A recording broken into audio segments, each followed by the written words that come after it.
Hey guys, what's up? Today we're listening to Naruto, the Uchiha who wields Haki.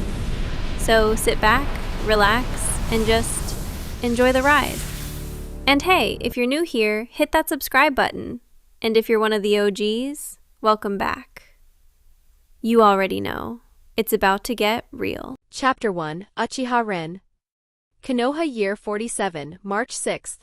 A small grove on the outskirts of Konoha. Two figures flashed through the trees like shadows, trading blows so fast the air itself seemed to crack. Each collision rang out with a deep, thunderous boom, loud enough to shake leaves loose and snap trunks in half. Bang! A heavy impact landed clean. A boy in a green bodysuit, thick brows, bowl cut, skidded back dozens of steps, plowing through several trees before he finally stopped, chest heaving. Across from him stood a handsome youth in a black combat bodysuit, layered white armor strapped over it in stacked plates. He casually rubbed his knuckles, lips curling into a faint smile. "Guy," he said, unhurried. "You lost again." The thick-browed boy sprang up like he'd been launched, teeth flashing in a grin bright enough to blind someone. "Youth is made of hot blood. I won't be discouraged," he declared. "Ren again." "Nope." The other boy pulled out a white mask and slipped it over his face. The moment it covered his features, his voice went flat, professional. "I've got work. I need to clock in." He tilted his head slightly, like a supervisor giving an order. "Your taijutsu still isn't strong enough. Add 3,000 push-ups today." "Okay." Mike Guy beamed, thrusting up his thumb in an overly dramatic pose. "Youth burns brightest in training. Starting today, I'm going all in." Ren simply nodded, the mask hiding whatever expression he might have had. Then Guy's grin faded, rare for him. "Ren," he said seriously, "are you really going to keep living like this? Avoiding real missions for the village?" "I patrol the streets every day," Ren replied, shrugging like it was obvious. "That's serving Konoha." You.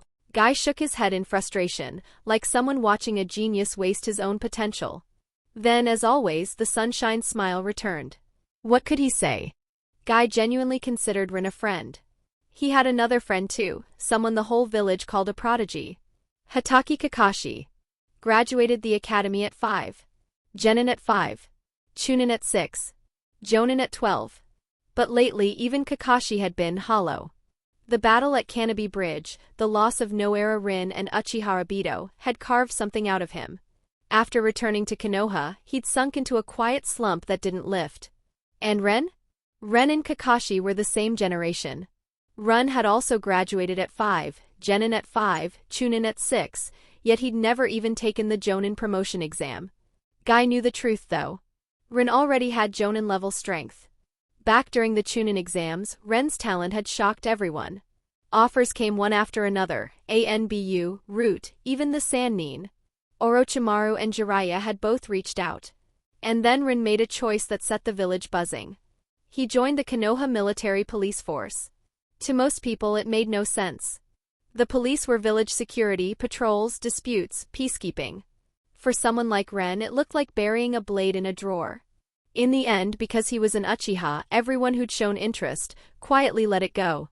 Time passed. Kakashi went from battlefield to battlefield, mentored by the man known as the Yellow Flash, Namake's Minato. Meanwhile, Uchiha Ren had seemingly faded into the crowd. If not for the old rumors about his talent, plenty of people might have forgotten his name entirely. Part of it was simple: Konoha had too many geniuses. The other part? Ren had spent these years being far too low-key. "All right," Ren said, rolling his shoulders. "I'm heading out." As he turned, he added, almost like a casual warning. "Next time we fight, I expect your taijutsu to be better." Guy straightened, energized again. "It will be. I promise." He struck another pose and immediately dropped to the ground, starting push-ups right there. Ren didn't watch for long. Whoosh! He vanished. No dramatic flair. No showy sound. Just a clean blur, as if he'd been erased from the grove. Ren wasn't originally from this world. He'd been here for over a decade. His parents had died on a mission. And when he realized he'd been reborn into the Uchiha clan, he'd honestly felt despair. He knew the story. He knew the clan's fate. He knew how thoroughly the so-called will of fire could swallow people like Uchiha Shisui and Uchiha Itachi. So from childhood, Ren trained like his life depended on it, because it did. With mental discipline and awareness far beyond his peers, he tore through the academy. Genin at 5. Chunin at 6. At first, the plan was simple. Keep a low profile, pretend he'd accepted the village's ideology, then enter ANBU under the third Hokage, Hiruzen Sarutobi, staying close enough to power to survive, while avoiding the wrong kind of attention from men like Danzo or Orochimaru. But right as he became Chunin, something unexpected happened. He awakened a god-tier sign-in system. Sign in anywhere, receive a random reward. Set a place as a permanent sign-in point. And if he signed in at locations marked by the system's refresh, the rewards would be even better. So Ren made his decision immediately. He set Konoha as his permanent sign-in location. And he changed his entire path. No pointless political games in ANBU. No leash held by the third Hokage. Instead, he joined the Konoha military police force. But he wasn't stupid enough to attract attention. He didn't rise fast. He didn't make noise. He didn't collect enemies. He clocked in and out every day like an ordinary officer, while quietly growing stronger through training and sign-ins, watching, waiting, and letting time do the work. Back in the grove, Guy's voice rang out again, full of fire. Ren, I'll surpass you someday. Whoosh. Somewhere in the distance, Ren seemed to sense it. Beneath the mask, the corner of his mouth lifted, barely. Then he disappeared into the village's shadows. Chapter 2, Whitebeard Template. Konoha Year 47. March 6. Hokage Office. Taijutsu. The third Hokage Hiruzen Sarutobi, the professor, famed for mastering countless jutsu and chakra natures, sighed as he stared into the crystal sphere on his desk. Within the shimmering image, a familiar figure moved swiftly through the streets toward the Konoha Military Police Force headquarters. Yes, Hiruzen was watching him through the crystal ball using the telescope technique. What a waste, Hiruzen muttered, tapping ash from his pipe. With your talent you should be focusing on ninjutsu and the Sharingan. Instead you're obsessed with taijutsu. For a long time Hiruzen had kept a close eye on Ren. More accurately, he kept a close eye on Uchiha talent. He preferred to keep promising Uchiha within reach, where he could guide them with the will of fire before they became someone else's problem. But after the Chunin exams, Ren had chosen the one path Hiruzen disliked most. He joined the military police. On the surface, the Hokage hadn't reacted. Internally, alarms had gone off. The Uchiha were a complicated asset, powerful, proud, and increasingly difficult to manage. If Ren matured inside the police force, that strength would quietly become Uchiha strength. So after Ren joined, Hiruzen checked on him from time to time, whenever he had a spare moment, tracking how quickly he was growing. And in the shadows he also allowed Root to keep their own watch. What surprised Hiruzen was this. After joining the police, Ren didn't rise. He didn't seek missions. He didn't chase recognition. He barely used his Sharingan at all. Instead he trained taijutsu, persistently, stubbornly, like it was the only thing he cared about. Hiruzen exhaled again, smoke curling past narrowed eyes. Taijutsu has limits, he said quietly. If he keeps walking this road, he'll cap out. Most shinobi chase chakra control, ninjutsu and bloodline techniques. Ren was doing the opposite, as his physique was impressive. But against a true Kaga-level opponent, brute force alone rarely decided anything. Kakashi was the example staring him in the face. Battlefield after battlefield sharpened into something real. Ren's path by comparison looked like a dead end. A talented boy backing himself into a corner. Another Uchiha genius smothered by his own choices, Hiruzen murmured. And if it continues, the Uchiha will fade the way the Senju did. He set the pipe down and leaned back. Enough. There's no reason to keep watching a taijutsu specialist. The Third Shinobi World War is close to ending. My attention should be on matters that actually matter. A few seconds later, Hiruzen opened a drawer and pulled out a folder. Inside were records, profiles, of Uchiha shinobi. At the top was the current clan head, Uchiha Fugaku. Second was Uchiha Shisui, still fighting at the front. Hiruzen drew a neat X over Ren's name. Then after a pause he marked it again, this time with a question mark. One last test. If anyone had been in the office they might have noticed another detail. Fugaku's name was written in red, stamped with the Uchiha crest. Shisui's name was written in black, stamped with Konoha's symbol. Elsewhere in the village, the moment that faint prickling sense of being watched finally vanished, Ren, mid-stride, let a quiet smirk tug at the corner of his mouth. He finally stopped. Being labeled a genius was annoying enough. Being an Uchiha genius was worse. And once he'd joined the military police, the attention had doubled. Root agents, ANBU observers, even Hiruzen himself, and sometimes people sent by Orochimaru. If Ren hadn't earned observation haki from a sign-in reward, he might have slipped years ago. Of course, keeping a low profile didn't mean hiding everything. For years, Ren had deliberately shown only one thing: that he was obsessively refining taijutsu. He wanted Hiruzen and Danzo to relax, to stop treating him like a future landmine. Because the moment they stopped fearing him, they stopped tightening their grip. And that was exactly what he wanted. Ren's gaze sharpened. It had been years since his god-tier sign-in system awakened during the Chunin exams. He'd immediately set Konoha as his permanent sign-in region and began quietly collecting rewards. The system worked like this. He could sign in anywhere in Konoha indefinitely, but the rewards were usually minor. However, when the system refreshed and marked a special sign-in location, the rewards could be absurd. For example, the last refreshed location had been the Uchiha district. He'd signed in there and received something ridiculous: a Whitebeard Template. Meanwhile, daily sign-ins at home had mostly given him small cash and random clutter. Useful sometimes but never life-changing. System, Ren thought, show me my status. A beat later. Ding, generating user status panel. Ding, status panel ready. User, Uchiha Ren. Page 11. Permanent sign-in region, Konoha, Konoha. High-value rewards obtained, cumulative. Whitebeard Template, one of the 4 emperors. 40% unlocked 6 powers, Rokushiki. Proficient fire release. Great fire annihilation, Katon. Goka Mekyaku. Observation haki, advanced. Next special sign-in location refresh. 1 day. Note: signing in at refreshed locations grants far better rewards. 1 day until the next refresh. Ren scanned the panel and nodded, satisfied.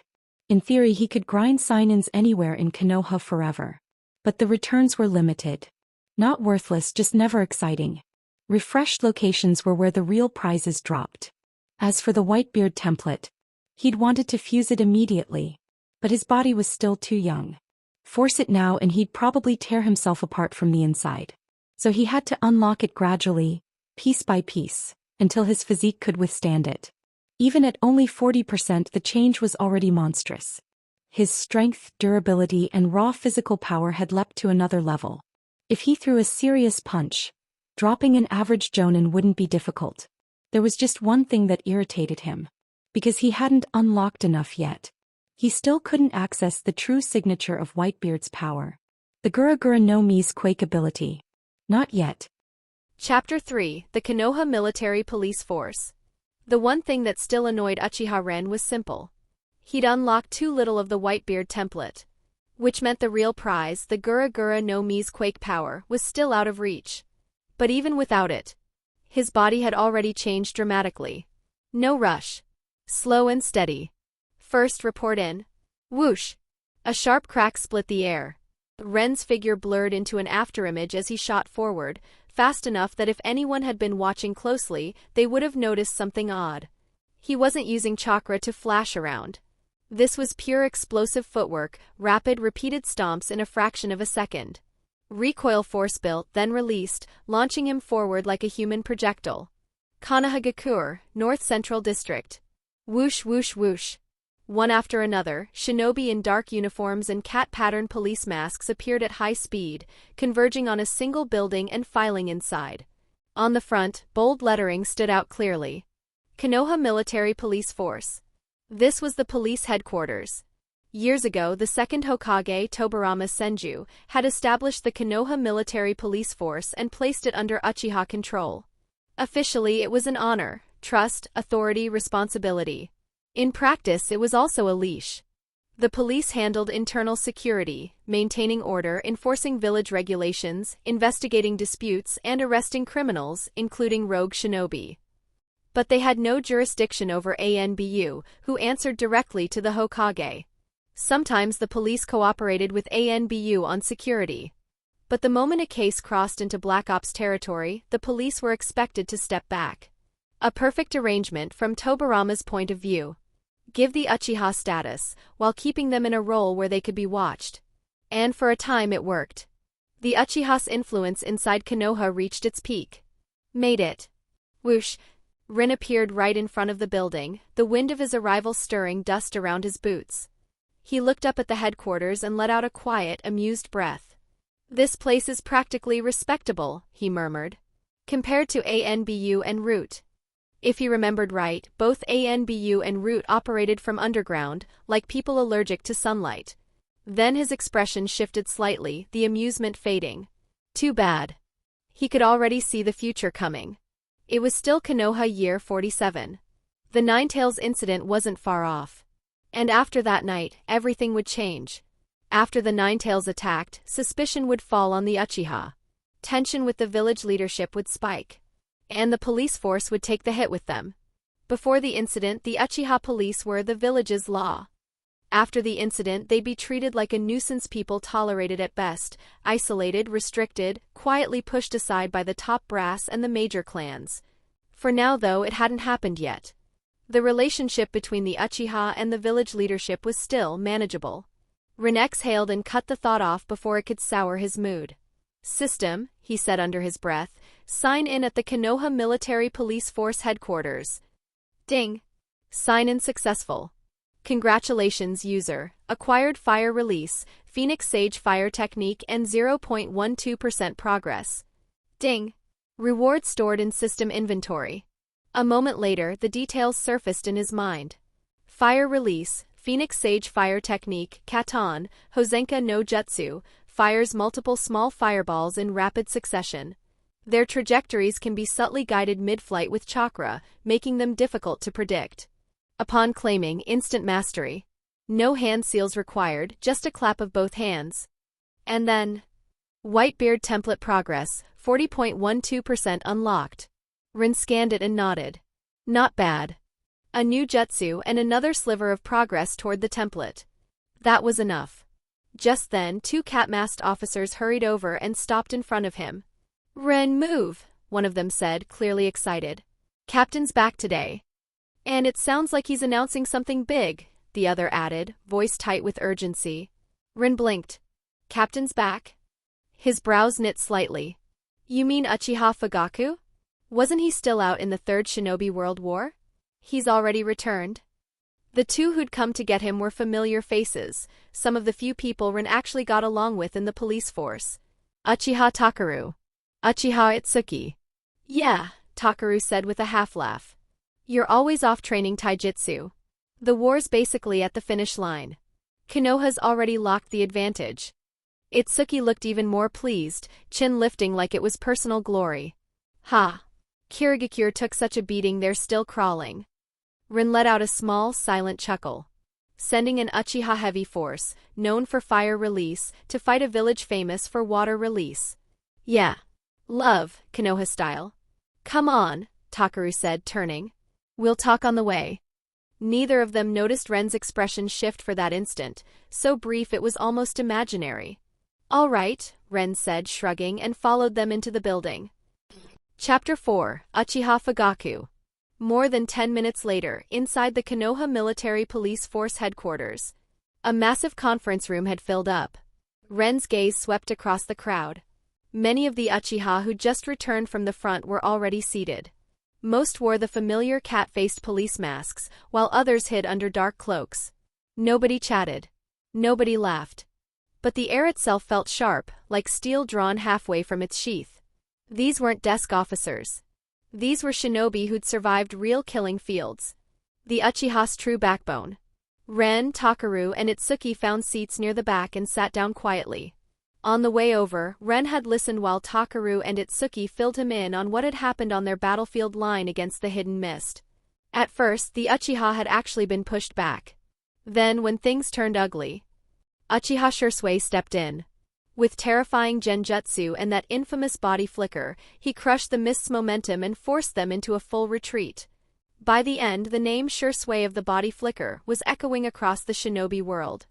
There was one detail Tyler and Itsuki mentioned like it was a funny footnote.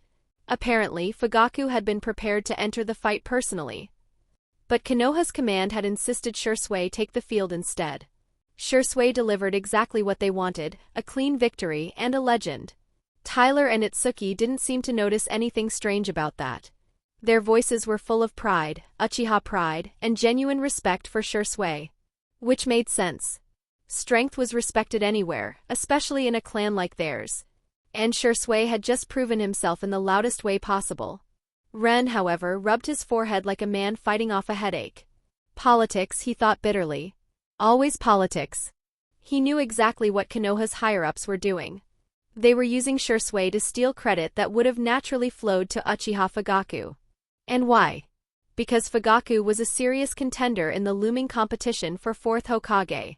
Undercut his achievements, chip away at his standing, make him realize his place. A quiet shove off the stage, done with a smile. What Ren hadn't expected was how completely Shisui had bought into the village narrative. Or how easily Fugaku had agreed to it. Maybe you still believe Shisui can bridge the gap, Ren thought, the bitterness fading into something calmer. Maybe that's why you gave in. In the end, Ren didn't dwell on it. The Uchiha's disaster was still far off. He had time. Time to sign in, to grow, to stack strength until plots stopped mattering. And when the night came, when the clan's fate finally tried to close its hand around them, he'd give the Uchiha, Konoha, and even Akatsuki a surprise so big it would rewrite the story. Not long after. Once most of the police force shinobi had arrived. The doors opened. Uchiha Fugaku walked in, face severe, presence heavy enough to quiet even the restless. Behind him followed a child with delicate features, too young to belong in a room like this, yet carrying a faint scent of blood and battlefield fatigue. Ren only needed a brief glance to know the kid had seen war. Uchiha Itachi. Ren's mouth twitched, not quite a smile. More like disdain he didn't bother hiding. He disliked Shisui. But Itachi? Itachi was worse. Yes, the Uchiha were volatile, Sharingan emotions ran deep, sometimes dangerously so. But none of that excused slaughtering an entire clan for the sake of protecting a little brother. Not when the clan included children, elders, and civilians who had nothing to do with politics. Still, Ren had no interest in saving Itachi with words. If Itachi wanted to drown in the will of fire, fine. Ren would drag him back to reality when the time came. Because in the end, only one thing held weight in this world. A fist strong enough that nobody dared speak nonsense in front of it. When he could hit hard enough to level everything in his way, the people at the top would suddenly become very polite. Fugaku reached the front, took his place and positioned Itachi just behind him. He inhaled slowly, then spoke in a low, steady voice. After this campaign, the Third Shinobi World War is essentially nearing its end. The room stayed silent, listening. Our military police force has completed its duties flawlessly, Fugaku continued. The Mist's main force was decisively defeated. A Uchiha officer raised a hand, confused. Captain Fugaku, where is Uchiha Shisui? That sparked it. Yeah, where's Shisui? He's the reason we turned the tide. He brought back the Uchiha's prestige. Shisui of the body flicker is famous across the whole shinobi world now. Pride swelled through the room, visible on faces even behind masks. The Uchiha were born with the Sharingan, born with sharp edges too, and Shisui's victory only honed them. So Shisui's absence felt wrong. Fugaku hesitated. Just for a moment. Then he said, voice firm, Shisui went to see the 3rd Hokage. He's likely securing merits for our clan. The instant the words landed, Ren couldn't help it. He laughed. A short, sharp sound that sliced right through the room's mood. And he wasn't the only one laughing. Most of the Uchiha elite smiled too, pleased, proud, satisfied. But their laughter wasn't the same as his. Their laughter was triumph. Ren's was pure mockery. Chapter 5 As expected of you. Sigh. At the front of the room, Uchiha Fugaku kept his expression unreadable while the Uchiha elites buzzed with pride behind him. Inside though, he let out a quiet breath. Most people hadn't noticed yet, but Fugaku had. Uchiha Shisui looked like he fought for the clan, yet whenever it truly mattered, his instincts leaned toward the village. Just like today. He'd returned from the battlefield, and his first move wasn't to report to the Konoha military police force, or even speak to his clan head. It was to go straight to the third Hokage, Hiruzen Sarutobi. Still, Shisui was Uchiha. Fugaku chose to believe that when the decisive moment arrived, Shisui would understand where he truly belonged. That he would stand with the clan. Beside Fugaku, the small boy who'd entered with him stared at the room as if it were a puzzle he couldn't solve. What does any of this mean? Uchiha Itachi murmured, almost to himself. On the battlefield he'd watched comrades die. Not once, but again and again, people vanishing from his world in an instant. For a child barely 4 or 5 years old, the cruelty of war had already carved itself deep into his heart. His gaze dropped, thoughts folding inward. Maybe the will of fire really is the only answer. His fingers tightened slightly. And with that, Itachi silently made a decision. He would find time to speak with Shisui, someone he saw as both mentor and friend. Fugaku let the room settle for a moment, then spoke again. All right. There's one more thing. His tone was calm, but what he said landed like a thunderclap. The Third Shinobi World War is nearly over. Konoha may have won decisively, but our losses were heavy. He paused. I've received word that the village leadership will soon choose the fourth Hokage. What? The fourth Hokage? Captain Fugaku, our clan should back you. Is Lord Third stepping down already? The conference room erupted instantly. The Hokage wasn't just a title. It was the highest seat in the Land of Fire, the face of Konoha, the hand that shaped its future. And if they dared to dream a little bigger? If Fugaku became the fourth Hokage, wouldn't the Uchiha rise even higher? From the back row, Ren sat with his arms. Wait! Hold up. Stop for a sec. Look, if you've already made it this far into the video and you're still here, come on, subscribe, bro. All right, I see you rolling your eyes. I'm moving. I'll get out of the way now so you can get back to the good stuff. But seriously, stick around and finish listening. It's worth it. Folded, unimpressed. Choosing the fourth Hokage. He muttered, lips twitching. Then he ran through the pieces like he was flipping through a script he already knew. The White Fang had been driven to suicide. Tsunade had a blood phobia. Jiraiya had never wanted the hat in the first place. Orochimaru was already drifting toward the road of a traitor. And Hiruzen had a talent for letting golden chances slip through his fingers. In the end, Ren knew exactly how this would go. Fugaku would not become Hokage. To be precise, the village's decision-makers, starting with Hiruzen, had already chosen their candidate long ago. Namake's Minato. Konoha looked victorious on the outside, the strongest village on paper. But internally it was exhausted. Fractured. Bleeding strength. Minato was the perfect answer. He was powerful. Brilliant. His reputation after the war rivaled the Sannin. And more importantly, he was easy to place at the center, easy to rally behind. Quiet. Fugaku's voice cut through the noise, heavier now. The room gradually calmed. Then he delivered the sentence that froze everything in place. I've already informed Lord Third. I will withdraw from the competition for fourth Hokage. Silence. Not ordinary silence, absolute, stunned dead air. Faces that had been bright with pride went stiff. Eyes widened in disbelief.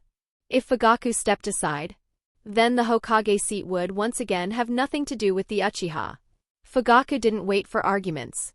Meeting adjourned. He turned without hesitation. Itachi. Come. Why yes, father, Itachi said quickly, hurrying after him. Once Fugaku and Itachi left the room, the suppressed emotions finally burst. How can he just give it up? Fugaku-sama withdrew? Does he have some plan we don't understand? A few shinobi were already simmering with anger. Some looked close to snapping. For years, the Uchiha had fought to raise their standing in the village. And now, with a once-in-a-generation chance right in front of them, their own leader had stepped back. Ren rose at his own pace and walked out as well, hands in his pockets, expression calm. As expected of you, Uchiha Fugaku, he thought, a hint of dry amusement in it.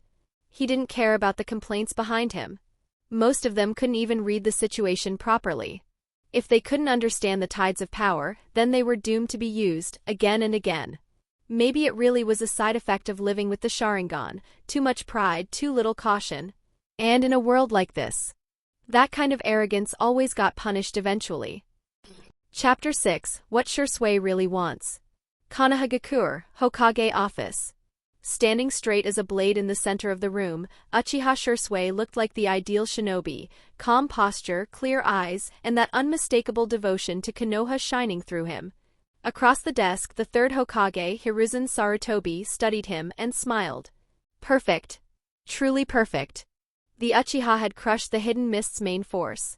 And the glory had flowed, neatly, cleanly, into Shisui's hands. Exactly as planned. Now Shisui's reputation no longer lagged behind Uchiha Fugaku's. And with Namikaze's Minato rising like a comet, plus pillars like Orochimaru and Jiraiya still holding up the village's strength, Konoha's face looked strong again. Of course, the price of the war had been brutal. Hiruzen's brows tightened for a moment. Then he thought of Minato and the knot loosened. Even if he stepped down, he could still steer the village from the shadows. Hiruzen lifted his pipe, took a slow draw, and finally spoke. Shisui, you performed exceptionally well. This was my duty, Shisui replied, voice steady. He took a breath, then continued. Lord Third, the Uchiha did not fail Konoha's expectations. I hope the village will reward the clan appropriately. It will, Hiruzen said smoothly, exhaling a ribbon of smoke. With you among the Uchiha, I can rest easy. His eyes softened a fraction as if recalling an old friend. Seeing you reminds me of Uchiha Kagami. The name carried weight. Kagami had a strong will of fire, Hiruzen said quietly. He devoted his life to Konoha and contributed greatly to the village. Then his gaze sharpened again, gentle but unmistakably pointed. I hope you will inherit that will. Shisui's expression didn't waver. Yes. He nodded once, firm.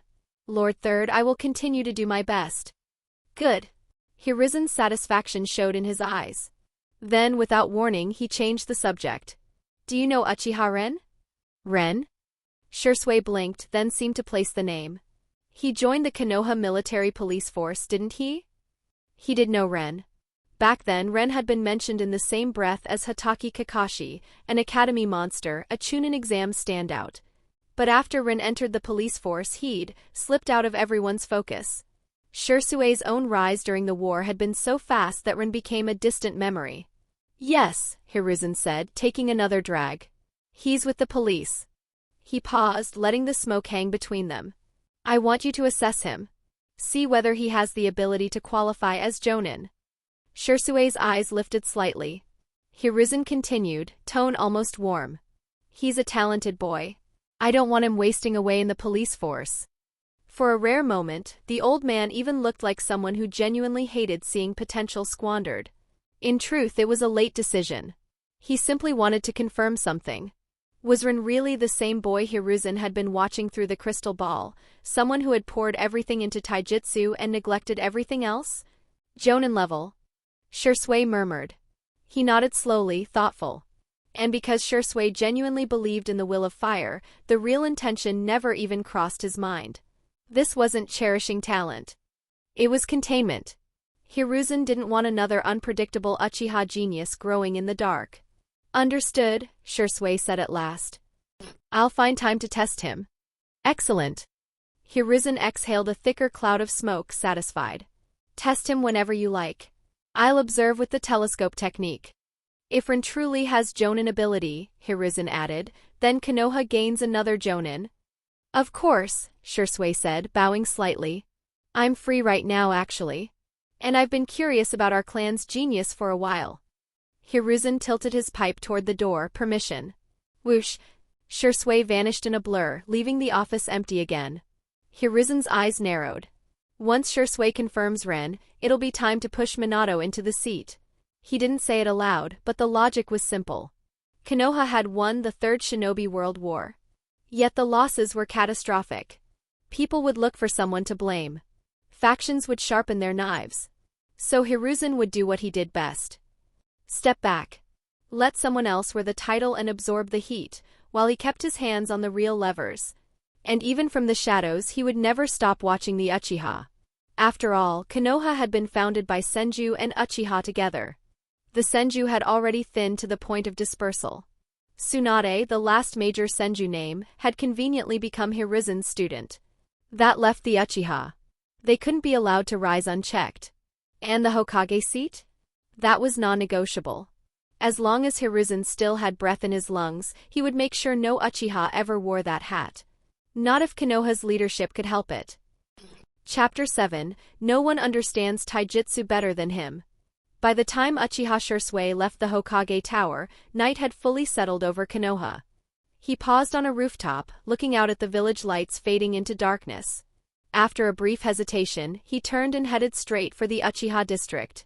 At this point in time, the Ninetales incident hadn't happened yet.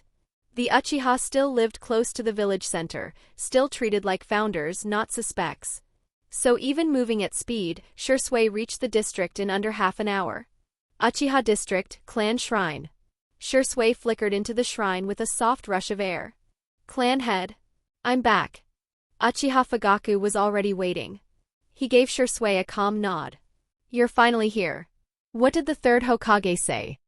The village leadership will grant the Uchiha rewards, Shisui answered, serious and direct. Rewards? Fugaku's voice stayed flat. Yes. Lord Third said it himself. I see. A trace of irritation crossed Fugaku's face, quick, controlled. He understood Hiruzen well. Rewards, in the Hokage's mouth, usually meant polite praise in public, and little else in private. Still, Fugaku hadn't expected miracles. The cracks between the Uchiha and Konoha's leadership weren't new. They'd existed since the village was founded. You didn't mend that kind of fracture with a single victory over the hidden mist. Fugaku's tone cooled. Keep following the village's line. I'll handle things on the clan side. Shisui lowered his head slightly. A flicker of pain passed through his eyes. The war had barely ended and the tension was still there, unchanged. Unsoftened. Unforgiving. And to Shisui that felt unbearable. No. It can't stay like this. I won't let the clan and the village drift into another war. The Uchiha and Konoha can coexist. We can stand under the will of fire together. His hands clenched. Someday, I'll bring the will of fire to the Uchiha. Not as a threat. As salvation. He was willing to be the bridge, even if it meant bleeding for it. A moment later, Shisui remembered something and looked up. Clan head, Lord Third asked me to test Uchiha Ren. Ren? Fugaku's eyes narrowed slightly.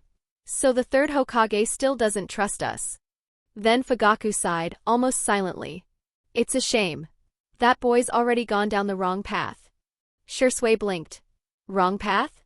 Fugaku's expression carried a rare hint of helplessness. Back when Ren was still being compared to Hatake Kakashi, Fugaku had been genuinely optimistic. A talent like that, especially inside the Konoha military police force, could have become a future pillar. But after Ren joined the police, he'd turned into a ghost. No focus chakra training. No serious ninjutsu study. The Sharingan, if it had awakened, was barely used. Instead, day after day, he obsessed over taijutsu. And when Fugaku had spoken to him, more than once, Ren had said it with complete sincerity. He wanted to become the strongest man in the shinobi world, through taijutsu alone. Fugaku had nearly coughed blood. An Uchiha. A clan built on chakra, fire release, and dojutsu. Choosing to bet everything on fists and footwork? It felt backwards. Because at the top of the shinobi world, it wasn't taijutsu that ruled. It was bloodline monsters. Uchiha Madara with the Mangekyo Sharingan. Senju Hashirama with wood release. Those were the legends who shaped history. So yes, Fugaku had mostly stopped expecting anything from Ren. Still, Fugaku looked at Shisui and said, go test him. If Hiruzen wants reassurance, let him have it. Then he added, almost reluctantly, but be careful. Shisui's mouth twitched. Careful? It wasn't arrogance exactly, more confusion than anything. He was Shisui of the body flicker. A name feared across nations. Testing Ren shouldn't require caution. It wasn't even meant to be a real fight. Fugaku saw the look and shook his head. Every assignment Ren's taken in the police force, Fugaku said, he's completed flawlessly. And he did it with taijutsu. His gaze sharpened, measured, almost annoyed by what he was admitting. His path may be narrow, but in Konoha. Fugaku paused, then finished quietly. No one understands taijutsu better than him. Shisui froze. For a second, he genuinely didn't know how to react. Fugaku had just called her misguided. And then, in the same breath, said he was unmatched in taijutsu. Was that praise? Regret? Or a different kind of protection? Shisui didn't understand. Not really. Fugaku waved a hand, ending the conversation. Go. Understood. Shisui bowed once and vanished from the shrine in a flicker. When the air settled, Fugaku remained alone, eyes half-lidded. He thought of Ren's missions, case after case, handled cleanly. Efficiently. Quietly. Perfect. And because Fugaku was the police force captain, he had sealed those reports away, partly to protect Ren from unnecessary attention. But the question still gnawed at him. Why wouldn't a genius like that train chakra properly? Why wouldn't he sharpen the clan's proudest blade, the Sharingan? By all logic, Ren should have awakened it by now. Fugaku's irritation returned like an itch under the skin. A true prodigy, choosing to walk a road that only got narrower the farther you went. Unless...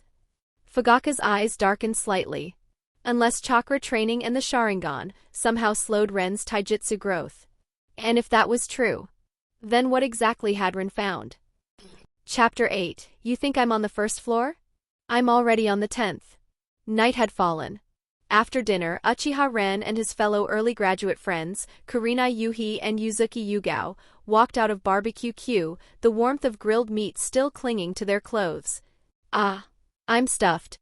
Ren patted his stomach, completely satisfied. Clock in, clock out, eat meat. Life doesn't get better than this. Ren, you eat way too much, Yugao said, covering her mouth as she laughed.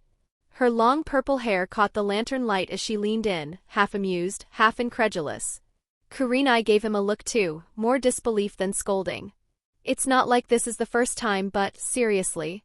You ate enough for an entire squad. It wasn't an exaggeration.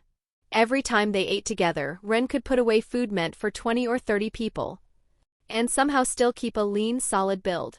To Kurenai and Yugao it was equal parts envy and irritation. As women, they couldn't exactly eat like that without paying the price. Truthfully, Kurenai and Yugao hadn't been close at first. But they shared a mutual friend, Ren. And with him constantly dragging both of them into post-work meals, the two girls ended up spending more time together than either expected. Ren shrugged, shameless. I'm growing. Sure you are, Kurenai and Yugao said in unison, rolling their eyes. All right, Ren said, grinning. I'm heading home. Before either of them could reply. Whoosh! A faint rush of air. Both girls felt a cool brush against their cheeks. They froze. By the time they realized what had happened, Ren was already gone, vanished into the night like a bad habit. Only Kurenai and Yugao remained under the streetlights, faces heating, staring at the empty spot where he'd stood. That idiot, Kurenai muttered, flustered. Yugao didn't answer, because she couldn't decide whether to be angry or embarrassed. Half an hour later. Uchiha District, Central Area. Ren returned to his detached house. As a military police officer and the child of parents who'd died on mission for the clan, he lived in the Uchiha's inner district and received the clan's benefits. After a hot bath, he stood before the mirror, a towel wrapped around his waist, and studied his reflection with relaxed satisfaction. Not bad, he said to the handsome face looking back. He dropped onto the sofa, picked up a cup of hot tea and spoke softly. System. Sign in at the Uchiha District. Ding. Sign in successful. Congratulations, user. Acquired ninjutsu, fire release, flame bullet, fire release, great dragon flame bullet, and 0.22% progress. Ding. Reward stored in system inventory. Ren's eyes sharpened slightly. Let's see. Fire release, flame bullet, katan, endin, expels fire from the mouth to strike the target. Upon claiming, instant mastery. No hand seals required, just a clap of both hands. Fire release, great dragon flame bullet, a high-output fire technique, described as advanced fire release. Its heat could evaporate a pond in an instant. Upon claiming, instant mastery. No hand seals required, just a clap of both hands. Whitebeard Template progress, 40.12% plus 0.22%, 40.34% unlocked. Ren's mouth curved. A C rank and a B rank fire release. He didn't hesitate. Accept everything. Buzz. A strange force wrapped around him. Before he could even blink, the knowledge wasn't just in his head, it settled into his body, his breath, the exact way chakra should flow. Katon Endon. Great dragon flame bullet. He could use them like he'd trained for years. And more than that. His physique felt heavier. Denser. Like something invisible had reinforced his bones and muscles. Only 0.22% more unlocked, and yet the change was real. Small gains, stacked patiently, became something terrifying. Ren closed his eyes and extended his observation haki, sweeping the area. No watchers. No tails. Only then did he allow himself to think clearly about his position. Publicly, he showed just enough effort to avoid being labeled useless. He trained taijutsu hard and handled police work cleanly. But he never showed anything that would make people panic. Because to most of the world, an Uchiha without the Sharingan wasn't worth fearing. That wasn't just clan arrogance, it was the judgment of Konoha's leadership and the shinobi world at large. And Ren had played into it perfectly. He'd never openly revealed that he'd awakened the Sharingan. So in everyone's eyes, Uchiha Ren still hadn't opened his eyes. Strong taijutsu, sure, but limited potential. They thought he was on the first step. The truth? Ren opened his eyes. A quiet buzz filled the room. His pupils turned blood red. 1 tomo. 2. 3. A fully matured 3-tomo Sharingan, calm and steady in the dim light. Nobody knew. Nobody suspected. They thought they understood him. But they weren't even playing the same game. Chapter 9, Special Sign and Location, First Hokage's Stone Face. There was no doubt about it. Everyone thought Uchiha Ren was stuck on the first floor. In reality, he'd already climbed far higher. He didn't just have the Sharingan, he'd awakened it all the way to 3-tomo. And because Ren knew the story of this world, he also knew exactly how the Sharingan evolved. An Uchiha had to experience a violent emotional shock, grief, loss, hatred, something intense enough to warp chakra itself into a new form. That was also why he hadn't tried to force a Mangekyo Sharingan awakening. One reason was the backlash. The side effects were brutal. The other reason? He was waiting. Because with a god-tier sign-in system, there was always the chance of pulling something rare, something that let him awaken Mangekyo without paying the usual price. And unlike Madara or Sasuke, Ren didn't have siblings. Even if he awakened Mangekyo, he had no easy route to the eternal Mangekyo Sharingan. For now, Ren murmured, the priority is still sign-ins. He focused on the Whitebeard Template. At 40.34%, his body had already undergone a massive transformation. Honestly, even without the Quake ability, even without Whitebeard's full combat kit, his swordsmanship, Armament Haki, Conqueror's Haki. So far, he'd only pulled Advanced Observation Haki as a sign-in reward. Ren could still crush the vast majority of shinobi on pure physical stats alone. 99%, easily. The 1% he didn't count?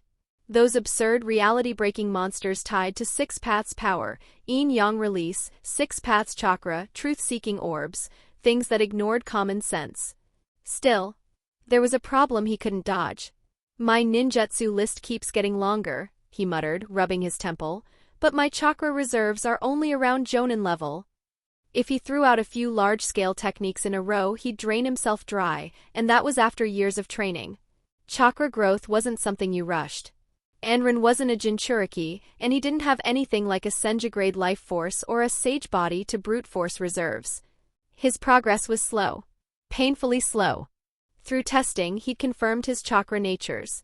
Fire, wind, lightning, earth, water, and Yin. The Yin affinity came from the Sharingan.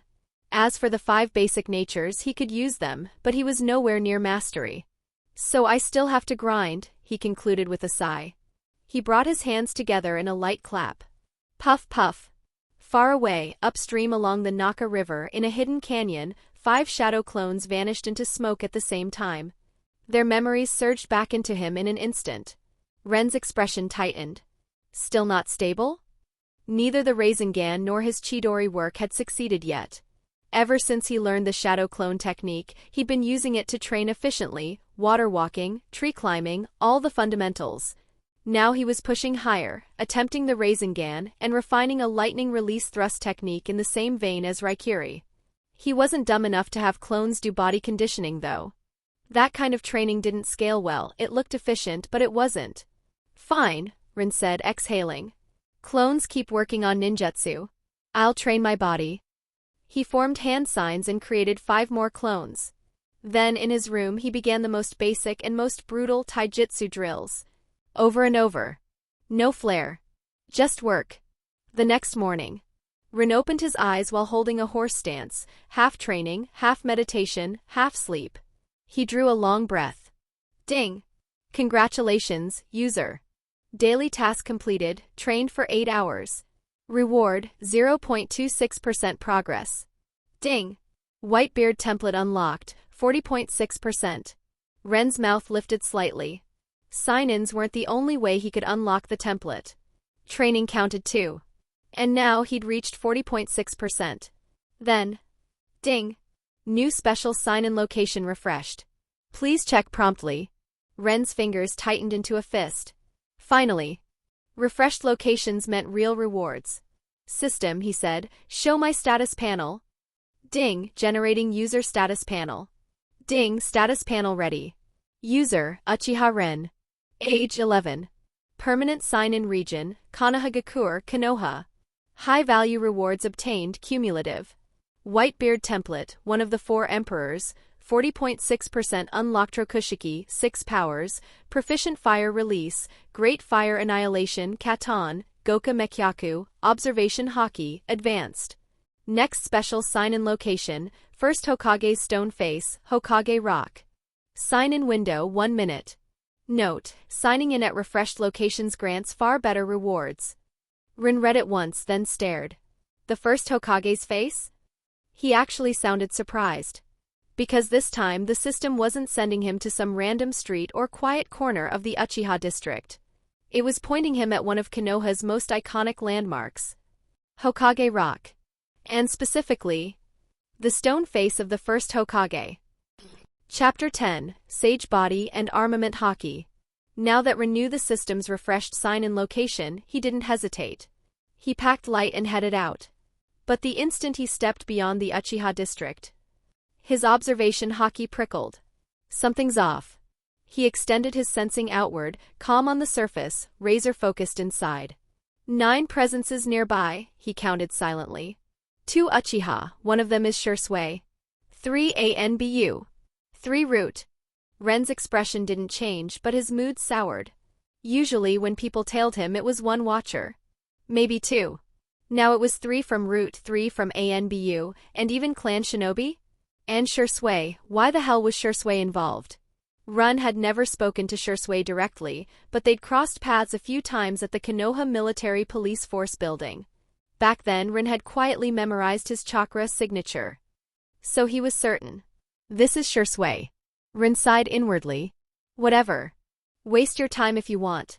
He activated Soru, one of the Rokushiki 6 powers, and vanished forward in a blur. Whoosh! Only an afterimage remained. Hidden in the shadows, the people tailing him felt their scalps tighten. So fast.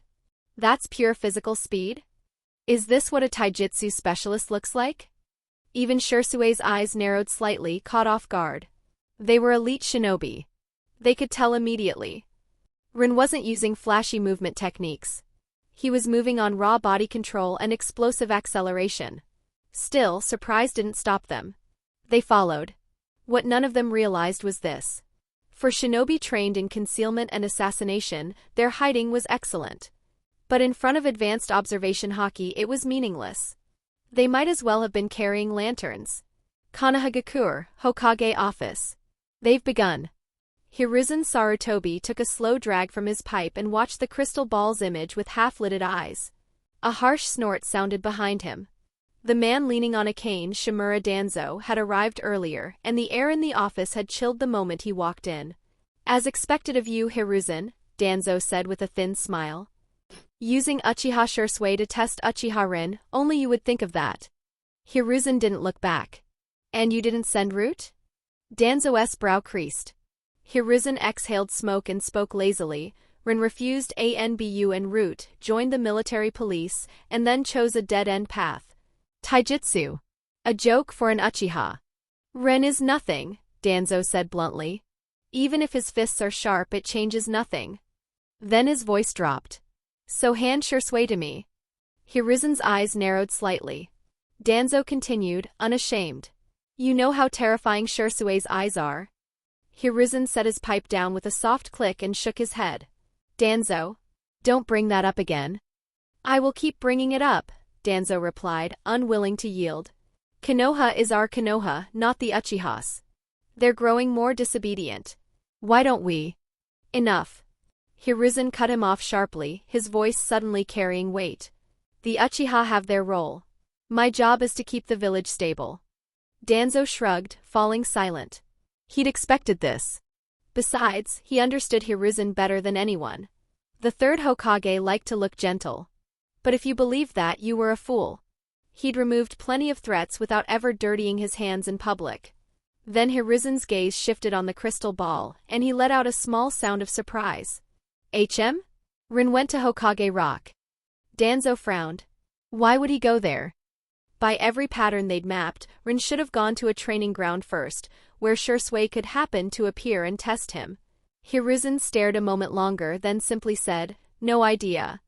And picked up his pipe again. Hokage Rock, first Hokage's stone face. Whoosh! Ren landed atop the first Hokage's carved head, steady as if he'd stepped onto ordinary ground. Below him, Konoha sprawled out under the morning light, rooftops, streets, misty lanes, and the quiet hum of a village waking up. He didn't waste time. System, he ordered silently, sign in at the first Hokage's stone face. 1 second. 10. 30. He stood completely still, like a statue on a statue. Finally, when the minute mark hit. Ding. Congratulations, user. Special sign-in location complete. Ding. Rewards obtained, Senju Hashirama's Sage Body, Armament Haki Advanced, and 4.4% progress. Ding. Reward stored in system inventory. Ren's breath caught for the first time. What? He didn't even bother pretending to be calm now. System show me. Senju Hashirama's Sage Body, a physique with immense potential. Great vitality, terrifying recovery, overwhelming stamina, and chakra reserves comparable to a tailed beast. User's base physique is already extremely strong. Upon acceptance, instant fusion. Armament Haki Advanced, one of the 3 types of Haki. Greatly boosts offense and defense, can strike and grip even intangible targets. Upon acceptance, instant mastery of hardening, coating, and emission. Whitebeard Template progress, 40.6% plus 4.4%, 45% unlocked. Then another line appeared. Ding. Whitebeard Template unlocked to 45%. User has gained Whitebeard's Observation Haki and Armament Haki. Ren stared. For a moment, even he didn't know what to say. Chapter 11, There's always some idiot trying to screw me over. Ding. Congratulations, user. Whitebeard Template unlocked to 45%. You have obtained Whitebeard's Observation Haki and Armament Haki. Ren didn't react outwardly. Inside, though, his thoughts stirred. Wait. Whitebeard's Observation and Armament? He already had Advanced Observation Haki and Advanced Armament Haki from sign-ins. So what was this supposed to mean? Was the system bugging out? Surely it wasn't going to make him absorb the same Haki twice. Ding. User, because you already possess Advanced Observation and Advanced Armament, fusing Whitebeard's unlocked Observation and Armament will push both to their peak tier. Ren narrowed his eyes. So you're saying, I can stack them? Ding. Correct. Got it. He didn't waste time. Then fuse my sign in Advanced Armament, plus the Whitebeard Template's unlocked Observation and Armament. Buzz. A faint wave rolled through him. No light show. No explosion. Just a quiet, clean reinforcement, like steel bars being set inside concrete. Ren's eyes flashed with satisfaction. That's more like it. His Observation Haki had already been sharp. But after this fusion, it didn't feel like 1 + 1. It felt like a leap. His senses honed to a frightening edge, enough to catch a thin thread of what came next. Not prophecy. Just a brief glimpse of the immediate future. And his Armament Haki? That evolved even more brutally.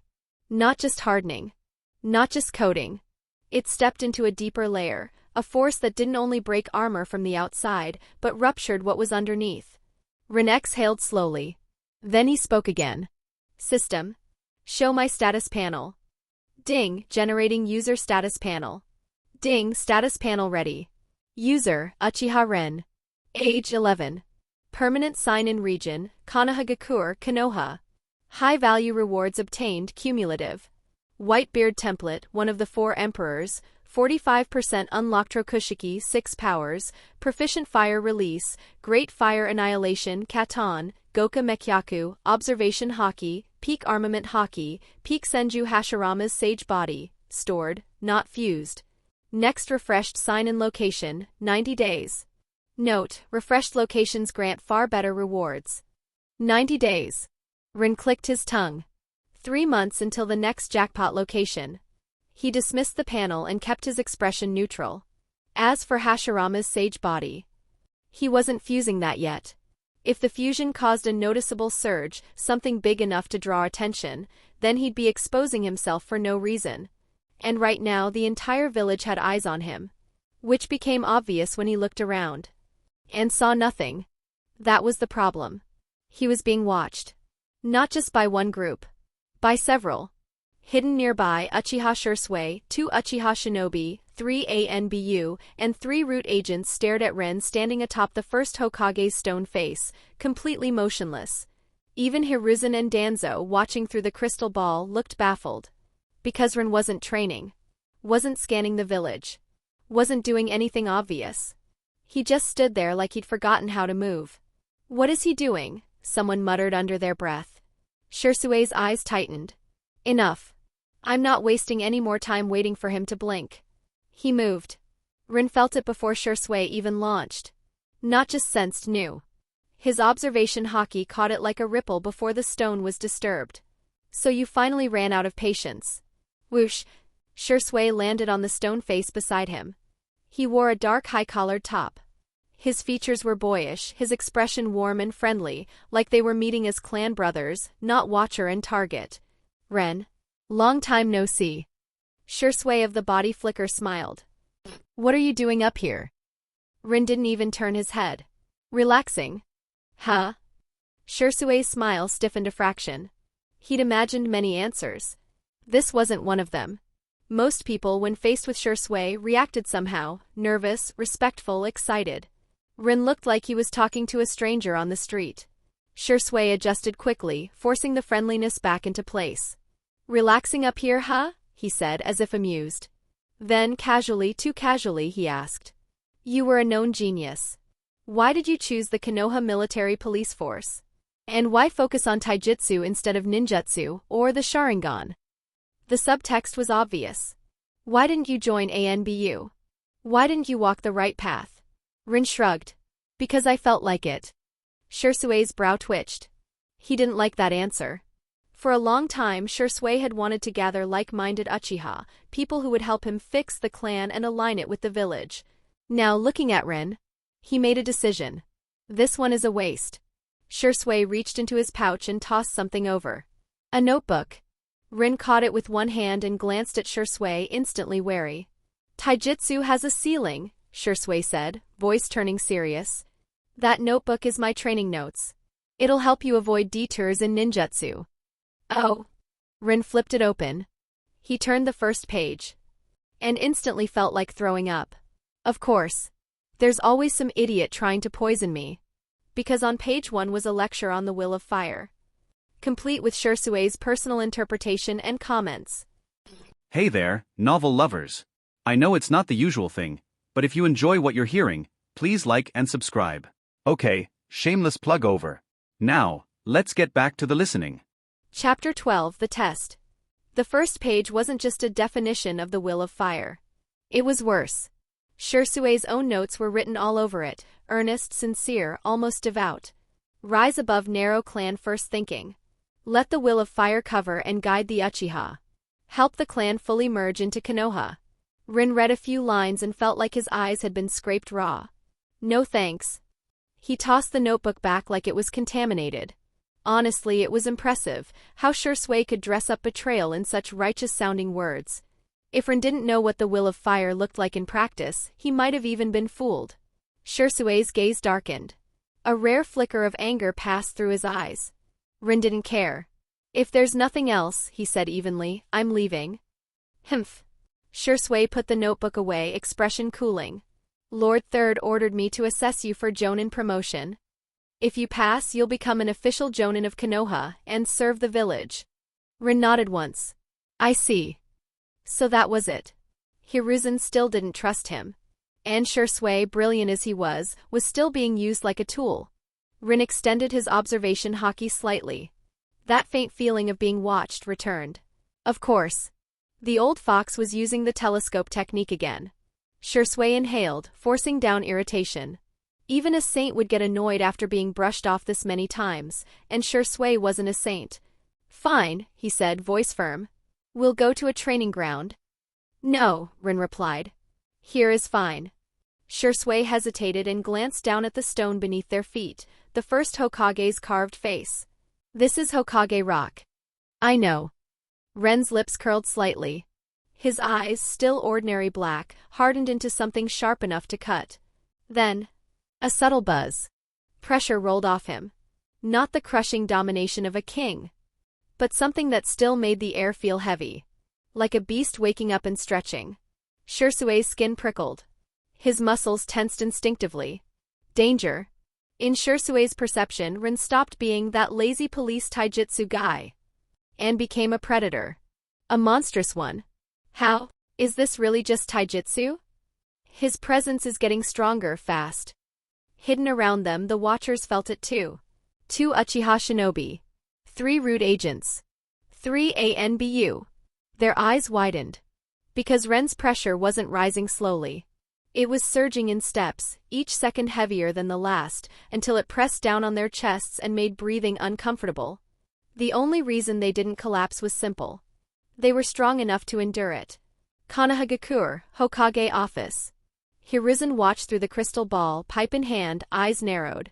So the taijutsu specialist has teeth. He took a drag and exhaled slowly. Let's see whether Shisui can confirm it, whether Ren truly poured everything into taijutsu. Beside him, Danzo wasn't watching Ren at all. His attention stayed fixed on Shisui. More precisely, on Shisui's Sharingan. Back atop Hokage rock, Shisui's expression shifted again and again. Ren's pressure was too intense. Too sudden. Just the force of his body and presence was enough to make Shisui feel weight on his shoulders. Domineering. Fearless. Unflinching. That was the impression Ren gave. And what Shisui didn't know was, this was the first time Ren had ever let his taijutsu presence leak in public. He'd only unlocked 45% of the Whitebeard Template so far. But even a fraction of that monstrous foundation was enough to be terrifying. Ren steadied his breathing. If you want to test me, then I'll give you a taijutsu specialist. He'd thought it through. You could dodge trouble once. You couldn't dodge it forever. If Hiruzen wanted Shisui to probe him, then fine, Ren would show just enough. No Sharingan. No ninjutsu spectacle. Just taijutsu. Because from Konoha's leadership's perspective, an Uchiha who doesn't rely on the Sharingan is the good kind of Uchiha. The more Ren leaned into taijutsu, the happier they'd be. And besides, the timing still wasn't right for anyone to move against him openly. Not while the Uchiha clan was still standing in front as a shield. So Ren wasn't worried. Not even a little. Chapter 13, Smash Everything to Pieces. Ren, you really do have something, Uchiha Shisui said, eyes sharpening as he studied him. I'm curious, what's your ninja way? My ninja way? Ren replied evenly. To become the strongest in the shinobi world. Shisui let out a slow breath. To him, that answer felt small. Narrow. Lonely. People who truly carry the will of fire are always misunderstood. And Ren, standing here like a wall of steel, clearly wasn't going to share Shisui's bigger dream. Then I'll force him to face it. Shisui's gaze turned cold. He stopped talking. Hands flew through seals. Fire release, great dragon fire technique. Chakra surged. A massive fire dragon erupted from Shisui's mouth and lunged forward, fast, violent, devouring the air as it tore straight toward Ren. Ren didn't step back. Break it. He clenched his right fist, blurred forward. and punched. Crack, crack. The air detonated around his knuckles. Boom! His fist met the fire dragon head-on, and the technique burst apart, shredded by raw impact. Flames scattered outward like shattered glass. Shisui's pupils shrank. What? No chakra flare. No jutsu collision. Just a body. And a punch that ripped a high-level fire release apart like paper. What kind of monster? Ren's voice came from behind him, flat and cold. Surprised? Shisui's spine went rigid. Finger pistol. Ren appeared at his back and drove a single finger towards Shisui's spine. Smoke. Shisui's body burst into white mist. A shadow clone. Shisui had already predicted the strike. Then a voice snapped from behind Ren. Uchiha style, leaping flame slash. Ren didn't bother dodging. A calm thought. And black armament haki wrapped around his fist like armor. He turned and punched. Clang. Metal screamed. Shisui's flame-coated blade slammed into Ren's haki-covered knuckles, and the collision kicked a shockwave outward. The stone beneath them shuddered. The first Hokage's stone face cracked, thin fractures spreading like spiderwebs. Shisui's expression tightened. This isn't taijutsu. This is a human-shaped disaster.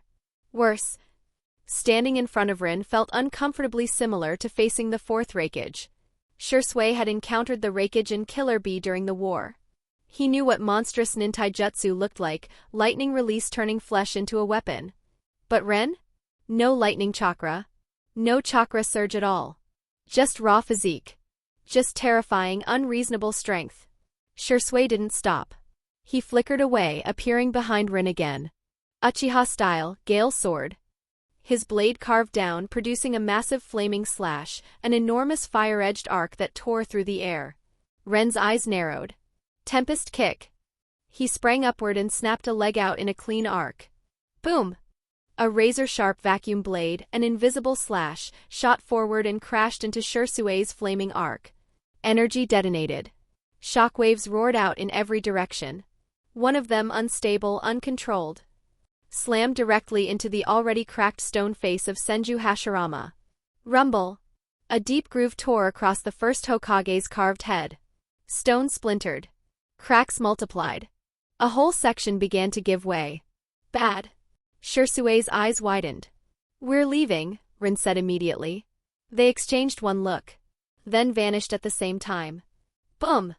The damaged section finally collapsed, chunks of rock ripping free and crashing down the mountain. The impact rolled through the village like an earthquake. Hidden in the shadows, the watchers went numb. 2 Uchiha shinobi. 3 rude agents. 3 ANBU. All staring like statues. This is insane. Ren's taijutsu, no, his body, how is it this strong? One punch to blow apart a jutsu, what kind of power is inside that small frame? Shisui had shown strength worthy of a jonin with room to spare. But Ren? He hadn't used visible chakra at all. No flashy ninjutsu. No tricks. Just simple, direct violence. Like nothing existed in this world that couldn't be solved by hitting it hard enough. Chapter 14. The joke was them all along. Ren's fighting style was brutally simple. If one punch didn't solve it, then he'd throw a second. And a third. And keep going until it did. Hokage office. Hiruzen Sarutobi had been watching the crystal ball with his usual calm. Then the assessment began and that calm cracked. This isn't nintaijutsu, he muttered, eyes narrowing. Can pure taijutsu really do this? He knew Ren trained his body. He just hadn't imagined Ren could pressure Shisui back with nothing but fists. And Shisui wasn't some ordinary jonin. He was Shisui of the Body Flicker, the shinobi who'd driven Kirigakure's forces into retreat during the war. And yet Ren was overpowering him. Then, Hiruzen's face stiffened. Wait, the first Hokage's stone face. The monument fractured. Hiruzen's expression turned ugly. Of all things, the first Hokage's face had been damaged, by 2 Uchiha. And the most humiliating part? He was the one who'd ordered this test. It was like swallowing bitter herbs, pain you couldn't complain about. Danzo, on the other hand, didn't look troubled at all. He let out a cold laugh. He's just a brute. In Danzo's eyes, Ren was nothing more than a freakishly strong body. And besides, Shisui hadn't used his real trump card. Once the Mangekyo Sharingan comes out, this ends. The village reacts. The moment the Hokage monument cracked, it was like someone rang a bell across Konoha. What the hell, someone's fighting on Hokage Rock? The first Hokage's face is damaged. Who's insane enough to do that? Whoosh whoosh whoosh. Shadows streaked across rooftops. ANBU moved first. Then the Konoha military police force. Then the major clans, each sending people to see what was happening. The village that had been quiet a moment ago suddenly felt like it had been shaken awake. A tea house. Might Guy set his cup down and grinned wide. Kakashi, let's go. Someone's fighting at Hokage Rock, I can feel it. The air's thick with battle. Hatake Kakashi stood up slowly, eyes dull, expression empty. Yeah, sure. He still looked like he hadn't returned from the war. Like his body was here, but his spirit was somewhere else, stuck in the moment Rin died. Guy's smile wavered. He sighed inwardly. If it were anything else, he'd drag Kakashi forward with sheer enthusiasm. But grief? Bonds? That wasn't something you could punch away. Kakashi would have to crawl out of that darkness himself. Hokage Rock. Not long after, a crowd gathered at the base of the monument, Konoha shinobi everywhere. They stared at the damage. Then they looked up. And froze. Is that Uchiha Shisui? And the other one, Uchiha Ren? Why are they fighting here? Why didn't ANBU stop them? Up above. Shisui stood on the second Hokage's stone face. Rin stood on the third Hokage's stone face. The first Hokage's face below them was visibly cracked and ruined. Among the crowd were people who knew Rin personally. Might Guy. Hatake Kakashi. Kurenai. Yuzuki Yugao. They all wore the same look, disbelief. Farther back, someone's eyes burned with jealousy. Asuma Sarutobi. He glanced toward Kurenai, beautiful, calm, and completely uninterested in him, then looked back up at Ren with a cold snort. TCH, idiot, asking for death. Asuma lit a cigarette, striking what he probably thought was a cool pose. He'd chased Kurenai plenty of times. Got nowhere. And in his mind, Ren was part of the reason, always around her, always pulling her away. Now Ren had damaged the first Hokage's monument. Asuma's first thought was simple. The old man's going to explode. ANBU explanation. A white-clad ANBU dropped into the area, wearing a cat-like mask. His voice was flat, official. Everyone remain calm. Uchiha Shisui is acting under the third Hokage's orders. This is a Jonin promotion assessment for Uchiha Ren. A beat of silence. Then the crowd erupted. Jonin assessment? Ren's being promoted? If he passes, that's an 11-year-old Jonin. No wonder, they said he was on the same level as Kakashi. People had heard the name before. Back when Ren graduated early, when he shone in the Chunin exams, he'd been a story. But after he joined the military police and stayed quiet for years, most assumed he'd faded. That he'd wasted his gift. That he'd become ordinary. Now, staring at the shattered stone and the two figures above. Everyone finally understood it. They weren't watching Ren fail. They'd been watching him hide. And the clowns who'd mocked him were the ones standing down here. Chapter 15, Mangekyo Sharingan. The crowd finally understood something. They'd been the joke all along. Ren might have stayed low-key. He wasn't famous like Kakashi. But an 11-year-old being assessed for Jonin? If that wasn't genius, what was? The cat-masked ANBU seemed to sense everyone's confusion and added, almost reflexively. Uchiha Ren hasn't been using ninjutsu or chakra-based techniques. He's been fighting Shisui primarily with taijutsu. Taijutsu? Faces stiffened across the crowd. So the rumors were true. An Uchiha prodigy who didn't lean on the Sharingan, didn't obsess over ninjutsu, but trained his body instead. At that moment, even Kakashi, who'd looked half dead inside for weeks, showed the faintest spark in his eye. Uchiha Ren? He murmured. Might Guy's thick brows lifted, excitement flaring. Kakashi, watch carefully. Ren's taijutsu is terrifying. His talent is way beyond mine, he's the real king of taijutsu. Is that so? Kakashi said quietly. For the first time in a while, he actually sounded interested. Because if Guy said it, it wasn't empty hype. Nearby, Kurenai and Yugao didn't care about politics or gossip. They just looked up at Ren, eyes bright. Ren, you've got this. Kurenai whispered. Yeah. Don't lose, Yugao added. Up on the monument, Shisui's expression finally shifted. Yes, Ren's body was absurd. But to Shisui that was still all it was, a body. He didn't consider Ren his equal. And now that half the village had gathered, Shisui decided to end it cleanly. I'll finish this fast before it gets worse. He could use his signature technique, his perfected body flicker. And if that still wasn't enough, he had a hidden trump card. The Mangekyo Sharingan. Whoosh whoosh. Shisui vanished. Afterimages bloomed in the air as he moved, so solid they looked real. 1, 2, 5, 10.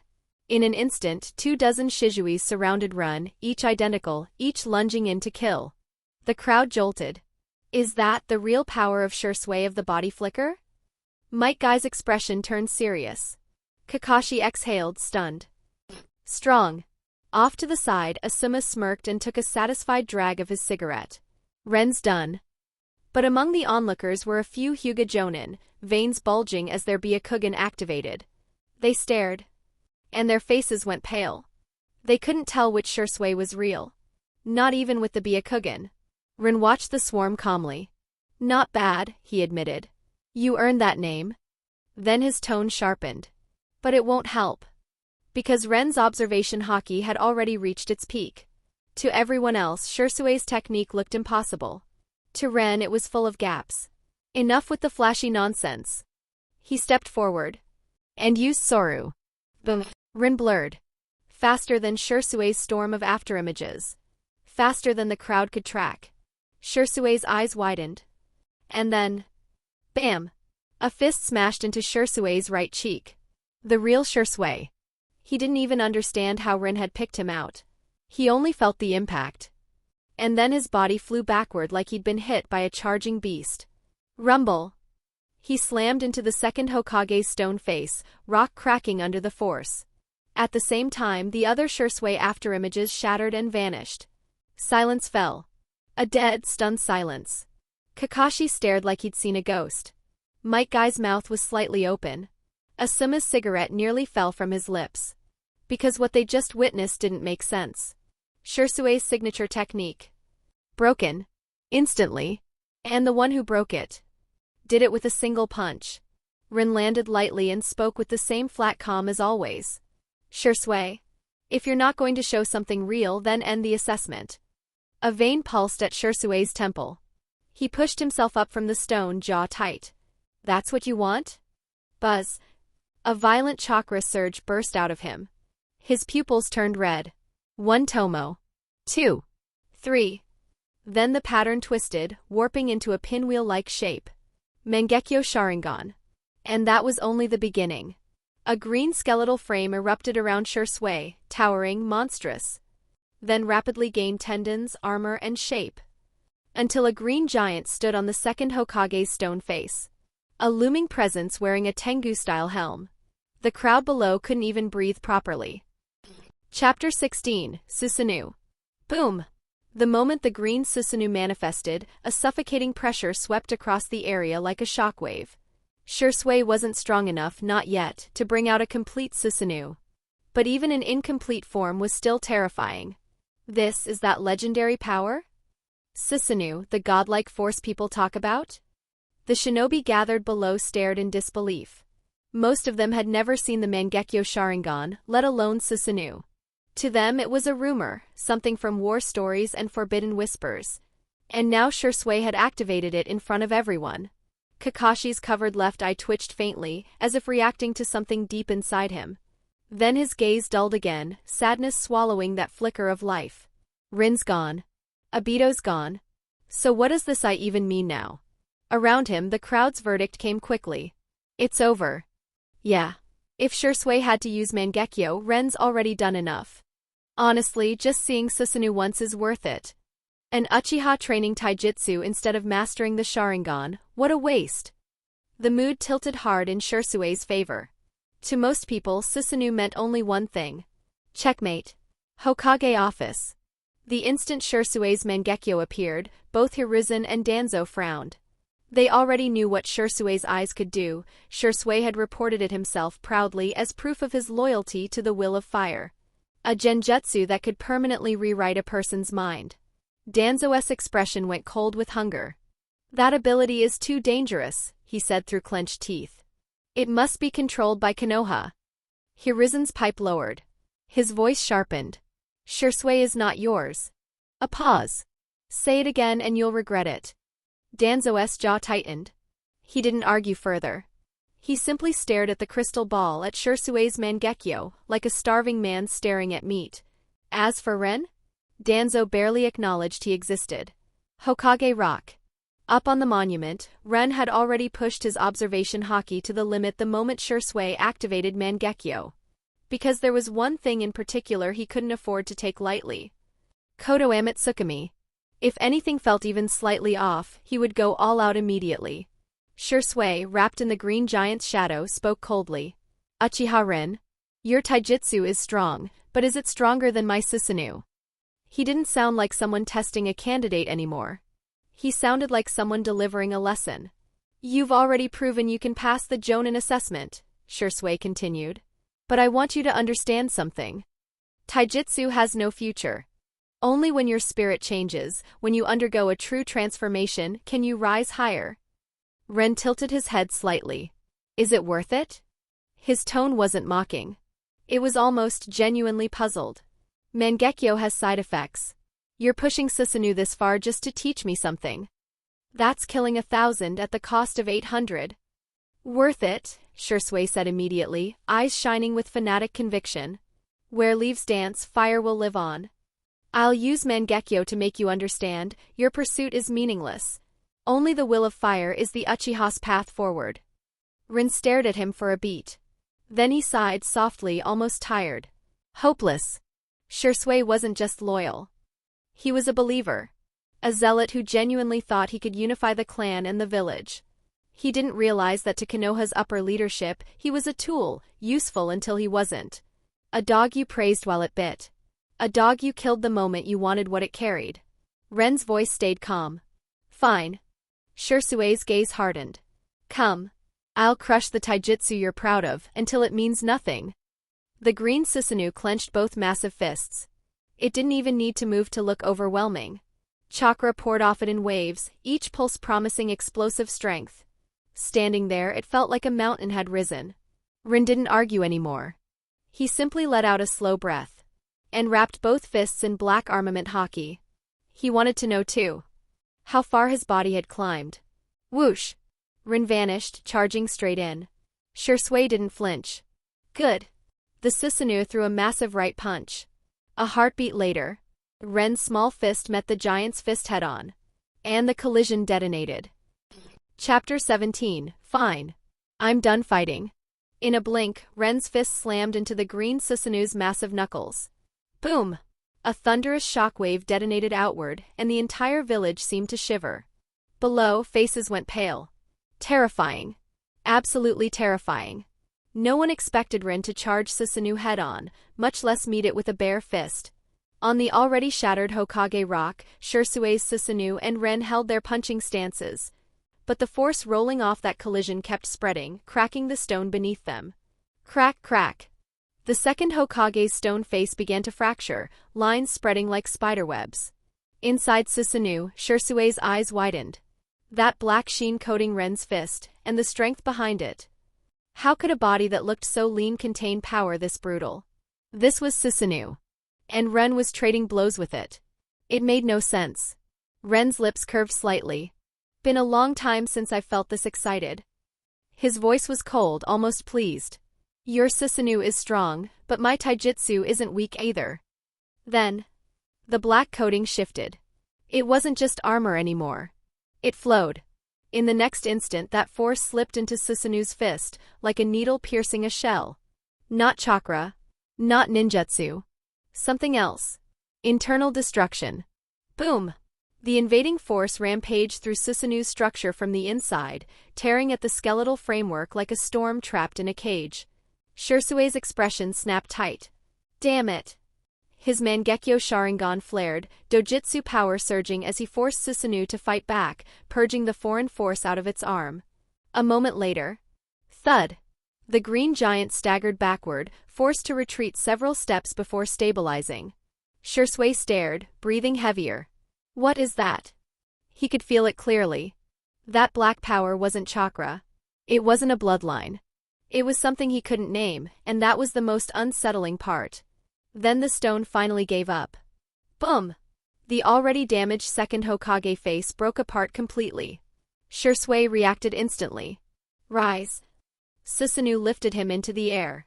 And Ren. Jeppo. He stepped on air and climbed into the sky, hovering opposite Shisui.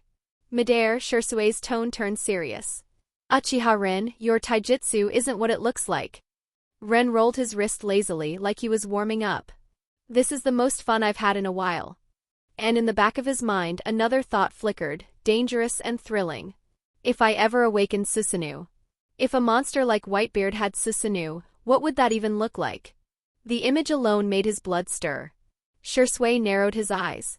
Then again. Susanoo blurred forward and slammed a fist down, chakra roaring with it. Ren didn't retreat. He punched back. Boom! Fist to fist again. And again. Bam! Boom! Crack! In full view of the crowd below, Ren traded raw, brutal punches with the towering green giant. Each collision shook the air. Some impacts were so violent the atmosphere warped, thin, jagged distortions flashing for a heartbeat before vanishing. The spectators couldn't even speak properly. This is Ren's taijutsu? He's exchanging punches with Susanoo. His physical strength, what kind of monster is he? The truly terrifying part wasn't Shisui. It was the implication. Everyone watching understood the same thing. If that fist hits me, I die. 10 minutes passed like a nightmare. Finally. Boom! A massive shockwave blasted outward, forcing both fighters apart. Susanoo skidded back in the air.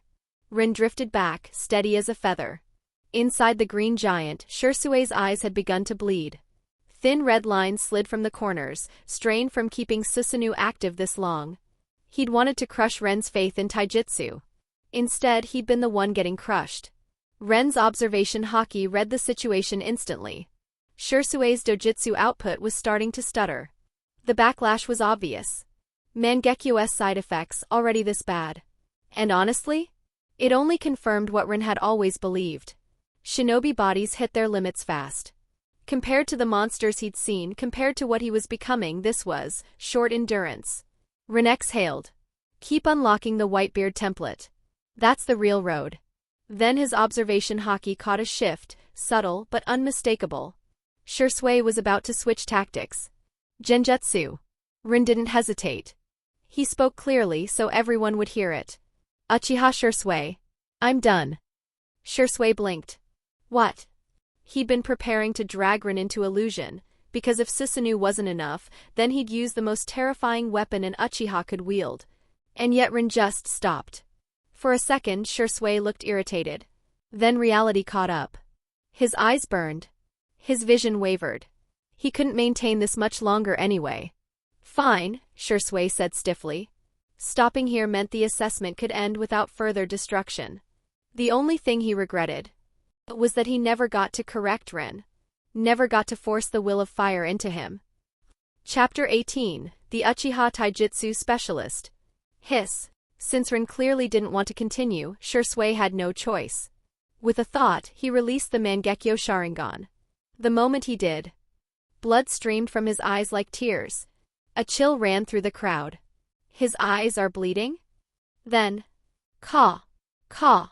A flock of crows swept in from the distance. In full view of everyone, they circled Shisui and within seconds pecked the blood clean from his face. Ren frowned slightly and shook his head. Still the same Shisui. Same talent. Same pride. Just completely washed by the will of fire. The so-called strongest genjutsu user could rewrite minds. Yet he'd been rewritten himself by Konoha's greatest hypnosis of all. The silence snapped. The crowd exploded. Looks like the assessment's over. Shisui's insane, but Ren's taijutsu is just as monstrous. The Uchiha really are Konoha's strongest clan. Geniuses keep popping up. 11 years old and already jonin? Even if it's taijutsu focused, that's crazy. People talked over each other, excitement rising higher and higher. They'd witnessed Susanoo with their own eyes. And they'd also watched a quiet, low-profile Ren take Susanoo's fists head-on like it was normal. It was the kind of spectacle you only saw once in a lifetime. Might Guy was practically vibrating. Ha ha ha. Youth is burning. He struck a pose, flashing his blinding white teeth. I'm running around the village 10 times. Guy. Kakashi didn't even finish the sentence. Whoosh. Guy was already gone. Kakashi stayed where he was for a moment, staring at Ren with a tight expression. Pain, then resolve. He turned away. It's time. I can't stay like this forever. If I want to honor Rin and Obito, I have to live. For the first time in a long while it felt like there was light in Konoha again. And it reached somewhere inside Kakashi's chest. Not far away, Yuzuki Yugao and Kurenai Yuhi both clenched their fists, eyes locked on Ren. He passed. Tonight he's treating us to grilled fish. They were proud, almost smug about it. Rin didn't disappoint. He never did. On the other side, Asuma Sarutobi crushed his cigarette into the ground. His irritation spiked the moment he noticed Kurenai's gaze hadn't left Rin even once. TCH, damn it. As the excitement continued, groups began peeling away. Umbu. Root. The military police. Various clan shinobi. No one needed to stay now. They'd already seen enough to understand what was coming next. Uchiha Ren's taijutsu was about to become famous across Konoha. Hokage office. Hiruzen lowered his pipe and stared at the crystal ball, expression unsettled. Ren's taijutsu is that strong? What bothered him wasn't Ren's talent. It was what that talent belonged to. Such a waste, Hiruzen murmured. A taijutsu genius and he's an Uchiha. And he doesn't even focus on chakra control or ninjutsu. Danzo scoffed as if nothing surprised him. Shisui didn't even use his real trump card. If he did, Rin would have been crushed. Hiruzen nodded slowly, thinking along the same line. A shinobi who doesn't rely on ninjutsu, no matter how strong his body is, how far can he really go? Danzo's mouth curled. As long as an Uchiha never opens his eyes, he's acceptable. His gaze sharpened with greed. The only real threat is the Sharingan. Taijutsu specialists, no matter how strong, don't scare me. Hiruzen's eyes narrowed. Since Rin passed Shisui's Jonin assessment, I'll make a brief public statement. Danzo added flatly, say he's the Uchiha clan's top taijutsu specialist. Encourage the clan to learn from him, train taijutsu. Hiruzen's brow twitched. No. That wasn't encouragement. That was a slap in the face. Everyone knew what the Uchiha took pride in. Calling a taijutsu specialist their number one was basically mockery. Danzo shrugged. Do what you want. I still think the Uchiha need to be reminded who's in charge. He turned and walked out. No hesitation. No looking back. Today he'd seen what he'd been craving for years. Now all that remained was to lay the trap properly. Shisui. The Uchiha. Their eyes. I'll take them. Sooner or later. Hiruzen watched him go, smoke spilling from his lips as his expression shifted. Remind the Uchiha. He didn't finish the thought. But the idea had already sunk its hooks in. Chapter 19, Shockwaves. Early the next morning, news spread through Konoha like wildfire. Uchiha Ren had been promoted to Elite Jonin. Not Jonin. Elite Jonin. That distinction mattered. Originally, the third Hokage, Hiruzen Sarutobi, had only asked Uchiha Shisui to test whether Rin qualified for Jonin, and more importantly, whether he'd been keeping up with chakra training and ninjutsu at all. But the test turned into a public disaster. They didn't just fight, they shattered parts of the first and second Hokage's stone faces on Hokage Rock. Shisui even revealed the legendary Susanoo. And Ren? He fought the entire time with pure taijutsu. At that point, if Hiruzen tried to downplay it, people would talk. So he did the only thing that wouldn't look petty on the surface. He let Rin skip ahead. Elite Jonin. A promotion that sounded generous, while quietly twisting the knife. Because an Uchiha who doesn't rely on ninjutsu, who doesn't even use his eyes, rising through taijutsu alone, was a subtle insult to every Sharingan user in the clan. A compliment with barbs. The village reacts. The village reacted instantly. The streets buzzed. An elite Jonin at 11? That's more monstrous than Kakashi. Wasn't he quiet for years? He wasn't quiet. He was just hiding. For ordinary civilians, the first emotion was simple fear. The second was relief and excitement. The third great ninja war had just ended in Konoha's favor. Now the village had another once-in-a-generation monster on its side. To most people, it felt like the future was finally turning bright. But the major clans didn't celebrate. They tasted the politics under the headline. Uchiha Ren, an elite jonin who specializes in taijutsu? Among the bloodline clans, the reaction was closer to a bitter sigh than awe. Because anyone with eyes could see it. The brief unity of wartime was fading. And the cold struggle between the Uchiha and Konoha's leadership was starting to surface again. Hyuga clan compound. Inside the Hyuga main house, Hayashi Hyuga sat with a heavy expression. The Uchiha produced another freak, and he's a taijutsu specialist. He sounded almost exhausted. When will the Hyuga produce a talent like that? It wasn't envy. It was frustration. Hayashi had always believed the Hyuga were every bit the Uchiha's equal. Reality disagreed. Shisui had already risen to fame. And now Ren, 11 years old, already elite jonin. Comparisons like that didn't just sting. They bruised.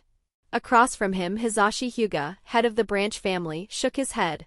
Brother, he's only an elite jonin who focuses on taijutsu. He hasn't shown the Sharingan. It's not as terrifying as it sounds. Hayashi exhaled.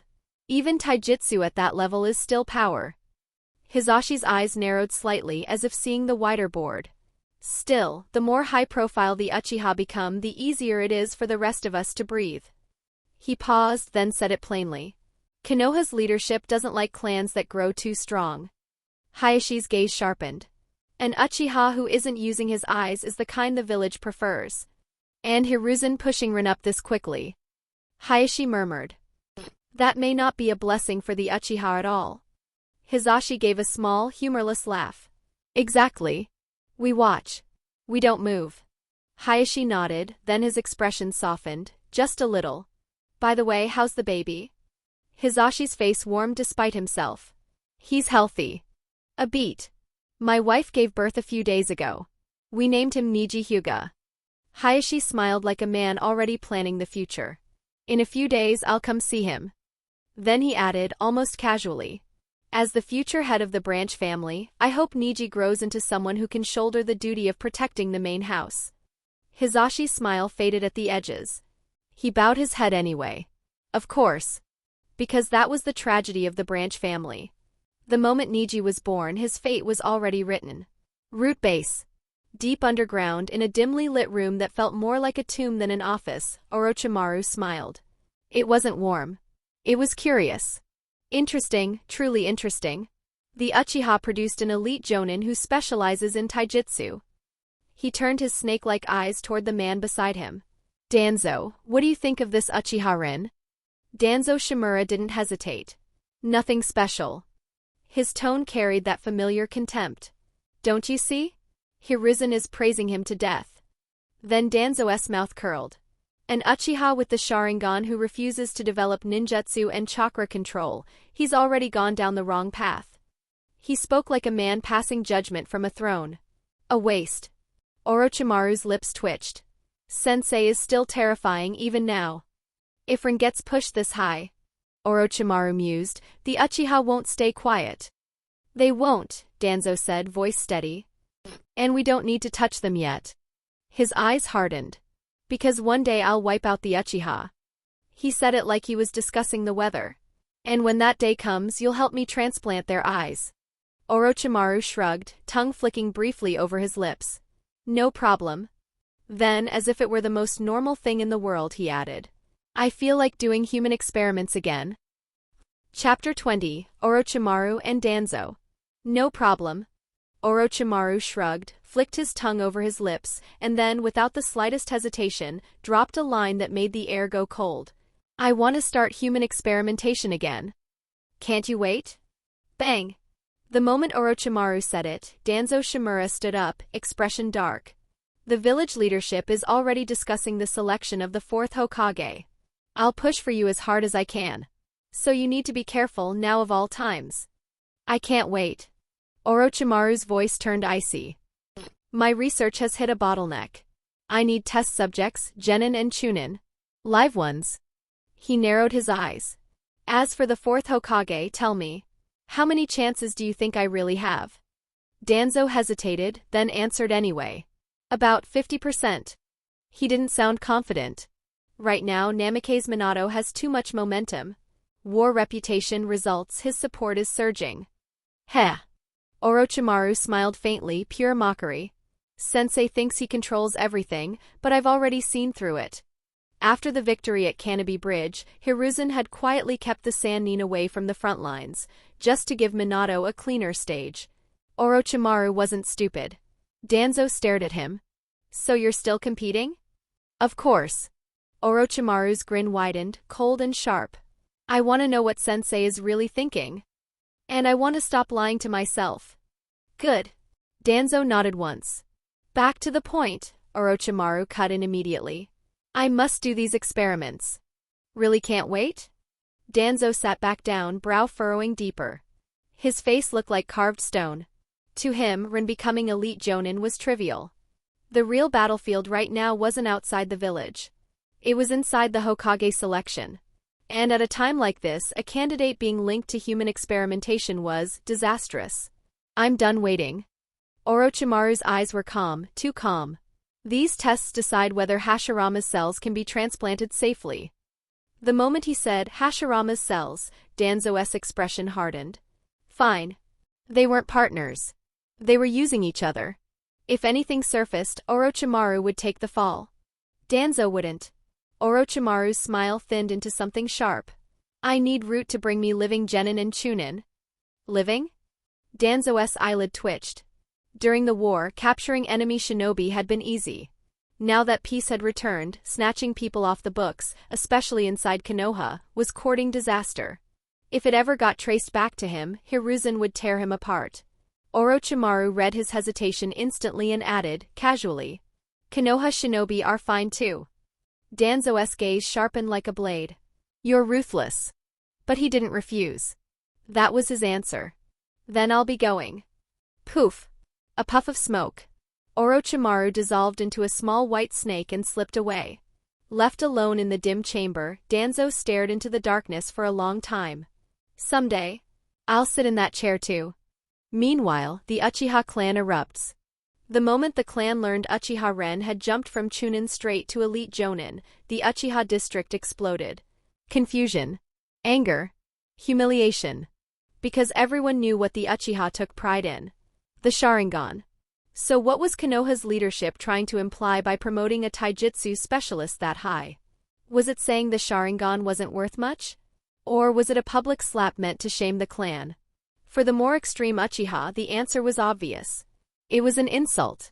Uchiha district, by a pavilion. Uchiha Fugaku sat alone, holding a teacup, eyes unfocused.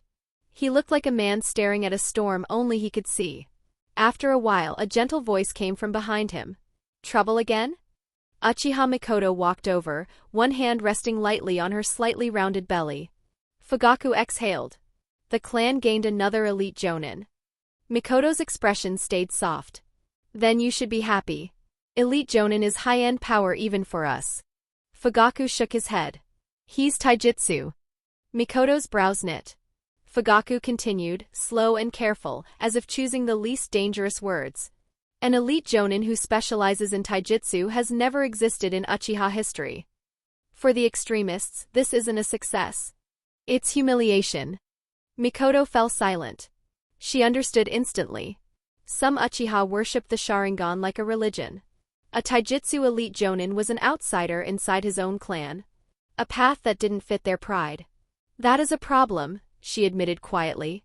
Fugaku rubbed his temple, then set the teacup down. I'll call a meeting with the senior members. Ren's rise opens another road for the clan. He paused, eyes narrowing. Because the Sharingan is powerful. But its cost is too heavy. Chapter 21, Fusing the Sage Body. Hopefully you can convince the Uchiha elders. Mikoto sighed, rubbing her belly lightly. So what name do you want for the baby? If it's a boy, Fugaku's expression softened instantly, we'll call him Sasuke Uchiha. Sasuke? Mikoto frowned. Wasn't the third Hokage's father named Sarutobi Sasuke? Exactly. Fugaku nodded with a straight face. I want my son to grow into a strong, great shinobi like Sarutobi Sasuke. Isn't that fine? Inside, Fugaku snorted. You want to discuss the Uchiha? Fine. I'll discuss you too. Let's see how you like gaining a grandson. All right. Mikoto gave him a suspicious look. She felt like he was hiding something. But she couldn't prove it. Still, Sasuke wasn't a bad name. It just carried a faintly ridiculous aftertaste, like they'd somehow shoved the Hokage family into their house by force. The aftershocks continue. The uproar from Rin's promotion still hadn't died down. Even people like Might Guy, Hatake Kakashi, Kurenai Yuhi, and Asuma Sarutobi were still processing it. A simple Jonin assessment had turned into a public incident so big it pushed Rin straight into elite Jonin. At 11. After years of being forgotten. Now he was suddenly Konoha's hottest topic again, his genius reputation even starting to overshadow Kakashi's. The only comfort, at least for outsiders, was that Ren's path was strange. An elite Jonin who specialized in taijutsu. And in Konoha's eyes that was the only weak point they could cling to. Naka River, upstream gorge. Upstream of the Naka River, inside a secluded canyon. Ren sat calmly on a boulder. Behind him, 5 shadow clones worked like machines, repeatedly trying to form Rasengan and refine Chidori. But it still wasn't clicking. The Rasengan dispersed before stabilizing. Chidori crackled and collapsed before it could lock into a clean shape. Promoting me to elite Jonin out of nowhere. Ren scoffed softly. Hiruzen really knows how to disgust people. He understood the trick perfectly. This wasn't a reward. It was a wedge. A taijutsu elite Jonin with the name Uchiha was a silent insult to every extremist in the clan who worshipped the Sharingan. It was meant to inflame pride. To turn Uchiha against Uchiha. You think you've got everything under control, Rin murmured, eyes half-lidded. But it's all a joke. Then he leaned back, unbothered. Whatever. The taijutsu I showed is enough to deal with you. As for the radicals in the clan, if they tried something, he'd make sure they learned very clearly why the world bled red. Sign in, Naka River. System. Sign in at the Naka River. Ding. Sign in successful.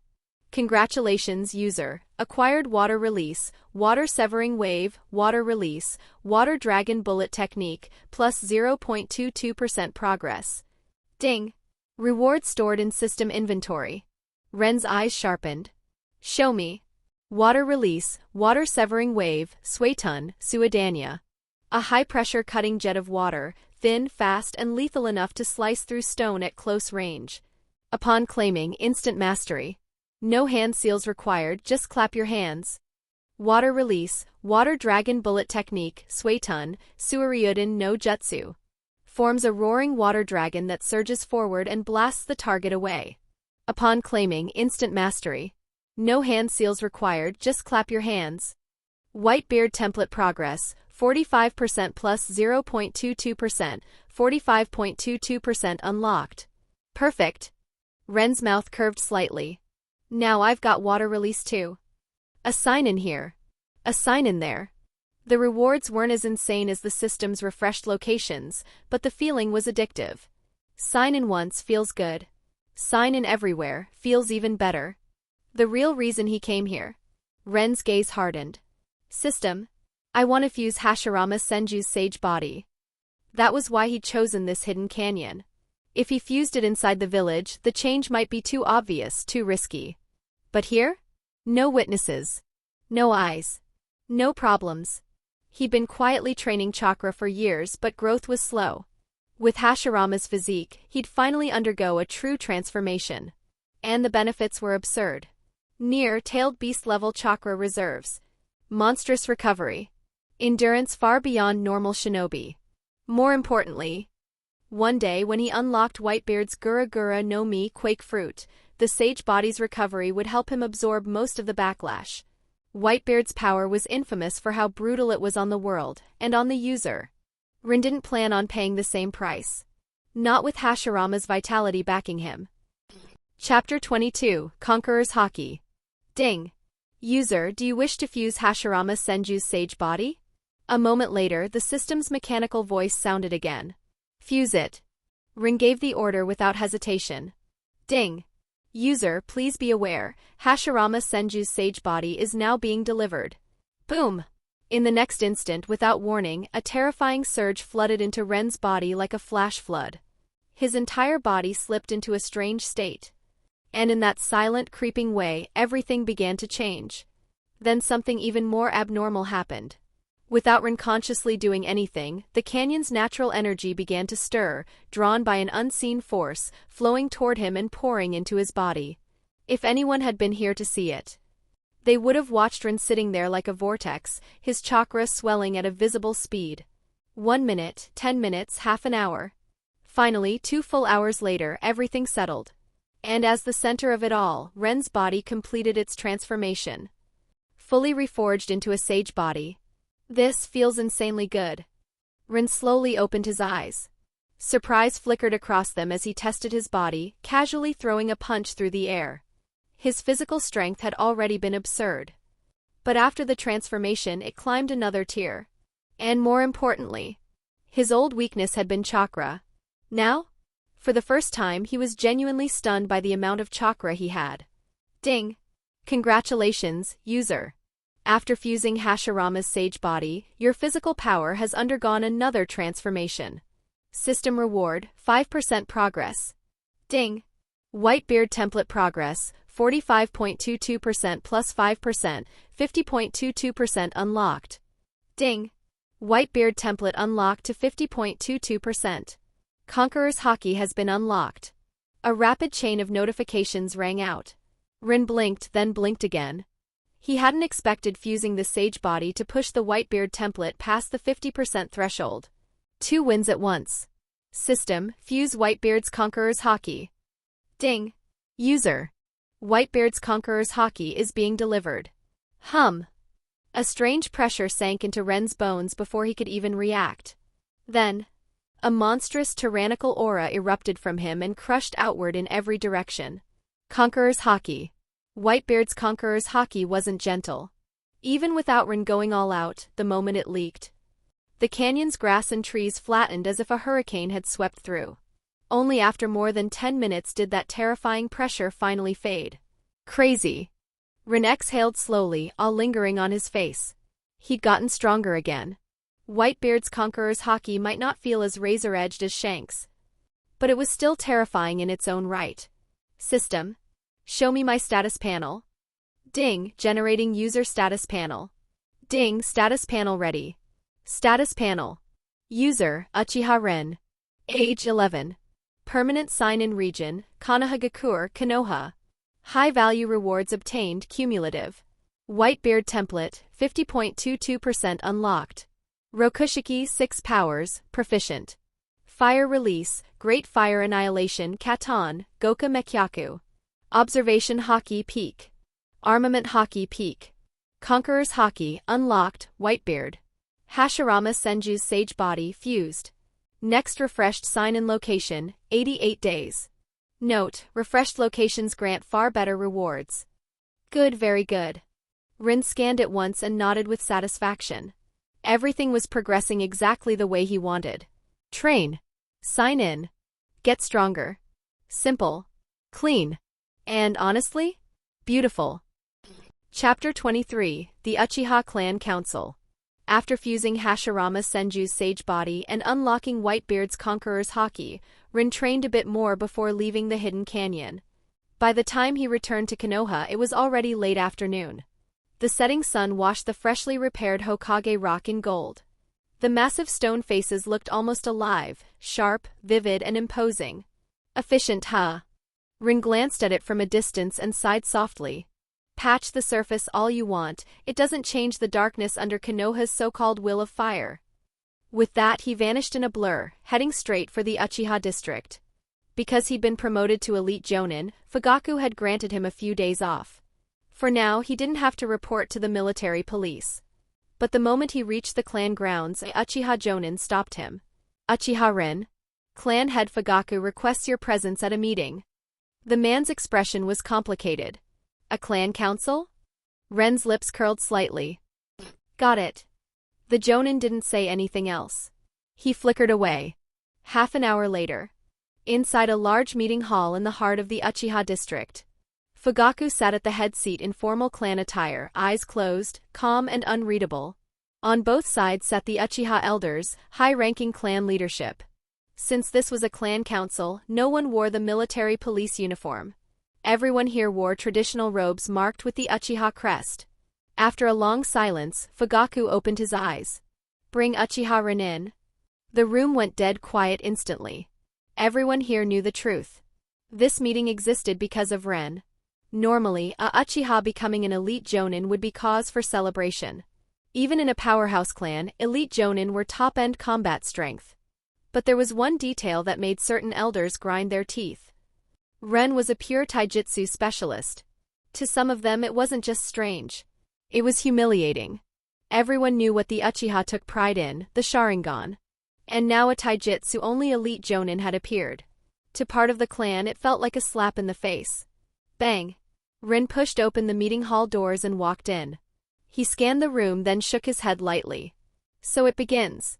These elders were essentially the Uchiha version of Konoha's council, figures like Koharu and Hamura, people who advised Fugaku while gripping the clan's direction by the throat. Ren didn't bother with polite formalities. The instant he stepped forward, his presence rolled out. Not chakra, not a bloodline aura. A brutal, sharpened pressure, something born from a body refined beyond normal limits.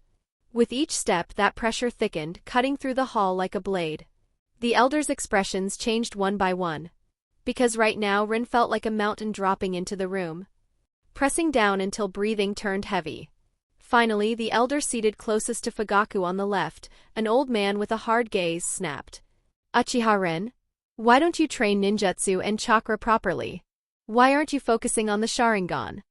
That was the spark. The left side elders erupted as if they'd been waiting for permission. "Exactly. Don't you understand the Sharingan is the pride of the Uchiha? Taijutsu is low class. You're disgracing the clan. Only those who train ninjutsu, chakra, and awaken the Sharingan deserve to be called Uchiha." Voices piled on voices, loud enough to rattle the hall. Ren paused before taking his seat.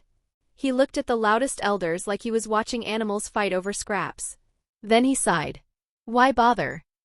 He glanced at Fugaku, who still hadn't spoken, then at the silent elders who weren't joining the attack. A cold glint passed through Ren's eyes. And then, in a tone so flat it felt like ice scraping stone, he said, "Shut up. All of you." Silence. Instant, suffocating silence. The elders who'd been shouting froze like their throats had been clamped shut. Not one of them managed to force out another word. The old man nearest Fugaku, the one everyone treated as the great elder, went pale with fury. No one had ever spoken to him like that. Not once. Chapter 24. It's fine. I'll head out first. Rage. Pure, violent rage. For a split second, the Uchiha Great Elder almost snapped, his hand twitching as he activated his Sharingan, ready to teach Uchiha Ren a lesson. He had never been humiliated like this in his entire life. But the moment his eyes changed, Ren had already read it with observation haki. A trace of contempt flickered through his gaze. Before the Great Elder could even focus his ocular power, an overwhelming pressure burst from Ren. Not chakra, not genjutsu. A crushing, invisible force, condensed to a razor edge, slammed down on the elders who'd been shouting the loudest. Keeping a low profile didn't mean he had no temper. A man could swallow insults once, twice. But he was elite jonin now. If they wanted to spit in his face after he'd shown restraint, then fine. No more courtesy. Boom! Whitebeard's Conqueror's haki was terrifying even when restrained. It hit the Uchiha faction instantly. They didn't even manage a grunt. Their minds rang like struck bells, their bodies locked in their seats, and then, thud, thud, thud. One after another, they slid off their chairs and collapsed onto the floor like sacks of grain. What the? Even the Great Elder froze. His three-tomo Sharingan stared wide, trembling with disbelief. He tried to force chakra into his eyes again, and realized his will was already being pressed flat. He couldn't even gather himself. He was being suppressed completely. For a few seconds he held on through sheer stubbornness alone, drenched in sweat, shaking from head to toe.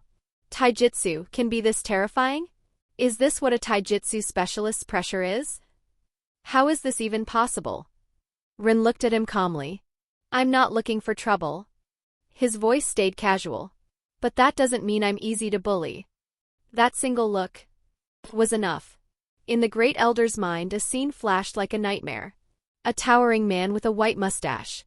One punch. An island splitting apart. The sky cracking. The world trembling.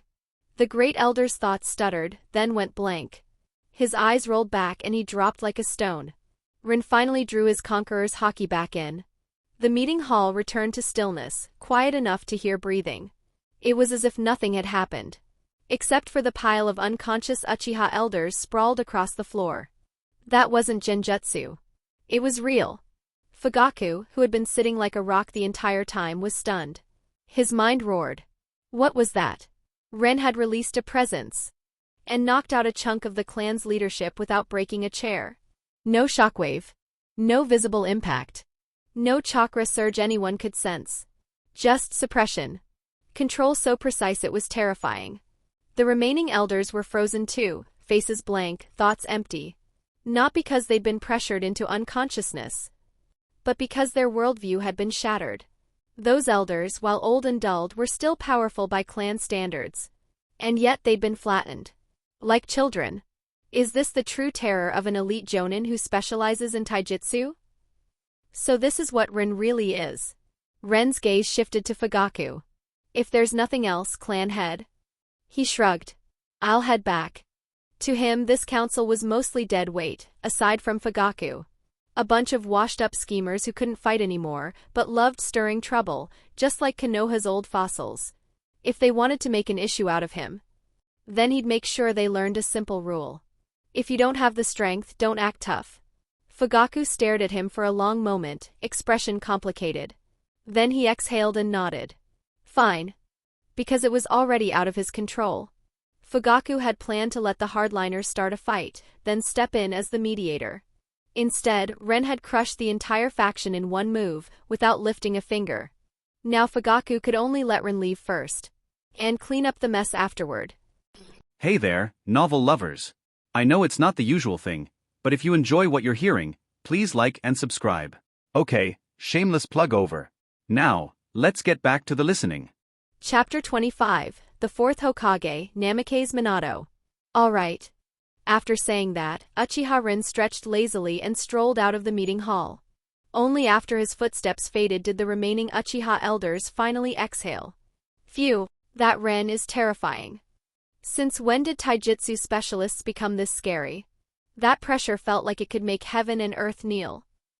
A few of them were sweating cold sweat, the kind you get after staring at something you can't possibly control. It wasn't just the strength. It was the control. That suffocating pressure had been focused like a blade, only hitting the ones who deserved it, without rattling a single table or chair. Fugaku rubbed his brow and sighed. A taijutsu elite jonin, he's opened a path our clan has never walked before. He looked around the room, voice heavy. You all saw it. Even without ninjutsu, even without showing his Sharingan, Ren is still strong. So we'll keep one eye open and one eye closed. A bitter smile tugged at his lips. Ren's existence had smashed every plan Fugaku had laid out. At this point, all Fugaku could do was clean up the mess and keep the clan from tearing itself apart. One by one, the remaining elders nodded. I agree. Sharingan or not, he's still Uchiha. Fine. Let it be. They weren't like the hardliners who'd just been knocked out, those fanatics with a near-religious obsession with ocular power. Reality was simple. Ren was a Uchiha elite jonin. That fact didn't change just because they didn't like how he got there. Good. Fugaku nodded, then glanced at the unconscious pile on the floor, a headache building. Someone call people in. Carry them out. What a disgrace. Yes, clan head. In the end, the clan meeting ended in the most humiliating way possible, quietly. And what happened inside was handled the Uchiha way. Buried. No one wanted the village to learn that a chunk of the clan's leadership had been flattened by Ren's mere presence. That wasn't just embarrassing, it would turn into a village-wide joke. So within the Uchiha, a strange phenomenon appeared. The radical members suddenly stopped loudly complaining about Ren not practicing ninjutsu. They still hated it. They just didn't dare say it. Just like that, an invisible storm was smothered before it could ignite. Ren, for his part, enjoyed the peace. He didn't say anything. He simply returned to his routine. Train. Sign in. Clock in at the Konoha Military Police Force. Repeat. Everything stayed calm. For about half a month. Then Namikaze Minato returned from the front lines, and Konoha erupted again. Because Minato came back with results that hit like thunder. He had negotiated and finalized ceasefire agreements with Kumogakure and Iwagakure. And in those agreements the other villages made concessions, effectively acknowledging Konoha as the leading village of the shinobi world. For the people of Konoha it meant one thing. The Third Great Ninja War was truly over. And Konoha had won. The village's confidence and morale shot through the roof overnight. Minato's prestige soared to its peak, so high it even began to eclipse the third Hokage's presence in the public eye. The Hokage selection. At the top floor of the Hokage Tower, a high-level meeting was convened. The village elders and key clan heads were called in, Hyuga, Uchiha, Nara, and others, to vote on the fourth Hokage. The candidates were Orochimaru Namikaze Minato. The vote ended with no suspense. Orochimaru lost by a crushing margin. In fact, he received only one vote. Danzo S. When the third Hokage announced the result, Orochimaru's expression was strangely calm. I lost, sensei. He shook his head and walked out without another word. He understood. Whatever thin strand of teacher-student sentiment remained between him and Hiruzen had been cut clean. From here on, he would chase his own ideal with his own hands. Hiruzen watched Orochimaru's back, face unreadable, only a quiet sigh hidden behind it. Orochimaru's seniority and achievements were more than enough to qualify. But Orochimaru was not someone you could easily control. So even if Orochimaru was his student, Hiruzen could still discard him without hesitation. Minato was different. A civilian-born shinobi with no clan backing, widely loved, easy to place on the throne, and easier to manage. That was precisely why the road had been cleared for him. Danzo, face dark as storm clouds, rose as well. I'm leaving. And he left the room. A celebration and a shadow. Namikaze Minato was officially chosen as the fourth Hokage. When the news spread, Konoha celebrated like a festival had been declared. But few people noticed something far more telling. The third Hokage did not leave the Hokage Tower. Instead, citing Minato's lack of administrative experience, Hiruzen remained, publicly framed as assisting the new Hokage. Whether it was truly assistance, or a leash disguised as guidance, only the people at the top knew. Chapter 26, Asuma Sarutobi. With the fourth Hokage taking office, Konoha had, at least on the surface, entered a new era. To stabilize Namikaze Minato's position, the third Hokage, Hiruzen Sarutobi, assisted him in rolling out a series of policies. They were chosen carefully, popular with civilians, yet still acceptable to the major factions. Minato's prestige rose noticeably. Of course. Whether by design or coincidence, Hiruzen's name appeared prominently alongside those policies, as if quietly reminding everyone. The third Hokage is still here. And so, for a time, Konoha slipped into a relatively peaceful stretch. Time passed. Before long, it was Konoha year 47, December 25th. With the year-end atmosphere settling in, the village felt even more prosperous and calm. After all, Konoha had secured final victory in the Third Shinobi World War, and its reputation in the shinobi world was soaring, almost arrogant in its confidence. For a time, the other great villages, Sunagakure, Iwagakure, Kumogakure, and Kirigakure, didn't dare challenge Konoha head-on. But no one realized. Beneath that calm surface, the village was already brewing with undercurrents, like it had reached the peak right before a slow decline. That evening, after another easy day at work, Uchiha Ren met up with Yuzuki Yugao and Kurenai Yuhi for dinner. After his promotion to elite jonin, Ren had become upper-tier combat power within the Konoha military police force. Petty cases no longer needed him personally. Most days he only had to give a few orders and then leave the rest to his subordinates. They ate at Ichiraka Ramen. Ah, Yugao stepped out first, looking blissful. I'm so full. That was amazing. Kurenai's smile was just as satisfied. Same. Ren followed, relaxed and content. These days had been unusually smooth. The Uchiha clan hadn't come looking for trouble. If anything, clan head Fugaku had increased Ren's resource support. And on the village side, with Minato newly in office, the higher-ups were busy stabilizing Konoha, which, rarely, pushed the long-standing tension between the Uchiha and the village into a temporary ceasefire. Ren's gaze drifted and he sighed quietly. If I remember right, the Uchiha's good days don't have much time left. Next year would be Konoha year 48. And the Ninetales incident would drag the clan's fate straight into the mud, along with the village's entire political balance. Ren? Kurenai noticed the shift. Her brows knit slightly. What's wrong? Nothing. Ren brushed it off with an easy smile. Come on. Let's go to the training ground. Okay. Neither of them overthought it. Lately, Ren had been drilling them regularly. In his words, they were too soft, and if war ever flared again, they wouldn't even have the basics to protect themselves. A little over 10 minutes later, the three arrived at one of Konoha's training grounds. And as they stepped in, they ran into Might Guy, Hatake Kakashi, and Asuma Sarutobi. Ha ha ha. Guy grinned the second he saw Ren, bright as sunrise. Ren, you're training too? Then he puffed out his chest like he'd been waiting all day to say it. I just passed the Jonin exam, Guy announced proudly. From today on, I'm a taijutsu specialist Jonin. He got so emotional he nearly teared up on the spot. Kakashi and Asuma both looked a little awkward. Guy had dragged them here. They weren't really training, just tagging along because they had nothing better to do. Kakashi took a breath and glanced at Ren. Long time no see. Ren gave a calm nod. Yeah, long time. They'd crossed paths plenty lately. After Minato's appointment, Kakashi, Minato's student, joined ANBU, trying to claw his way out of the darkness he'd been living in. With his new role, he inevitably dealt with the police force now and then. Over time, familiarity formed, even if neither of them was the friendly type. Asuma, meanwhile, looked irritated. He noticed it immediately. Kurenai's attention kept drifting toward Ren. With a quiet scowl, Asuma pulled out a cigarette, about to light it, anything to vent his mood. Yugao and Kurenai both frowned on instinct. But Asuma was the Hokage's son. They held back. Then Ren's eyes flicked over. Smoking's not allowed here. A faint blur. Before Asuma could even process it, the cigarette was gone from between his fingers.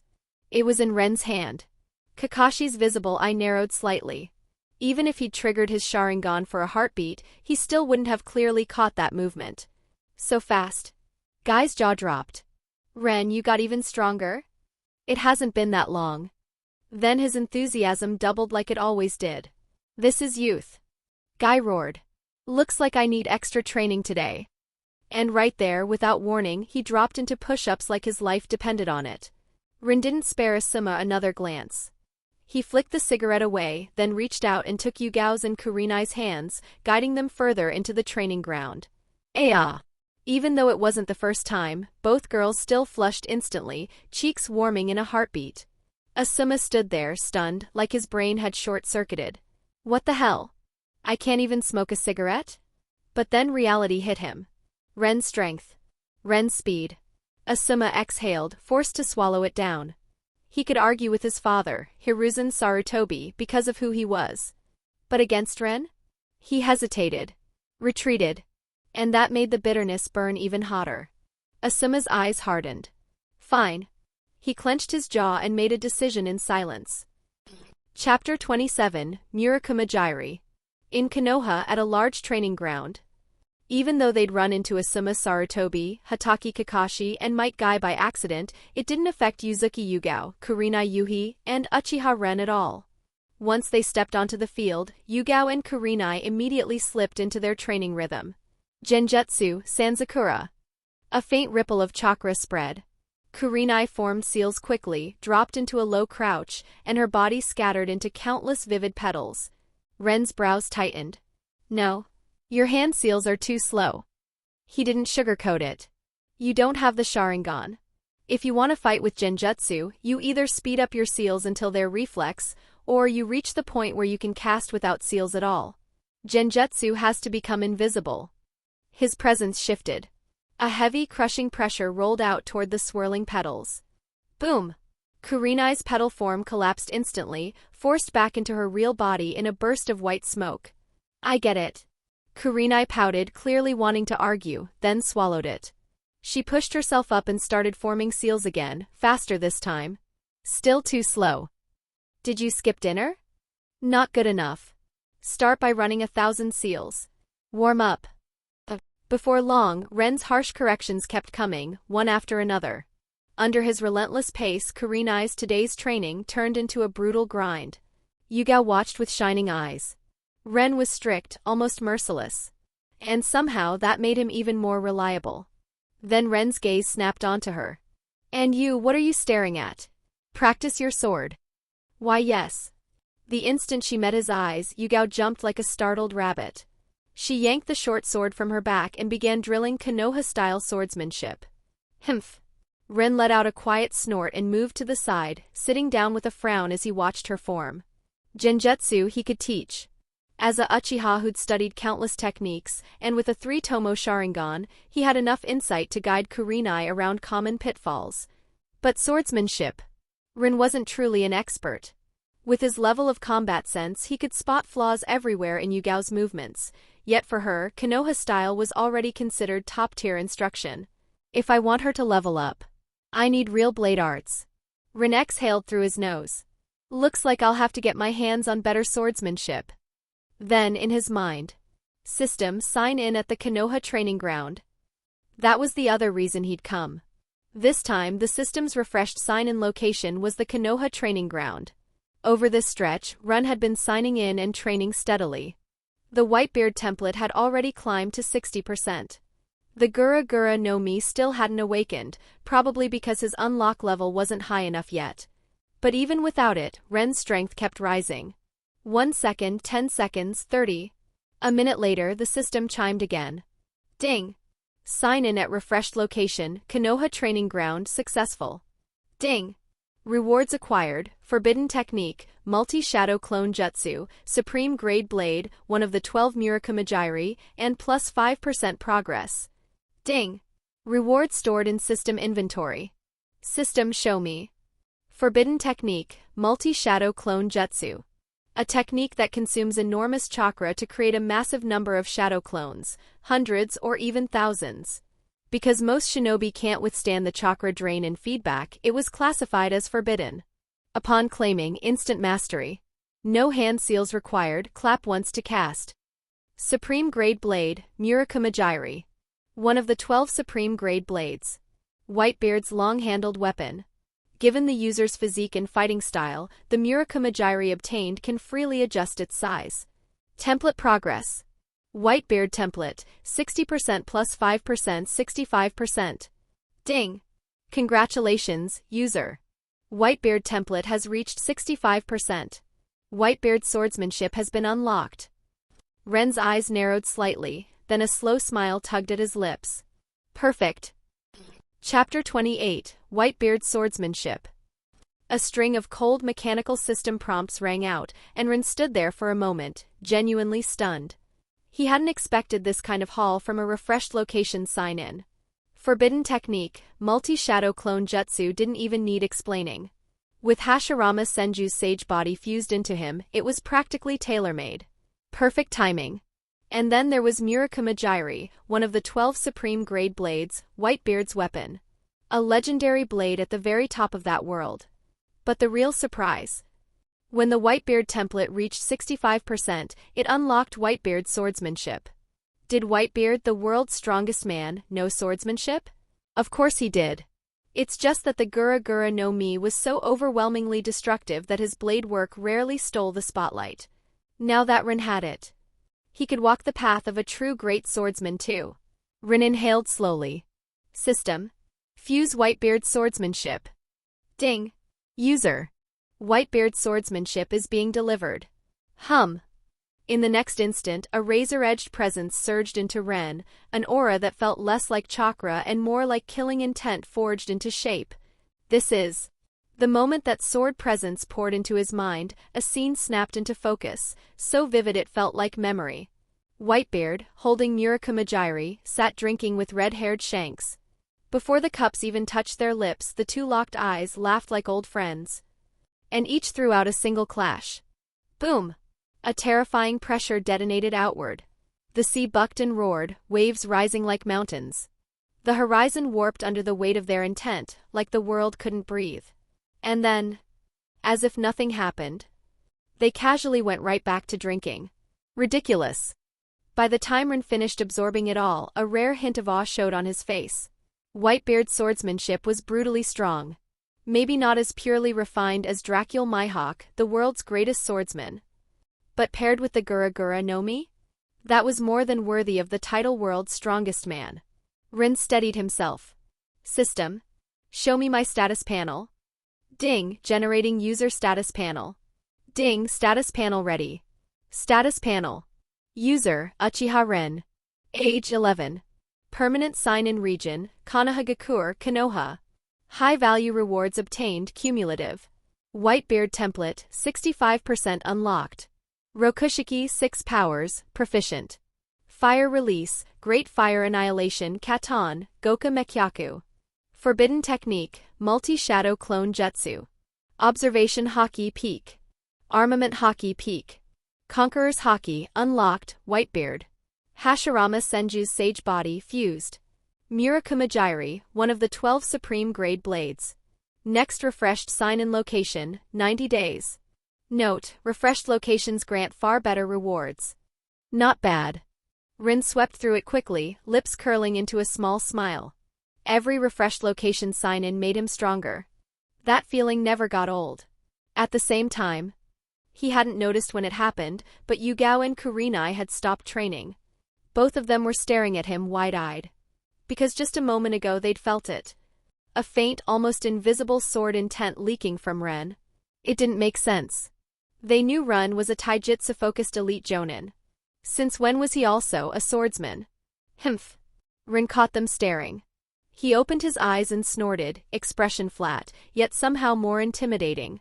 Kurenai snapped back first. We were training. Why yeah. Training? Yugao echoed, moving like she'd been caught doing something wrong. Rin didn't bother replying. Instead, he vanished. Whoosh! He reappeared right beside Yugao. Close your eyes. Ah! Yugao yelped, her face instantly turning red. Her thoughts went wild for half a second. Stop. Ren's voice cut through it like a knife. Focus. Sense the environment. He flicked her forehead. Tap. Ow. Calm down, Ren said. And listen. Okay. Still flustered, Yugao forced herself to settle and reach outward with her senses. Well? Ren asked. What do you feel?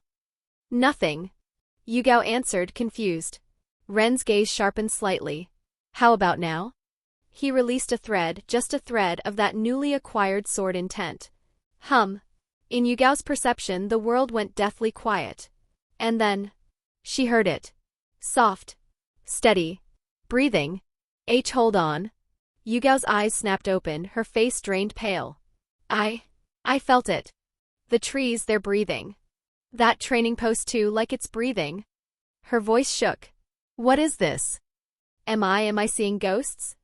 Rin watched her reaction, expression unreadable. Chapter 29, Shimura Danzo. Faster. Ren's voice dropped, sharp and cold as he stared at Yuzuki Yugao, who still looked like she'd seen a ghost. Draw. Slash. Oh okay. Shing. Yugao's short sword flashed. Almost on instinct, guided by that eerie breathing she'd sensed, she cut forward. A pale, crescent-shaped slash wave tore out. Boom! It slammed into a wooden training post. For a heartbeat, nothing happened. Then a perfectly smooth line appeared down the center. And the post split cleanly in two, the top half sliding off and thudding to the ground. That's insane. Kurenai Yuhi's eyes went wide. She even rubbed them like she didn't trust what she'd just seen. That was Yugao, right? Yugao herself looked even more shocked than Kurenai. I just heard something. Like, everything was breathing. So I swung in. Rin studied her for a long moment, then nodded once. You've got real talent. He didn't praise people lightly. If you keep grinding, you might become the strongest female swordsman in the shinobi world. What's a great swordsman? Yugao asked blankly. Ren shrugged like it was obvious. A top-tier one? In the right matchup, one clean strike can drop an elite jonin. He glanced at her blade. 3 strikes, and even a Kaga-level opponent can bleed out. Clink. Yugao's sword slipped from her fingers and hit the ground. The meaning landed a second later. Kurenai's expression wasn't much better. 1 strike to kill an elite jonin? That sounded less like skill and more like a nightmare. Ren exhaled. Enough daydreaming. He pointed toward the open ground. We build the foundation first. Body conditioning. Ah, Yugao whimpered. We'll do our best. Kurenai said, forcing herself upright. And just like that, their training turned into another round of joyful suffering, because Ren's warm-up was other people's personal hell. 3 hours later. After walking both girls home, Ren strolled through Konoha alone, hands in his pockets, heading back toward the Uchiha district. When he reached a narrow, dim alley, he stopped. The corner of his mouth lifted. You've followed me long enough. He didn't even turn around. Come out. Whoosh whoosh. 2 figures landed in front of him in near silence, both wearing cat masks. Root. Uchiha Ren, one said flatly. Danzo requests your presence. Ren didn't blink. Get lost. And he kept walking like they were background noise. Root's aura shifted, cold, offended. Then, we'll have to be forceful. The 2 masked operatives exchanged a glance. They'd been given a direct order. Bring him back. No matter what. Whoosh. They burst forward from both sides, kunai in hand, aiming to pin him in a crosscut. Thud thud. They didn't even see Ren move. One moment they were attacking. The next, both were airborne, launched like trash bags in a storm. They crashed hard, 50 paces away, skidding across the stone. The impact shook dust loose from the alley walls. KGH. HRK. Both men spat blood, eyes wide with disbelief. It wasn't just pain. It was wrong. Their insides felt shattered. Like their organs had been punched loose. Ren stretched his neck lazily as if he'd only swatted mosquitoes. Danzo. His voice carried down the alley, calm and contemptuous. Did you really send 2 Chunin to embarrass you? He tilted his head slightly, gaze drifting toward the far end. You've had Root watching me for a while. His smile sharpened. Since you're here, stop hiding and show yourself. Clap, clap, clap. Slow applause echoed. At the mouth of the alley stood a man in white, chin marked by a cross-shaped scar, one eye sunk in shadow. Shimura Danzo. He looked at Ren like he was assessing a weapon. Not bad, Danzo said evenly. For a taijutsu specialist. His voice hardened. Your sensing is impressive. His gaze flicked to the 2 collapsed operatives, then back to Ren. You attacked Root. Danzo's tone didn't rise, but the threat was obvious. Are you not afraid? I'll come after you for this. Chapter 30. Who do you think you are to lay hands on the Uchiha? Not afraid. Ren's expression didn't change in the slightest. You set up a barrier here. As a member of the Konoha military police force, I have the responsibility to investigate anything suspicious. You did this on purpose? Danzo's pupils tightened.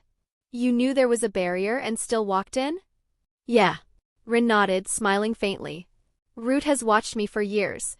I've wanted to meet the head of Root, Shimura Danzo, for a long time.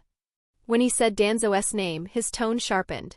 Back when the system had just awakened, Ren had lived like he was walking on thin ice. Root. Umbu. One wrong move and someone could decide he was too dangerous. But now? He didn't fear it anymore. He could stay low profile, sure. But low profile didn't mean letting people step on his throat. If Danzo wanted to send people after him, Ren would put them down. If it escalated, then it escalated. For the first time, Danzo looked genuinely thrown off. This was supposed to be simple. Seal off an alley with a barrier, force Ren to comply, pull an elite jonin into Root. Even if Ren was just a taijutsu specialist. An elite jonin was still a massive gain. And more importantly, if Ren entered Root, Danzo would have a cleaner line into the Uchiha clan's internal movements. But Ren wasn't bending. Not even slightly. He was like Shisui in the worst way, impossible to guide, impossible to use. Ren took one step forward, gaze cold. All right. If you're done wasting my time, I'm leaving. He paused, then smiled, thin and dangerous. I know what you're trying to do. Just don't get caught. His eyes narrowed. Because if I catch you, I'll crush you in one go. The air shifted. A heavy, domineering pressure rolled off Ren, unmasked, unrestrained, pressing straight down on Danzo like a mountain. Danzo's face tightened, jaw setting as if he'd swallowed something bitter. For an instant he felt ridiculous. Like a clown trying to posture in front of a real predator. Ren withdrew the pressure as casually as turning off a lamp. He didn't even bother looking at Danzo again. He turned and walked. Not yet. The real show starts when Konoha's upper brass finally decides the Uchiha have to die. Uchiha Ren? Danzo's voice snapped, ugly with rage. You'll regret this. Ren stopped and glanced back, eyes amused. Regret it? He tilted his head. Are you saying you want to go to war with the Uchiha clan? Danzo froze. His mouth opened but nothing came out. Because he couldn't say it. If he said war, Hiruzen would tear him apart before the Uchiha even lifted a finger. Right now, Konoha still needed the clan. Ren let out a soft laugh. Pathetic. He shook his head, voice turning sharp again. Shimura Danzo. Remember this. Even if the Uchiha fall to their lowest point, you still don't get to touch them.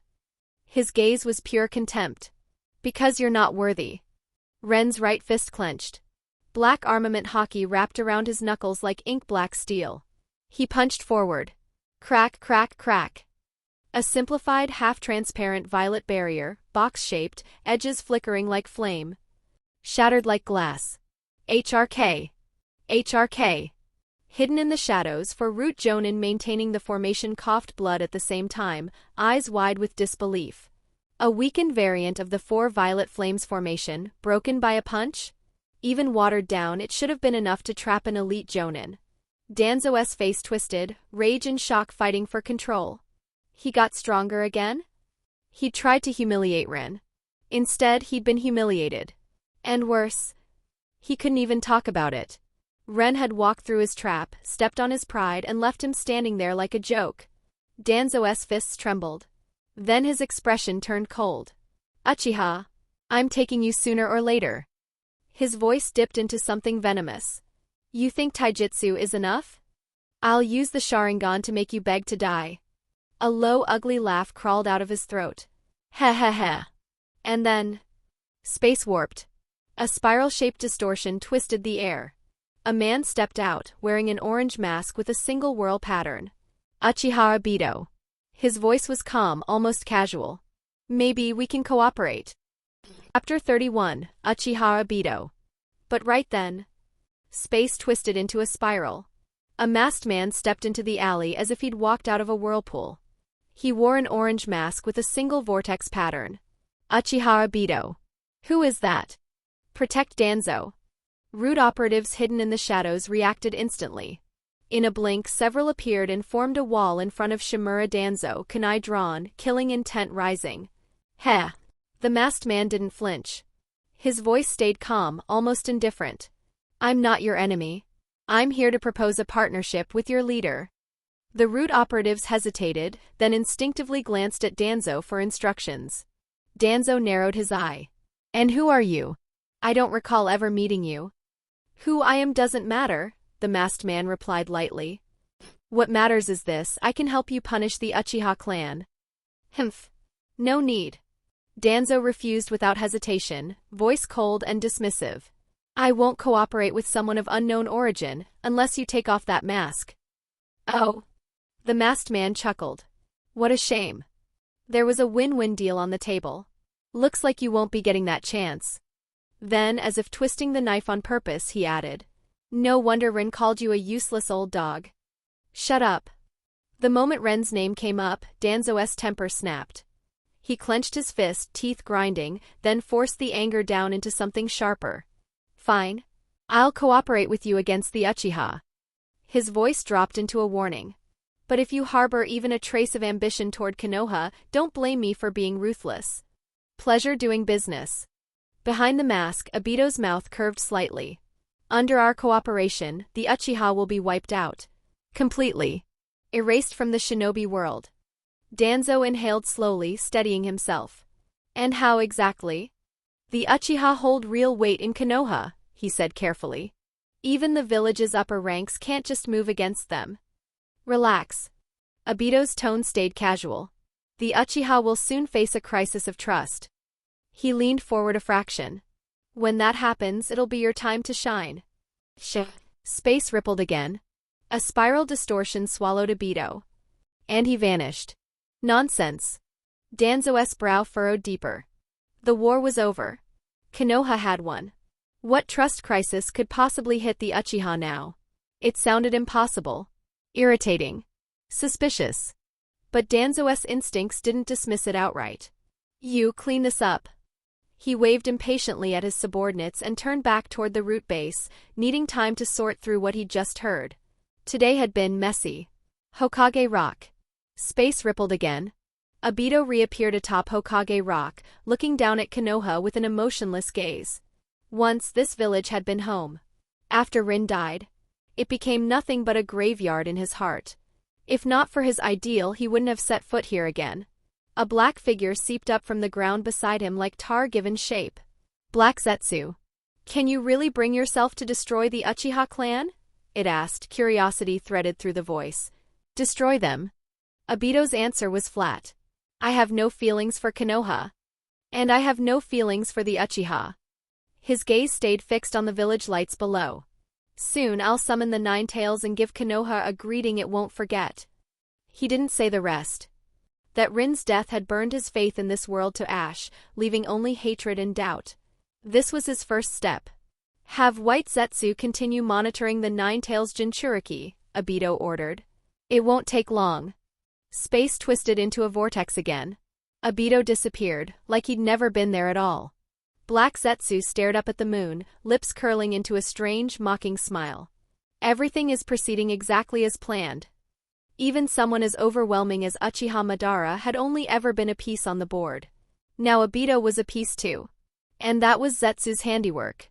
Stupid brother. Black Zetsu murmured at the moonlight. One day, I'll free Mother Kagaya Otsutsuki. Its body sank back into the earth and vanished. Meanwhile, not long after Black Zetsu left, a figure landed on Hokage Rock with a soft step. Ren. He folded his arms, looking in the direction Obito had vanished. So the dead last really did crawl back onto the board. Ren's observation haki was honed to the highest level. Any unusual ripple in Konoha, especially a space-warping distortion, was impossible to hide from his perception. Obito's showing his face, which means Konoha is about to get hit. Ren's expression shifted as his thoughts moved fast, then he exhaled and let the tension go. Come what may. If it was the Ninetales incident, then it was also an opportunity. Chapter 32, Unlock, Tremor Fruit Power. Time flew. In the blink of an eye, half a year had passed. Konoha remained peaceful, at least on the surface. And under the assistance of the third Hokage, Hiruzen Sarutobi, the newly appointed fourth Hokage, Namikaze Minato, was becoming more and more polished. Inside the village, he won hearts and support. Outside, he built cooperative ties with multiple hidden villages. He even personally handled the ancient Lauren crisis, traveling there to seal the dragon vein and end the unrest. With achievements like that piling up, Minato was steadily shaping himself into the kind of Hokage people would call great, even flawless. Hokage Tower. On the top floor of the Hokage Tower, inside an office, Hiruzen, who had already stepped down, sat with a pipe in hand, smoke curling from his lips in slow waves. He was irritated. No, more than that. He'd always believed that after pushing Minato into the Hokage seat, he could still steer the village from behind the scenes, guiding it with his own philosophy. But he hadn't expected this. The longer Minato sat in office, the more beloved he became, almost to the point of eclipsing Hiruzen himself. Part of it was Minato's image, bright, clean, heroic. But the bigger reason was simpler. Minato's actions aligned with what most of Konoha actually wanted. It was awkward.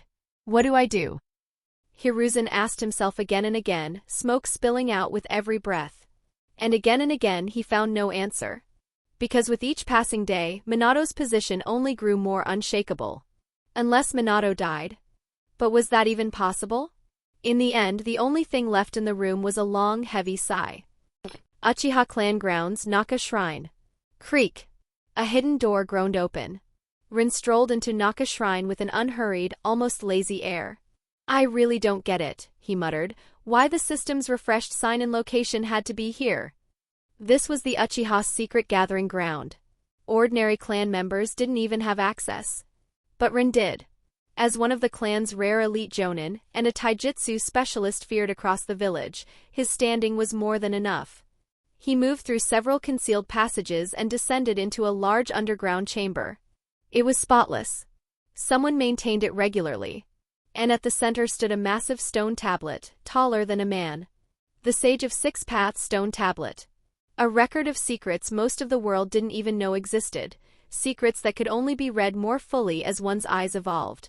Sharingan, Mangekyo Sharingan, Rinnegan. Ren's gaze lingered on it. The Sage of Six Paths tablet, tampered with by Black Zetsu, he said with a faint, amused exhale. And Madara paid the price. He clicked his tongue. Did Hagoromo really not notice, or did he just pretend not to? Rin shrugged. Whatever. Maybe it's just Otsutsuki family drama. He drew a slow breath, then spoke clearly. System. Sign in at Naka Shrine. 1 second, 10 seconds, 30. After a minute, the familiar chime rang out. Ding. Congratulations, user. Sign-in successful at refreshed location, Naka Shrine. Reward acquired, plus 10% progress. That's it? Rin blinked, genuinely caught off guard. Only 10%? Every refreshed location sign-in so far had come with absurd rewards. So this felt stingy. Then the system followed up. Whitebeard Template, 70% plus 10%, 80% unlocked. And immediately. Ding. Congratulations, user. Whitebeard Template has reached 80%. Unlocked, Whitebeard's Tremor Fruit Power, Gura Gura no Mi. Special adaptation, immune to Sea Prism Stone Suppression. Oh. Ren's mood flipped instantly. From cloudy skies to blazing sun. Now that is more like it. He'd spent over half a year grinding the template up to 70%. This single sign-in shoved it straight to 80%, and unlocked the most terrifying part of Whitebeard's kit. The Tremor Fruit. And better yet, the system had clearly adapted it for this world, removing the usual Sea Prism Stone drawback entirely. Because honestly, who knew whether Naruto World water techniques had anything remotely similar to that concept? Now it didn't matter. Water release, lakes, rivers, hell, even if he ever ended up in real pirate seas someday. Rin wouldn't be dragged down by something that stupid. Then the system asked. User, do you wish to fuse Whitebeard's Tremor Fruit Power? Rin didn't hesitate. Fuse it. Hum. A pale, luminous force surged into his body without warning. And inside Ren's mind a scene unfolded, so vivid it felt real. Whitebeard clenched his fists. That eerie, glowing quake force wrapped around his knuckles like living light. Then, he punched. Boom! The air shattered. Cracks, literal, visible cracks, spiderwebbed across space like broken glass. And the whole world shook as if the sky and earth were about to tear apart. Chapter 33, Sasuke is born. Phew. After who knew how long, Ren finally opened his eyes. Strong. No, ridiculously strong. Only after fusing the Tremor Fruit Power did he truly understand what made Whitebeard a monster. World's Strongest Man wasn't a title for show. Even Sengoku once said Whitebeard held the power to destroy the world. Even at only 80%, with my sage body I should be able to bring out the tremor power cleanly. Hum. A faint pale glow wrapped around Ren's fist. Crack, crack. The air itself fractured. Fine, visible fissures spread outward from his knuckles like glass about to shatter. Absurd. Ren loosened his hand and the quake light vanished instantly. System. Show my status panel. Ding, generating user status panel. Ding, status panel ready. Status panel. User, Uchiha Ren. Age 11. Permanent sign-in region, Konoha, Konoha. Major rewards obtained, cumulative. Whitebeard Template, 80% unlocked. Rokushiki 6 powers, mastered. Fire Release, Great Fire Annihilation Katon, Goka Mekyaku. Forbidden Technique, Multi-Shadow Clone Jutsu. Observation Haki Peak. Armament Haki Peak. Conqueror's Haki, unlocked, Whitebeard. Hashirama Senju's Sage Body, fused. Murakumajiri, one of the 12 supreme grade blades. Gentle Fist, 8 trigrams palm rotation, Hakusho Kaiten. Next refreshed sign in location, 90 days. Note, refreshed locations grant far better rewards. Not bad. Rin nodded, satisfied. 3 months ago the refreshed sign in location had been the Hyuga clan grounds, and he'd pulled their famed absolute defense, rotation. Honestly, it was almost comedic. His taijutsu was already terrifying, and the system kept pushing him deeper down the taijutsu path. Whatever. Time to go. He closed the panel and headed out of Naka Shrine. Konoha Military Police Force. Half an hour later, Rin reached the entrance of the Konoha Military Police Force headquarters. Before he even stepped inside, Takaru and Itsuki came rushing over, talking over each other like excited kids. Ren? The clan head's wife had another son. Ha ha ha, yeah. They named him Uchiha Sasuke. After Itachi, Konoha's about to get another genius. Our clan's getting more and more prosperous. So that's how it is. Rin smiled casually, but his mind turned cold and sharp. Sasuke is born. That meant the next generation was starting to arrive, one after another. And more importantly, the Ninetales incident was getting close. That disaster would become the turning point for both the Uchiha and Konoha itself. What a waste, Rin thought. Minato didn't deserve what was coming. Objectively, 4th Hokage Namikaze Minato was the rare kind of Hokage who actually eased internal tension, capable, respected, and steady. In a sense, that was the cleanest form of the so-called will of fire. But bright slogans were always paper-thin in front of what Konoha's upper ranks did in the dark. With the old guard, especially Hiruzen, still clinging to power, Minato's fate had practically been written already. Even so, Rin wasn't going to play savior. Dying for Konoha was Minato's chosen path. The truly unfortunate one was the child who hadn't even been born yet, Naruto, who would be shaped by the village from the moment he opened his eyes. If he didn't break.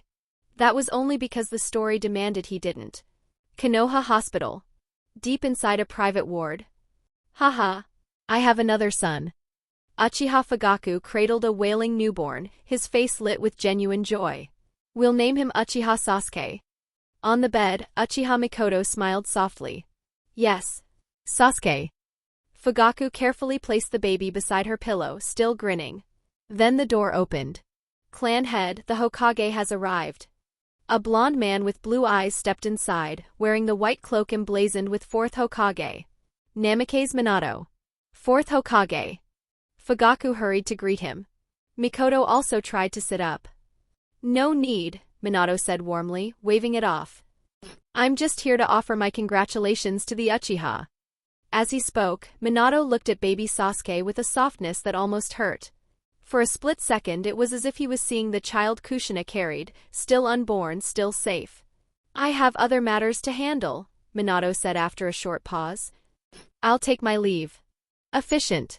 Clean. Exactly like him. After he left, Mikoto's voice was quiet but meaningful. The 4th Hokage is truly an excellent Hokage. Yeah.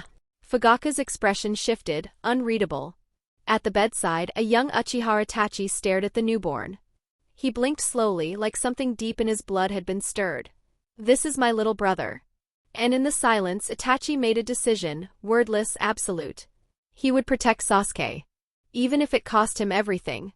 Chapter 34, Signing in on the Ninetales head. Sasuke's birth was nothing more than a small ripple. Konoha kept moving along its established track. Under the 4th Hokage Namikaze Minato, the major clans recovered in an orderly way, focusing on rest and rebuilding. After all, aside from Konoha itself, the clans had been hit hardest by the Third Great Ninja War. Everything about the village seemed to point toward a coming golden age. And Ren, even though he knew what was about to happen, he didn't dwell on it. He kept doing what he always did, sign in, train, and steadily grow stronger. 1 day, 3 days, 10 days. Time slipped by. Before he realized it, it was Konoha year 48, October 10th. Early that morning. Inside the Uchiha district, Ren had been resting with his eyes closed when he suddenly opened them. Because just now, his observation haki caught it. A sharp, violent chakra fluctuation bursting from somewhere hidden in the village. It spiked fast, then disappeared just as fast. Looks like Naruto's about to be born, Ren murmured. Kushina can't fully suppress the Ninetales anymore. His expression didn't change, like he was commenting on the weather. Ding! Congratulations, user. A new sign-in location has refreshed. Please check it as soon as possible. What? It refreshed already? Ren frowned. By his count, the 3-month window shouldn't have been up yet. System. Why the early refresh? Ding. User, due to a special situation, the refreshed sign-in location has been moved forward. A special situation? Ren's eyes narrowed. His first thought was simple. Ninetales incident. System. Show my status panel. Ding, generating user status panel. Ding, status panel ready. Status panel. User, Uchiha Ren. Age 11.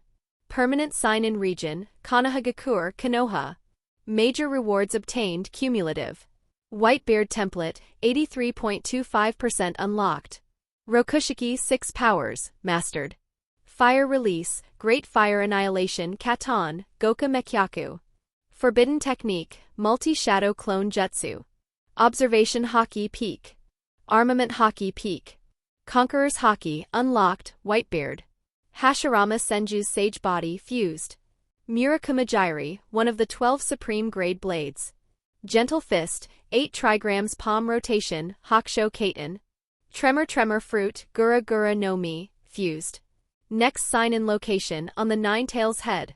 Sign-in time required, 1 minute.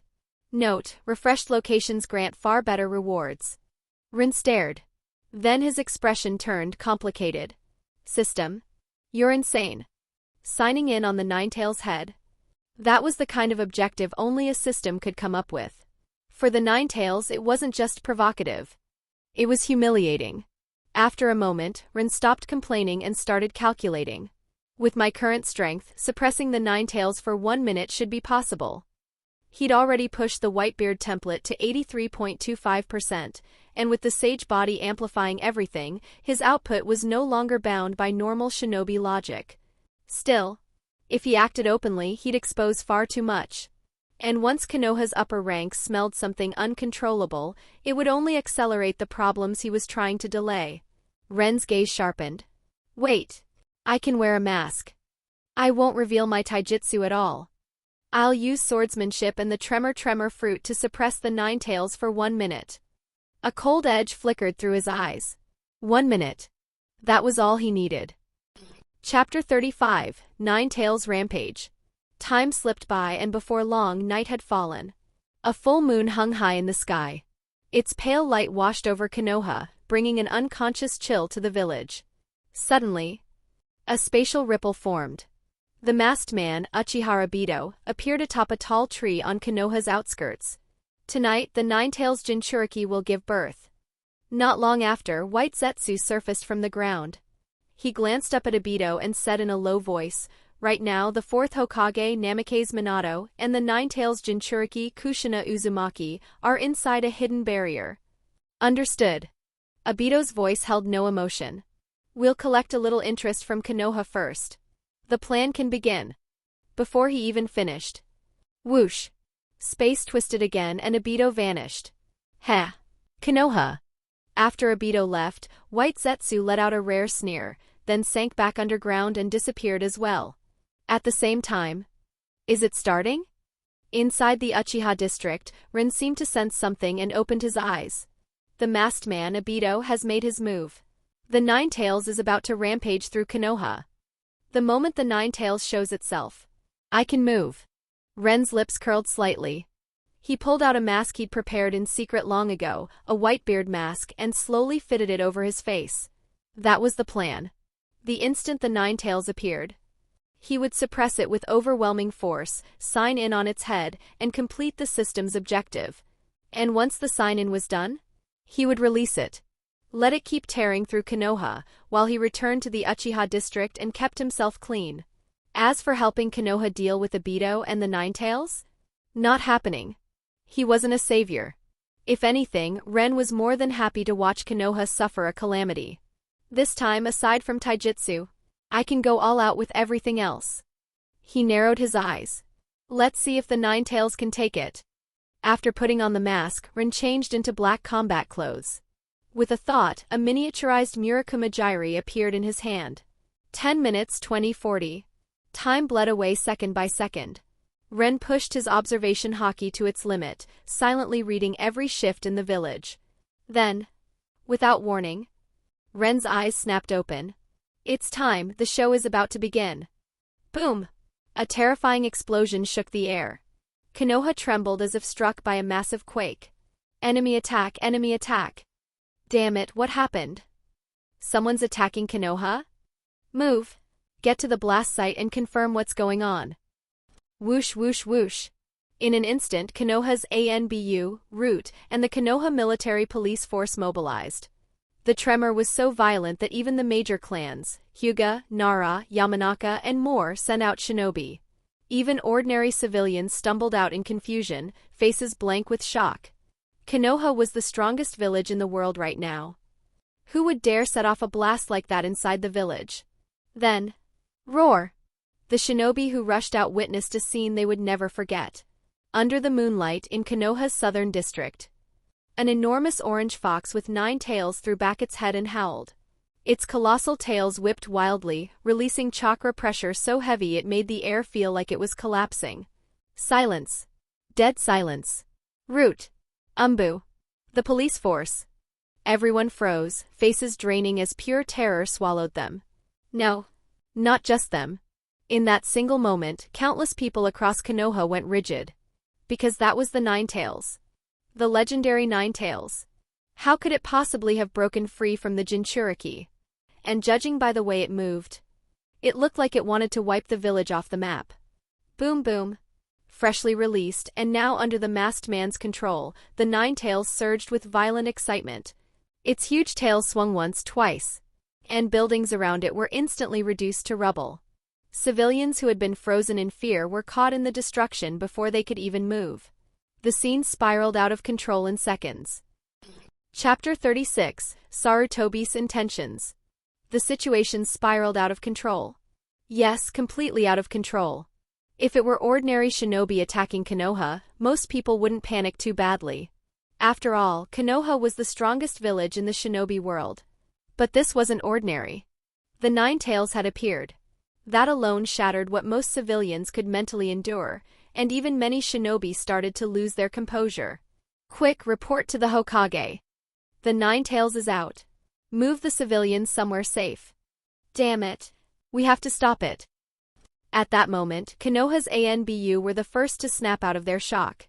They split into 3 squads. 1 squad to stall the Ninetales. 1 squad to evacuate civilians. And the last squad, headed straight for Hiruzen Sarutobi. Needless to say, that last group were Hiruzen's personal loyalists. In a crisis like this, they stopped pretending. They went to their real master. As for the 4th Hokage, Namikaze Minato, most of them had never truly sworn their hearts to him. But the truth was, Hiruzen already knew. He wasn't blind. Standing atop a rooftop in the Sarutobi compound, he only needed a single look to see the Ninetales rampaging through the village. Damn it, how did the Ninetales get out? Hiruzen's face was grim. He remembered clearly, tonight was the day Kushina Uzumaki was giving birth. Minato had made thorough preparations. So this meant only one thing. Something had gone wrong. Then Hiruzen's eyes narrowed sharply, as if he'd noticed something that made his blood run cold. Wait, that chakra. The Ninetales is being controlled by Sharingan. Sharingan. Uchiha. For an instant, Hiruzen's thoughts roared like a storm. What are they trying to do? But only a few seconds later, his expression shifted again. Hold on. The Uchiha don't actually gain anything by unleashing the Ninetales like this. And in that hesitation, a thought slid into place, quiet, sharp, and ugly.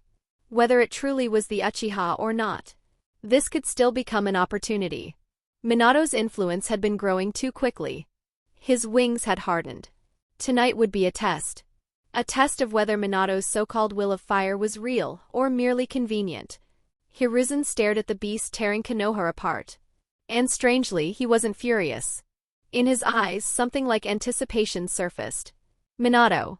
I'll be watching your performance. Whoosh whoosh whoosh. A series of rapid movements landed behind him. More than 20 elite ANBU appeared at once. Hiruzen didn't turn.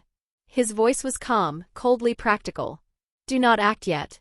Let Minato's people throw themselves in first. Then he continued, issuing orders like pieces on a board. Send word, evacuate civilians and the younger generation immediately. And have Danzo lead route to the Konoha military police force. Do not allow the police force to mobilize. Understood. The ANBU captain gave a crisp nod.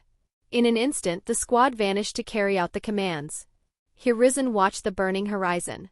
Uchiha. Don't blame me. Even if you didn't do this, you'll wear the blame all the same. Whoosh.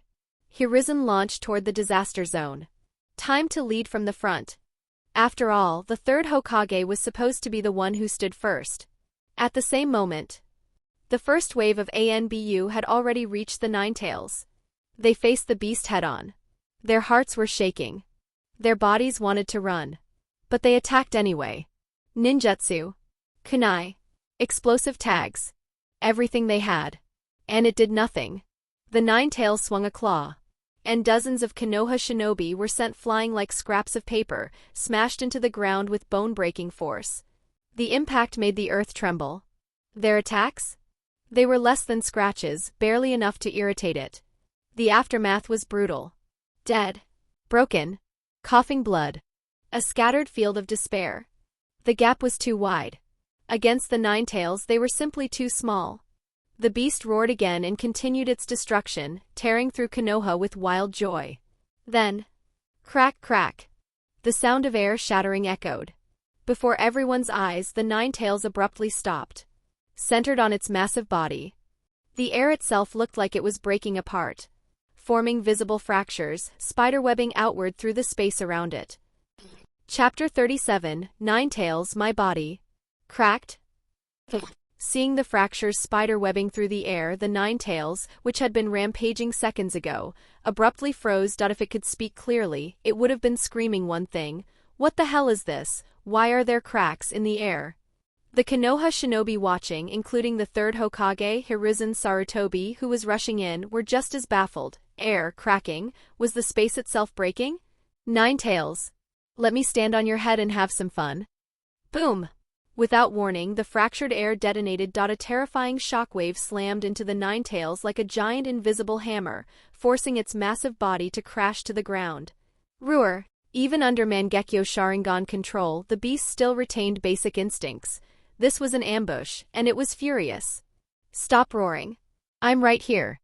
Whoosh! A black figure dropped into place before the Ninetales, weapon in hand, an enormous polearm-like blade. He wore a Whitebeard-style mask. It was Ren, but no one knew that. All the shinobi saw was a masked man stepping in front of the Ninetales like he owned the night. Who is that? Is he insane? He's provoking the Ninetales. He's got monstrous chakra. I've never felt anything like it. Hiruzen's brows knitted as he arrived, eyes sharp and calculating. No such person in the shinobi world, and that weapon, never seen it before. He lifted a hand. All units fall back. Not because he cared, because he couldn't read the board yet. The Ninetales hauled itself up, baring fangs, then lunged straight at the masked man, fast, violent, unstoppable. Ren didn't retreat. He smiled, thin, pleased. Finally, after all these years of signing in, I get to cut loose. Ren tightened his grip on Murakumajiri, Whitebeard's weapon, now sized for him. This time, to conceal his identity, he deliberately pushed out the chakra signature of his Hashirama Senju sage body. Not his usual pressure. A heavy surge rolled off him. Then more. Chakra flooded his blade, dense, pressurized, and within it, faint white halos shimmered like light trapped inside mist. Not chakra alone. Sage body chakra and the tremor fruit, Gura Gura no Mi power, layered together. Even Ren didn't know exactly how hard it would hit, so he chose the perfect test target, the Ninetales. Ren swung. A single clean slash. A white cutting wave, dozens of meters long, tore forward. The moment it formed, crack, crack, the air fractured again like glass about to shatter. The Ninetales answered with raw arrogance. A tsunami of chakra erupted from its body. It didn't dodge. It didn't block. It rammed itself into the attack. As if daring the masked man to scratch it. I'm the Ninetales. I don't die. It sensed Ren's chakra, but it didn't recognize the quake power riding inside it. And that mistake was fatal. Boom! The cutting wave landed. The vibration detonated. A brutal, unnatural trembling force exploded through the Ninetales' body. Its eyes widened, genuinely stunned, as cracks began to spread across its flesh. Not wounds, not cuts, not burns, fractures. Like the beast itself had become something that could be broken. Chapter 38, Beating Down the Ninetales. My body? Staring at the fractures spreading across its own flesh, even the Ninetales, still shackled under Mangekyo Sharingan control, showed a rare flash of disbelief. What kind of power is this?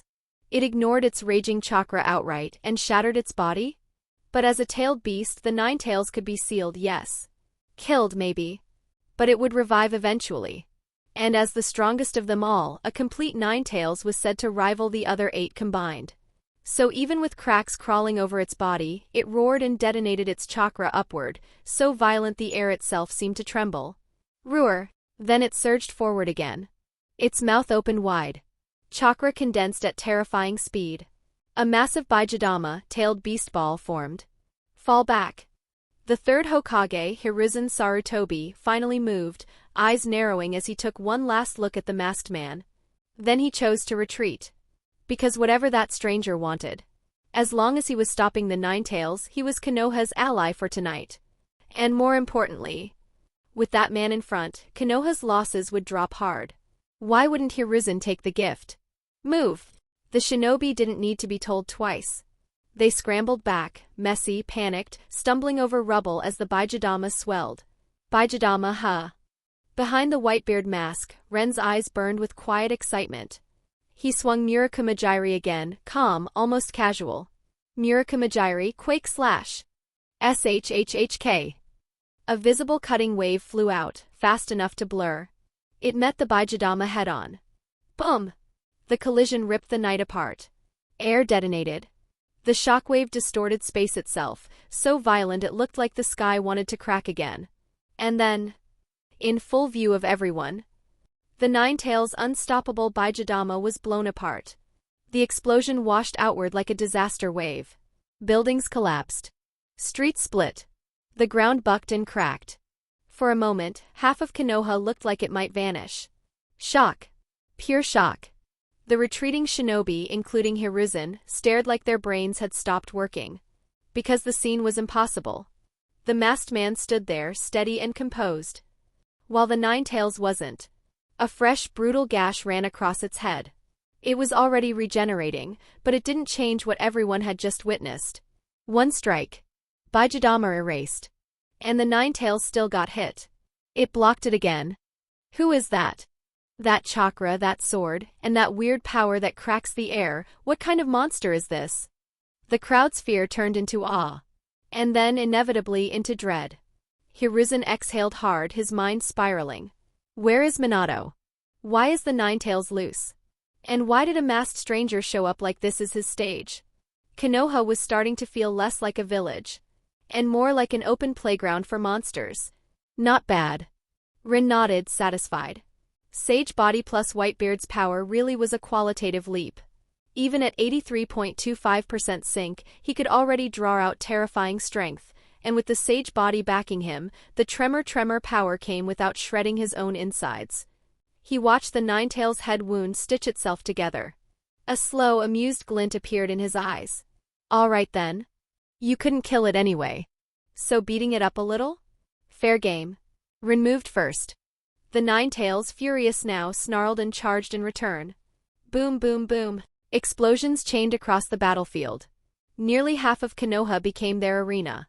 Every collision meant another wave of destruction, another row of buildings erased. Thankfully, most civilians had already evacuated.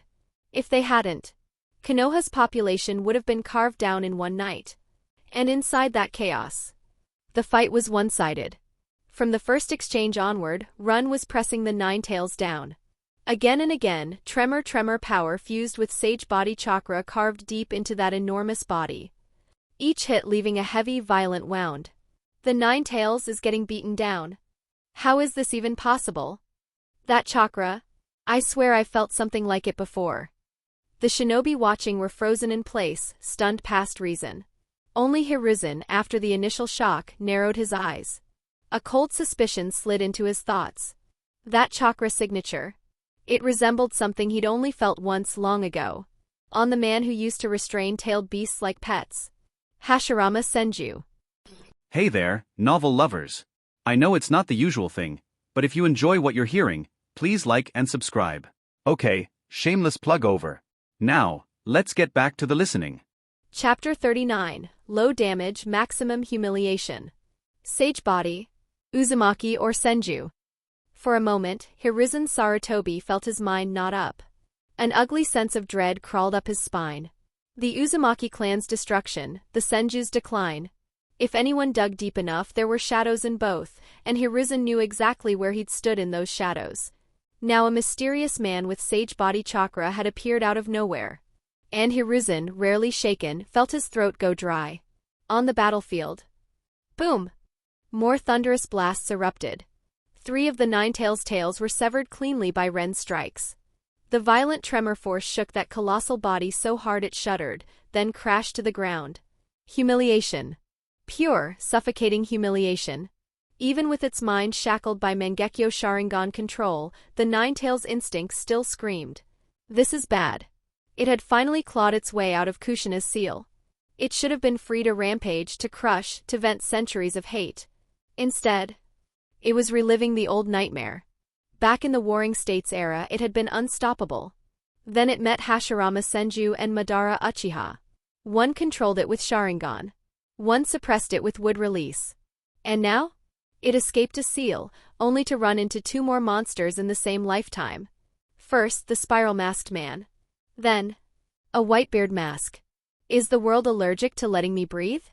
For the first time in a long time. The Ninetales almost wanted to question its own existence. Roar, but it was still the Ninetales. Even beaten back, it refused to submit.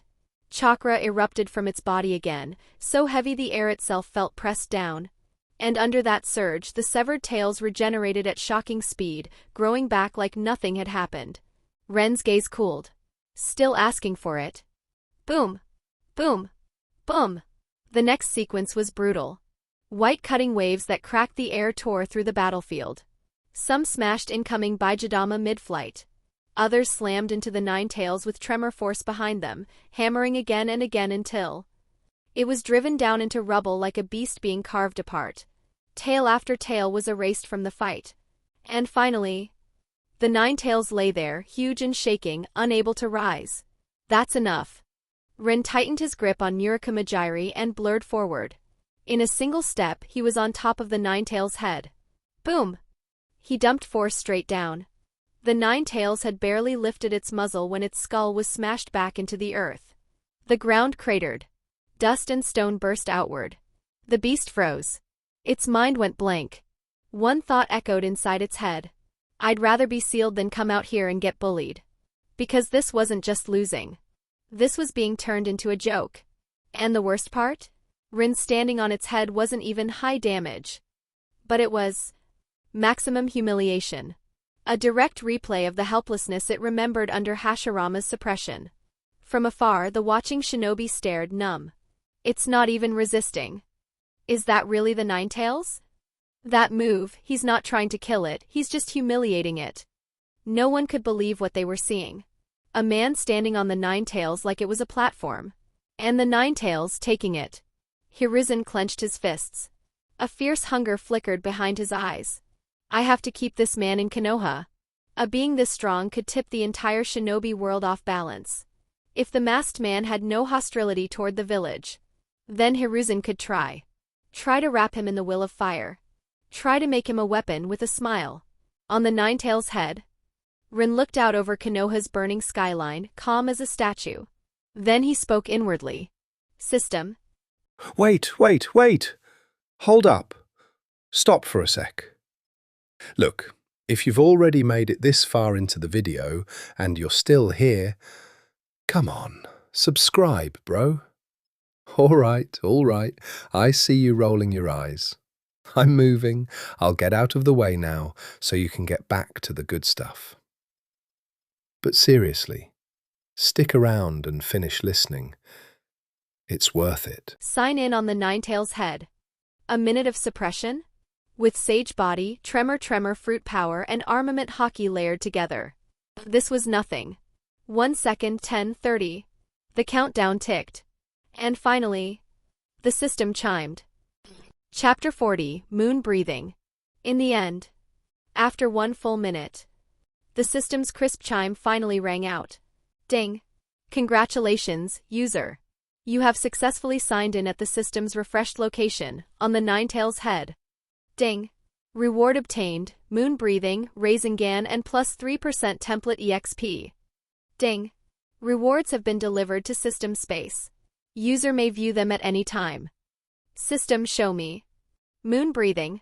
A breathing style derived from sun breathing, created by Tsujikuni Michikatsu, elder brother of Tsujikuni Yorichi. It produces wide-area sword pressure and attacks accompanied by countless crescent moon blades, fast, lethal, and built for large-range kills.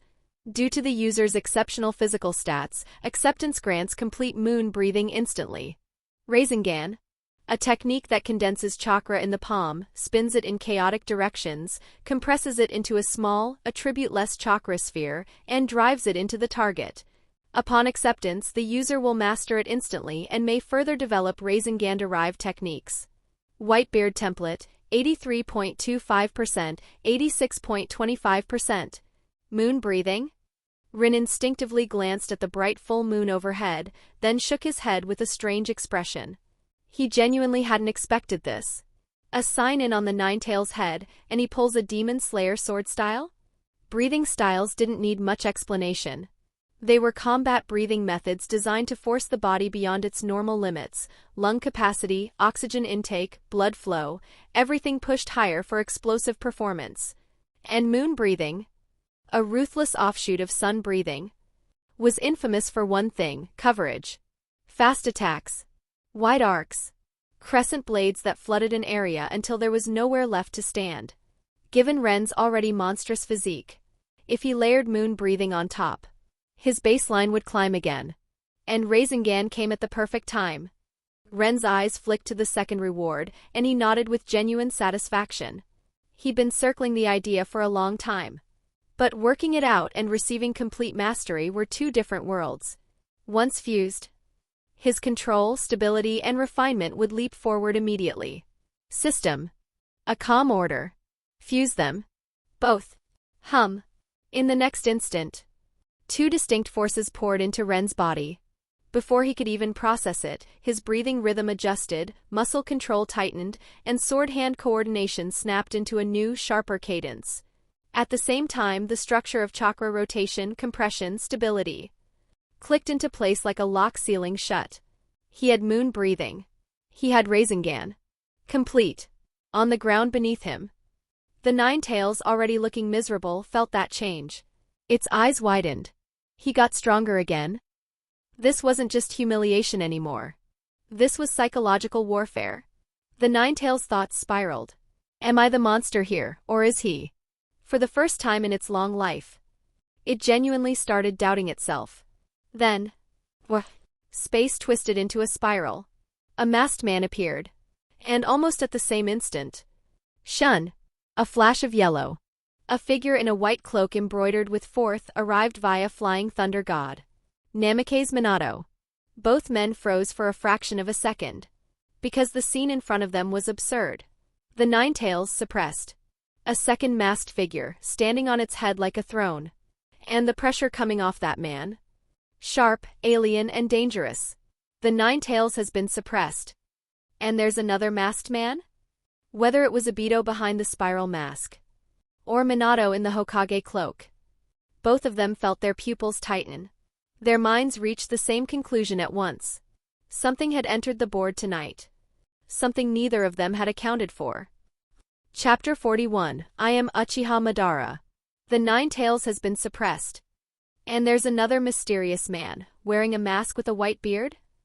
The moment they arrived, both the spiral-masked man, Obito, and the fourth Hokage, Namikaze Minato, narrowed their eyes. For an instant their thoughts went blank. Because neither of them expected this. The Ninetales, freshly released, had been suppressed so easily.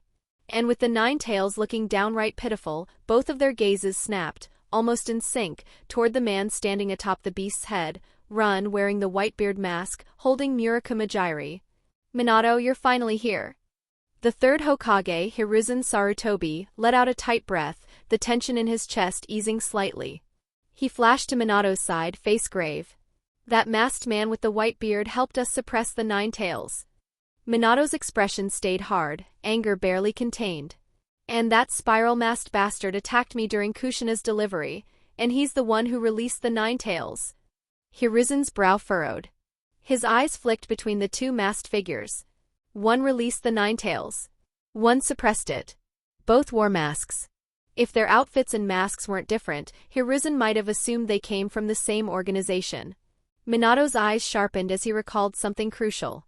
And he has a Mangekyo Sharingan. He pointed straight at the spiral-masked man. The Ninetales is being controlled by his Mangekyo Sharingan. Mangekyo Sharingan? You mean the Uchiha clan? Hiruzen blurted reflexively.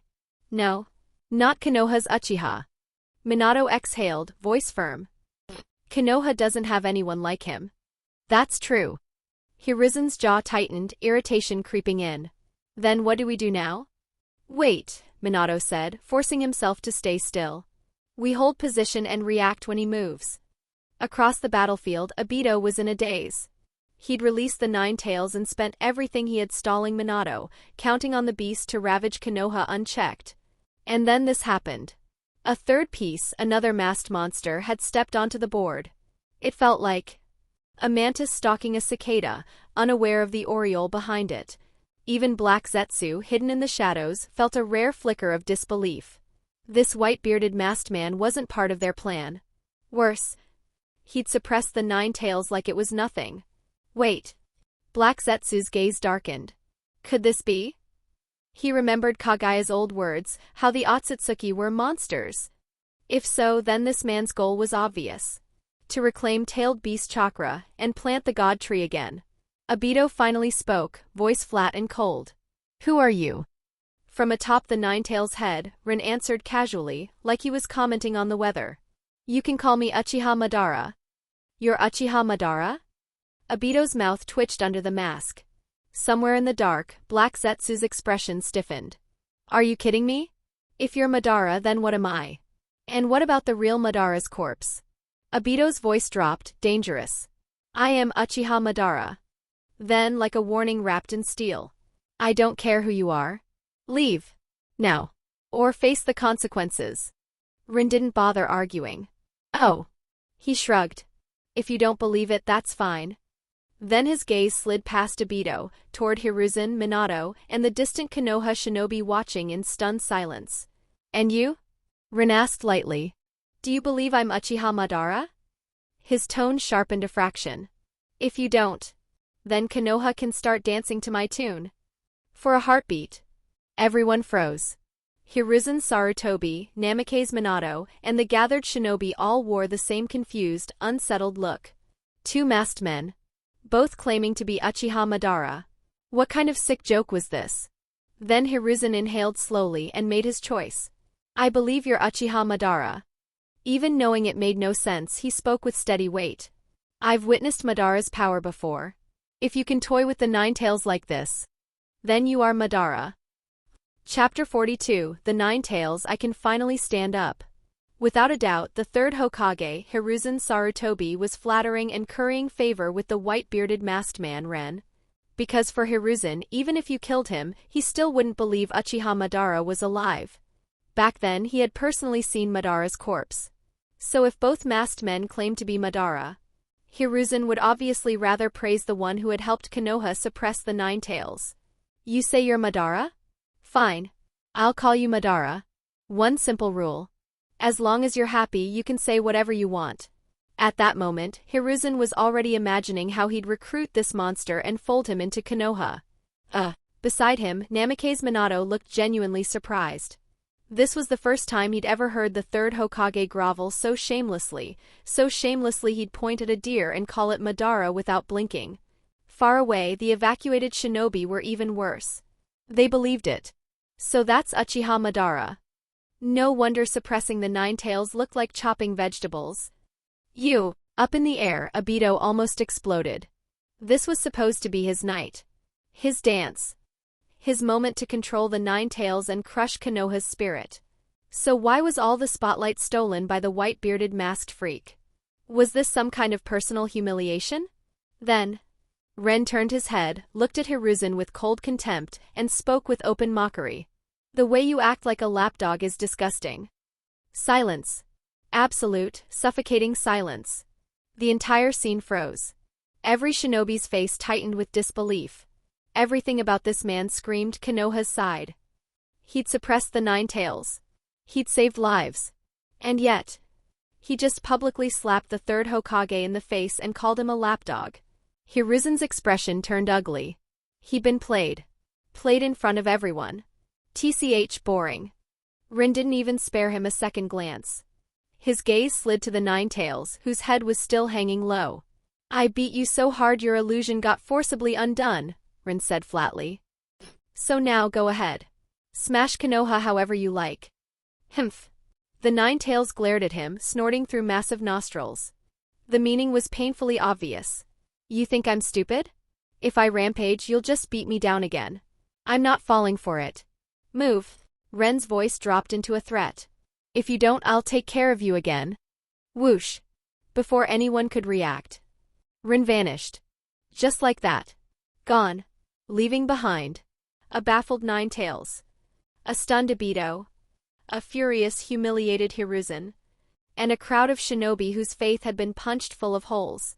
They'd thought the white-bearded masked man was Konoha's ally. Turns out he wasn't an ally at all. If anything, what he'd done was more psychologically brutal than Obito's attack. Damn it. Minato's body tensed, he almost chased. Then he stopped. He couldn't leave. The Ninetales was still here. And so was the spiral-masked man. Roar. The moment the Ninetales realized the monster who'd suppressed it was truly gone, it erupted with joy. A terrifying wave of chakra blasted outward. Its Ninetales rose and began to whip through the air again. Finally. I can finally stand up. Boom! The Ninetales hauled itself out of the crater, chakra surging, and fired a Baijidama-tailed beast bomb straight at Konoha. Damn it! Minato gritted his teeth, flicked a glance at Obito, who still didn't move, then shot forward anyway. In the next instant, the bomb struck a specially marked flying thunder god kunai and vanished. A second later, a deafening explosion roared from outside the village. Minato had teleported the blast away. Again. The Ninetales didn't care. It was too excited, too free, too drunk on destruction. It launched 4 more Baijidama, firing them in 4 directions toward Konoha. Minato? It's on you. Hiruzen's face twisted as he shouted, voice loud enough for everyone to hear. If you don't stop a fully enraged Ninetales, Konoha will be destroyed. As Hokage, you should step forward. I know what I have to do. Minato's eyes hardened. Resolve, cold and final, settled into his gaze. Yes. A Hokage protects the village. Even if it meant sacrificing his small family to save Konoha's greater family. Chapter 43, Hiruzen's Resolve, Uchiha cornered. I know what I have to do. After saying that, Namikaze Minato, the 4th Hokage, let a hard resolve flash through his eyes. He truly believed in the will of fire. So he chose to sacrifice his small family to protect Konoha, the greater family. Honestly, if Minato had paused to think for even a moment, he would have realized something obvious. Hiruzen Sarutobi was already retreating into fear. And between the two of them, Minato was the young one with a future. If anyone should be the one to burn out for the village, it should have been the retired 3rd Hokage. That would match the will of fire far better. But Minato didn't hesitate. Minato teleports the bombs. Whoosh! With his decision made, Minato stopped holding back. Facing 4 Baijidama-tailed beast bombs, radiating terrifying pressure, he took a deep breath and flashed in front of one, a flying thunder god kunai appearing in his hand. In an instant the bomb vanished. And that was only the beginning. Whoosh whoosh whoosh. 3 more bursts of movement. The other 3 bombs were also relocated under Minato's godlike flying thunder god control. Rumble. Rumble. A second later, 4 massive explosions detonated outside Konoha. The shockwaves made the entire village tremble. The Ninetales escalates. Roar. Seeing its attacks erased, the Ninetales roared viciously. Its 9 tails thrashed, chakra surging again as it began to condense another blast. It refused to believe this human could keep teleporting forever. We can't let this continue. Minato's expression tightened. He formed seals rapidly. Summoning jutsu. Bam! A gigantic toad slammed down from the sky. And before the Ninetales could react, it pinned the beast to the ground. On the toad's head, Gamabunta gritted out, strained. Minato, hurry. I can't hold it for more than a few seconds. I know.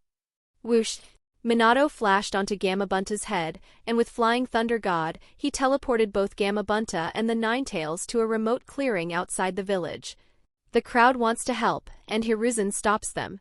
The Ninetales got moved. We should go help the 4th Hokage. Move. Now. The shinobi who had retreated far away hesitated, then hardened with determination. Minato was still fighting for the village. How could they keep running? But Hiruzen's eyes turned cold. He clenched his fists and gave an order without hesitation. With your strength, going there is just dying for nothing. All units, evacuate any remaining civilians and the younger generation. The Ninetales is for the 4th Hokage. We must trust the 4th Hokage. He will handle it. Yes, 3rd Hokage. The shinobi hesitated, then obeyed. What else could they do? And deep down, most of them still believed. The 3rd Hokage would never harm the 4th Hokage. Obito leaves, Hiruzen starts calculating. High above, Obito watched it all with cold amusement. Under the mask, he let out a silent, bitter laugh. Once, he truly believed in the will of fire. Now he saw it clearly. It was a joke. I'll find you. Obito had no interest in staying. He needed to investigate the white-bearded masked man, find out who that monster really was. Swirl. Space-time distorted. Obito disappeared. Both masked men are gone. After Obito left, Hiruzen's expression shifted, and he murmured to himself. I must return to power and lead Konoha's reconstruction. His gaze drifted across the ruined village. Thoughtful. Calculating. The Uchiha are cornered. At the same time, inside the Uchiha district, the clan's shinobi were gathered, anger boiling over on nearly every face. Except Uchiha Shisui, who stood oddly calm. When the Ninetales appeared, the Konoha military police force had immediately prepared to deploy. But then, Shimura Danzo arrived with root and blocked them. He ordered the Uchiha to stay inside their district, no one leaves tonight. The reason? The Ninetales had been controlled by Sharingan. That excuse was poison. The Uchiha couldn't accept it. But once they learned the order came directly from Hiruzen, they had no choice. So they stayed trapped, listening to the distant explosions rocking the night. Fugaku confronts Danzo. Danzo. Uchiha Fugaku leapt down from a rooftop and confronted him at the gate. Konoha has seen 2 masked intruders. The Ninetales has been moved outside by the 4th Hokage. Are you still saying the Uchiha can't go out? Still can't. Danzo's face remained shadowy and cold as he shook his head. The message was simple. I'm watching you. I'm watching all of you. The Uchiha erupted. Damn it, still not letting us out? Aren't we part of Konoha? What is this supposed to mean? Are the higher-ups accusing us? Voices rose, furious and sharp. Fugaku's anger spiked too. Then, clan head. Shisui finally spoke. Internally he was panicking, but he forced confidence onto his face. We have to trust Konoha's leadership. Fugaku looked at Shisui. Then he glanced toward Uchiha Itachi, who stood nearby holding baby Uchiha Sasuke. After that, Fugaku raised a hand, signaling the clan to quiet down. Chapter 44 Naruto, you're an orphan now. Humph. If you don't want the Uchiha to help, then fine. A few still muttered with open contempt, but at Fugaku's raised hand, most of the clan finally quieted. Shimura Danzo acted like he hadn't heard a thing. He simply kept Root stationed at the entrance, watching the Uchiha district like a prison gate. And by now Danzo had figured it out. That spiral-masked man's cooperation offer? It was never about partnership. It was about using tonight's Ninetales incident to smash the Uchiha's reputation. The only piece Danzo couldn't place was the other one. The white-bearded masked swordsman who had suppressed the Ninetales so casually. Who the hell was that? Ren watches from inside the Uchiha district. Not far behind Fugaku, Ren lazily stretched. He'd left the compound earlier, but he'd also left behind a shadow clone, perfectly positioned. So no one noticed that he'd already gone out, played with the Ninetales and returned. Watching this scene, Ren finally understood something clearly. So this was why, in canon, the Uchiha and Root never appeared on the battlefield during the Ninetales rampage. Not because they couldn't. Because they were forbidden to. Ren's stomach turned. The Ninetales was terrifying, sure. But Konoha's leadership, for their own interests, would rather let the beast tear the village apart than allow the Uchiha to move freely. They'd rather waste a massive portion of Konoha's strength. Just to keep the Uchiha contained and blamed. Ren's eyes narrowed, disgusted. Hiruzen Sarutobi really was ruthless. In the original story, Hiruzen confronted the Ninetales early, using Enma to force it away from the village. But now? Because of Ren's masked guest appearance, the Ninetales had become even more violent. And Ren didn't need to see the end to know how it would go. When it truly mattered, Hiruzen would retreat. He'd let Minato handle the worst of it. Because the Hokage seat was waiting. Tonight would leave Konoha crippled. Someone would need to take responsibility. And if the fourth Hokage died, the third Hokage could step back in, cleanly, officially, and permanently. Outside the village, the end of the night. After Minato teleported the raging Ninetales to a remote clearing outside Konoha. He used Flying Thunder God again and brought Kushina there as well. Kushina's face was deathly pale. Without the Ninetales inside her, even with the Uzumaki's monstrous vitality, her life force was draining away by the second. Minato. I'm done. Wah. In her arms, newborn Naruto began to wail, sharp, desperate cries. Minato looked at Kushina. Then at his son. His voice shook with guilt. I'm sorry, as Hokage I have to. I support you. Kushina cut him off, weak but firm. My little son, the only thing I'm worried about now is Naruto. Don't worry, Minato said, forcing steadiness into his voice. The third Hokage will take care of him. Kushina nodded once. Then, pushing through agony, she rose and unleashed the Uzumaki secret art. Adamantine sealing chains. Golden chakra chains erupted from her back, lashing out and binding the Ninetales as it tried to gather chakra again. Roar! The Ninetales thrashed, but it was useless. For a moment, the beast's instincts could only scream one thing. I finally stood up, and now I'm being sealed again? Pathetic. Humiliating. Unfair. The sealing. What followed matched the original timeline. Minato used the Reaper Death Seal to take the Ninetales' Yin chakra, sealing it into the Shinigami along with himself. The Ninetales' Yang chakra was sealed into newborn Naruto using the 8 trigram seal. Minato and Kushina also left behind residual chakra within Naruto, so they could reach him later. After their final words, Namikaze Minato and Kushina Uzumaki died together. And the cruel part? Only after they were gone did Hiruzen finally arrive with Konoha's forces, right on time to inherit what was left. An ANBU checked quickly, face twisted with grief. Third Hokage, the fourth Hokage and Kushina, no life signs. Only a baby remains. It should be the fourth Hokage's son. Hiruzen let out a heavy sigh. I understand. Handle the bodies. Then he bent down and lifted the crying Naruto into his arms. His eyes fell on the 8 trigram seal on the infant's stomach. Hiruzen frowned just for a breath. Was I wrong? But the doubt vanished almost as soon as it appeared. I did it for Konoha. I wasn't wrong. His gaze lowered to the baby again, voice sinking colder, more absolute. To protect your growth, I'll take care of you. But as a Jinchuriki, you'll have to endure what others never will: pressure, hatred, ridicule. And then, like a verdict. From today on, Naruto Uzumaki. You're an orphan. Chapter 45, Konoha High-Level Meeting. Konoha Year 48. Because of the Ninetales incident, the village suffered catastrophic losses. And the news that 4th Hokage Namikaze Minato and Kushina Uzumaki had died in the line of duty spread through the shinobi world in less than a day, shocking countless shinobi. No one expected it. Konoha, the #1 village in the world, getting hit this hard? And Minato dying? That was the Yellow Flash, the man who dominated the Third Great Ninja War. Unbelievable. After the shock, the other 4 great villages weren't grieving. They were delighted. If Minato is dead, doesn't that mean Konoha's strength has dropped? The thought alone made a lot of people smile.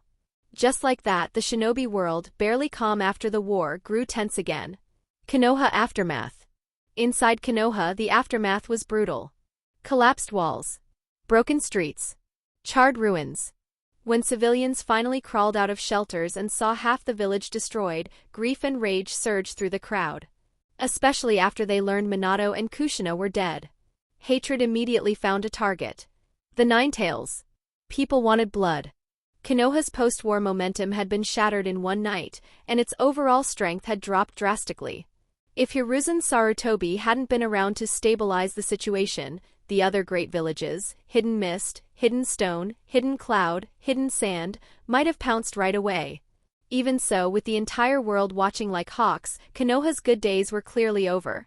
And for Naruto's protection, at least officially, Konoha's leadership concealed the fact that Naruto Uzumaki was Minato's son. To the public, they announced only one thing.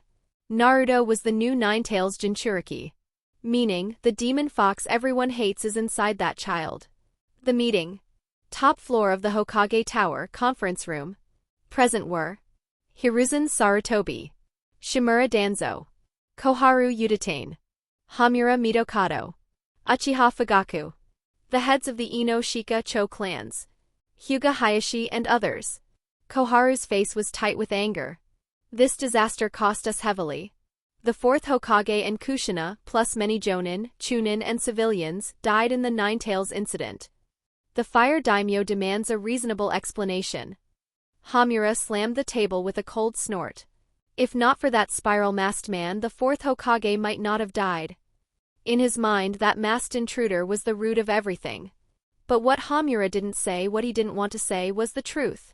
Once the Ninetales was extracted, Kushina was doomed anyway. And Minato was never going to abandon her. He was a good Hokage and a good husband. His only mistake was believing Hiruzen would truly protect Naruto. Danzo, who had been silent, finally spoke, voice like a knife. Many shinobi saw it clearly. The spiral-masked man had a Mangekyo Sharingan and used Genjutsu to control the Ninetales. Then he turned, eyes locking onto Fugaku. So doesn't the Uchiha owe us an explanation? An explanation?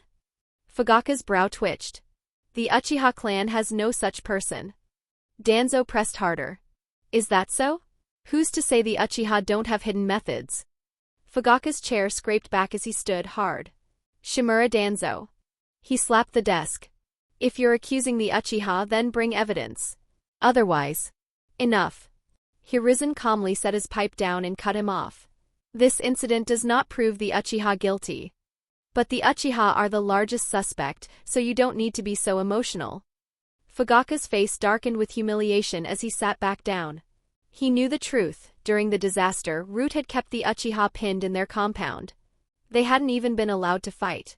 And yet the blame was already being shaped. Hiruzen took a slow pull from his pipe.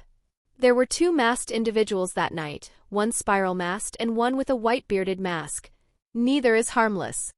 Therefore, I believe we should not select a fifth Hokage right now. His gaze swept the room, heavy and deliberate. When the village is in crisis, I am willing to return and lead Konoha out of this danger. What do you all think? Silence. The room went dead quiet. Even Koharu, Hamura and Danzo looked stunned for a beat. Minato's body hadn't even gone cold. And Hiruzen was already reaching for the seat again. Koharu frowned, thinking quickly, then forced herself to nod. Very well. Konoha is in hardship. I agree the third Hokage should return. Hamura hesitated, then followed. I agree. From there, the rest came like falling dominoes. No need to choose a fifth. The third's return is the best option. Only the third Hokage can stabilize the village. Hayashi. Ino Shika Cho. Even Danzo. One by one they all agreed. Chapter 46, Hiruzen returns, the Uchiha are isolated. Good. Seeing everyone agree to his return, third Hokage Hiruzen Sarutobi set down his pipe, exhaled a long stream of smoke, and spoke solemnly. This time, Konoha has suffered heavy losses. Since I am resuming office as Hokage, I will do everything in my power to lead the village out of this crisis and into a new beginning. Even though it wasn't his first time wearing the hat, Hiruzen couldn't hide the flicker of excitement in his eyes. It felt good. No, it felt amazing. At this point, the process no longer mattered. What mattered was that he'd climbed back onto the throne. Relocation. Shimura Danzo stayed cold-faced, but the jealousy in his chest didn't fade. He buried it, and immediately turned his blade toward the Uchiha. Third Hokage. Most of the village needs to be rebuilt. Since the Uchiha are the primary suspects, I propose relocating the Konoha military police force and the Uchiha district to the western side of the village. He produced a map and tapped a spot near the far edge. The meaning was obvious. Uchiha Fugaku's blood nearly boiled. That location wasn't West Konoha. It was basically the village boundary. If the police force and the entire clan were moved there, it would mean the Uchiha would be removed from the village's core, their influence would be cut off, and they'd be quietly isolated piece by piece. For the proud Uchiha, it was humiliation. Unacceptable. Fugaku stood and argued fiercely. But this time it wasn't just Danzo. Koharu Udatane, Hamura Mitokado, Hyuga Hayashi, and several clan heads all lined up against him. They spoke with righteous faces, like they were doing the Uchiha a favor. It's for the village's overall development. The Uchiha should sacrifice private interests for Konoha's interests. Moving to the outskirts will help the Uchiha in the long run. Everyone in that room understood the truth. This wasn't planning. This was suppression. Whether the Uchiha had anything to do with the Ninetales incident didn't matter anymore. They were going to carry the blame. And some clans took the chance to stomp harder, because the military police had stepped on too many toes for too many years. In the end, Fugaku was one man facing a whole table. No matter how hard he fought, he couldn't win. Finally, he clenched his jaw and nodded. Fine. Compensation. Hiruzen finally smiled. Fugaku Uchiha, rest assured. I will compensate the Uchiha clan properly. But behind that gentle tone was a cold, simple reality. The founders of Konoha had been the Senju and the Uchiha. The Senju were already weakened and scattered. Now, with the Ninetales incident as the perfect excuse, it was time to cut down the other pillar too. Fugaku gave a tired, bitter laugh. If there's nothing else, I'll be leaving. He looked once at the room, at the faces that had just pushed him into a corner, and walked out without turning back. Inside him, a question he'd never allowed himself before finally surfaced. Konoha is in ruins, and they still have the energy to crush the Uchiha? Would Konoha really become stronger by isolating one of its strongest clans? For the first time in his life, Fugaku began to doubt the Hiruzen faction and everything they claimed to stand for. Dividing the spoils. The moment Fugaku left, the air in the meeting room became lighter. Hiruzen took another slow puff from his pipe and said calmly, "Let's continue. After the Ninetales incident, Konoha's economy must recover quickly. The benefits and allocations that were formerly tied to the Uchiha can now be redistributed. Next, we'll discuss the new boundaries of the village's core districts." No one objected. Public announcements. That afternoon, Konoha announced 2 decisions. They hit the village like twin nails driven straight into place. First, the disciple of the first and second Hokage, the man who trained the legendary 3 Sannin, the so-called professor of ninjutsu. Hiruzen Sarutobi would reluctantly return to office for the village's sake. Second, for Konoha's long-term planning and development, the Uchiha clan had voluntarily proposed moving out of the village's core area, sacrificing private interests to protect Konoha's interests, and cooperating with the village's new development plan. The reaction was immediate. For civilians still trapped in grief, Hiruzen's return became a symbol of stability. Hope rekindled. For the clans it was even simpler. The Uchiha being pushed away from the center meant more room, more influence, more opportunity. And with the military police moved to the outskirts? Even better. After that, Hiruzen also sent people to recall Tsunade and Jiraiya from their travels, just in case anything unexpected happened. And so, little by little, Konoha's chaos began to settle. The village started crawling back onto its normal track. Chapter 47, Obito and Black Zetsu. The Uchiha clan erupted the moment they learned they were being relocated to the outskirts of Konoha. The entire district went into an uproar. Some of the more radical Uchiha even began openly stirring the crowd, spreading the same ugly message. If Konoha is unjust, then don't blame the Uchiha for becoming ruthless. But at the critical moment, the man known as the Uchiha's strongest genjutsu user, Uchiha Shisui, stepped forward. He threw himself into calming the clan leadership, then made a firm promise to the gathered members. I'll try to persuade the village leadership. In the end, Uchiha Fugaku, still clinging to a shred of hope in Shisui, gritted his teeth and issued the relocation order. The Konoha military police force and the Uchiha district were moved to the location designated by the higher-ups. And with that, the final cleanup from the Ninetales incident began to wrap up. Land of Rain. At the same time, in the Land of Rain, a country perpetually drenched in endless downpour. Deep inside a dim, oppressive cavern, a long breath finally escaped. Phew. The masked man, Uchiha Obito, rolled his shoulders and flexed his fingers, voice low and cold. I'm finally healed. Minato was strong. From the ground, a fused mass of black Zetsu and white Zetsu rose up like something crawling out of a nightmare. Black Zetsu spoke first, hoarse and emotionless. Fourth Hokage Namake's Minato is dead. So is the Ninetales Jinchuriki Kushina Uzumaki. Obito's brow tightened. Dead? Yes. Black Zetsu nodded. With Minato's strength he could have survived, but he chose a path that led to death. Obito's tone hardened. And the one with the Whitebeard mask? Have you identified him? That figure, the one who had brutally suppressed the Ninetales, was an unknown variable that made Obito's skin crawl. Black Zetsu's expression darkened. I'm still investigating. Akatsuki is investigating too. He paused, then admitted with rare weight. For someone like that to exist, it means my intelligence network failed. Obito's eyes narrowed. I have a feeling he's hiding in Konoha. Impossible. White Zetsu snapped, irritated. My clones are in Konoha. None of them sensed anything like that. Maybe he's just better at hiding than your clones, Obito shot back. White Zetsu's voice turned sharper. So now you're questioning me? Then, with a mocking edge. You changed the plan without permission and forced the Ninetales to rampage through Konoha. That didn't benefit our larger objective at all. You owe us an explanation. Obito only gave a cold snort. He didn't bother explaining. White Zetsu mocked even Uchiha Madara back in the day, arguing with him was a waste of breath. Black Zetsu cut in, forcing the conversation forward. Enough. We continue the plan.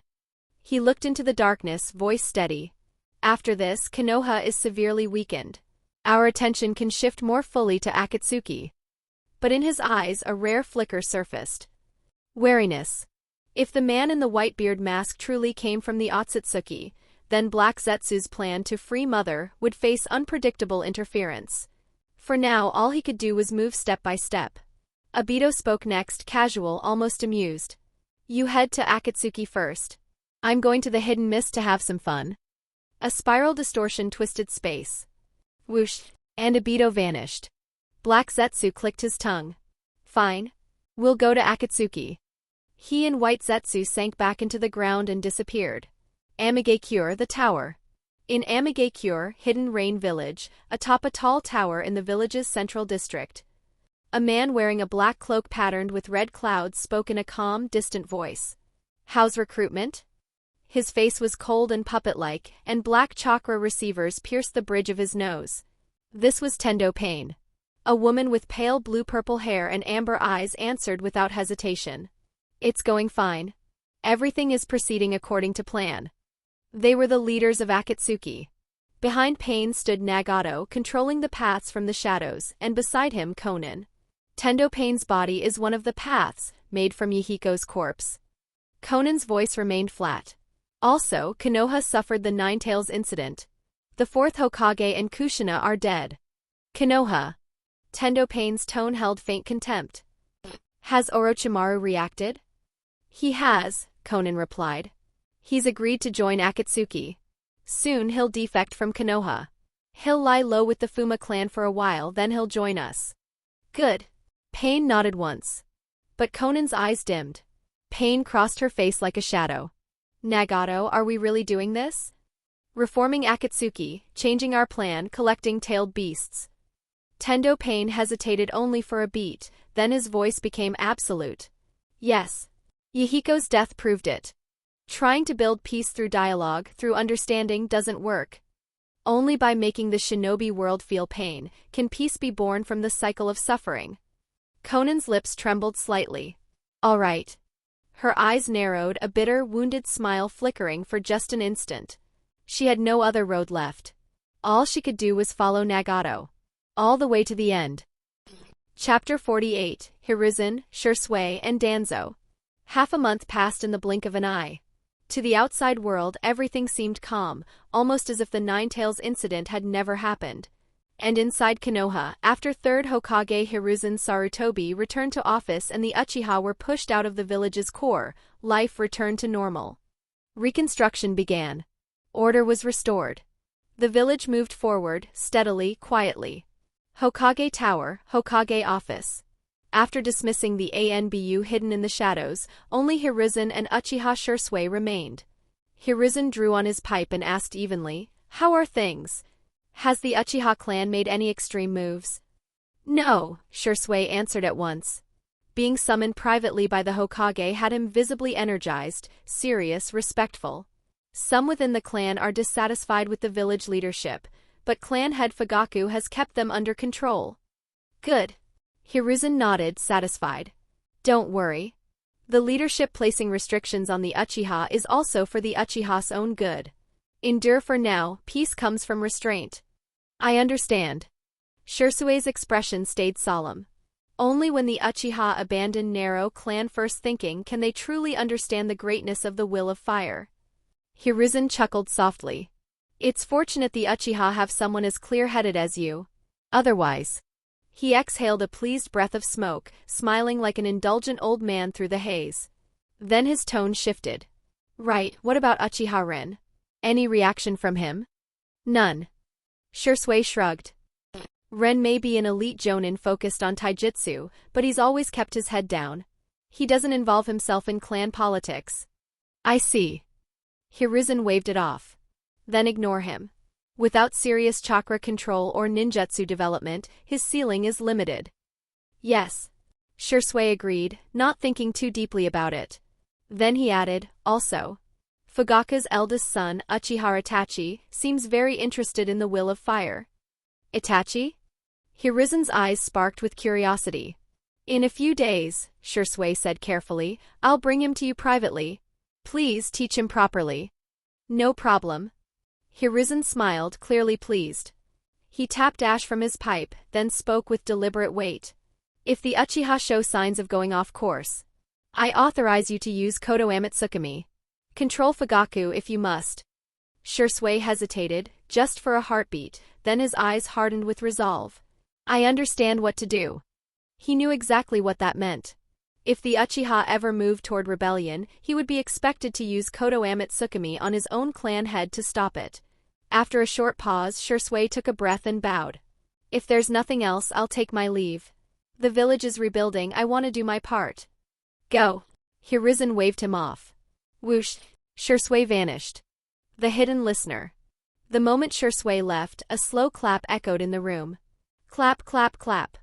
A concealed partition slid open. Shimura Danzo stepped out. Hiruzen.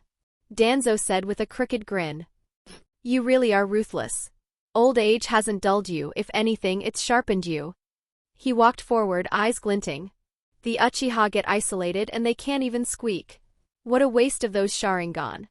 Watch your mouth. Hiruzen snapped, exhaling a heavy stream of smoke. I'm doing this for Konoha's stability. I'm not targeting the Uchiha. Sure. Danzo sneered. Isn't that what you said back when you dealt with the Senju too? Get out. Hiruzen's gaze turned cold. Any clan that grows too strong becomes a threat to the village. I'm simply taking precautions. Danzo shrugged, then cut to the real point. You've already pulled Shisui onto your leash. Fine. His voice hardened. Then Itachi should be mine. No. Hiruzen refused instantly. Itachi is ANBU. Hiruzen, don't push it. Danzo's face twisted with anger. Enough. Hiruzen flicked his hand. Leave. Danzo's expression darkened. Fine. He turned and walked out, voice dripping with malice. If you won't give him to me, I'll take him myself. Since the village has already started marginalizing the Uchiha, wiping them out is only a matter of time. And Shisui's eyes. Those will be mine too. Hiruzen remained alone. He drew from his pipe again, harder this time, until smoke clouded the room. His expression shifted, unreadable in the haze. Chapter 49, Orochimaru's Defection. Konoha. After finishing special training with Kurenai Yuhi and Yugao Yuzuki, Uchiha Ren killed time by strolling through the newly rebuilt parts of the village with the two girls. Maybe because Kurenai was stronger than in canon, her father hadn't died during the Ninetales incident this time. They chatted as they walked, and before long, Ren escorted Kurenai and Yugao home one after the other. On the way back, as he headed toward the Uchiha district, Ren watched the village slowly regain its pulse. Konoha's been rebuilt, and Hiruzen Sarutobi is back in the chair, he muttered. What a joke. It hadn't even been a month since the disaster. But the moment 3rd Hokage Hiruzen Sarutobi resumed office, talk about 4th Hokage Minato Namikaze became a taboo. Even civilians avoided saying his name. Just like the White Fang back then, praised one day, condemned the next.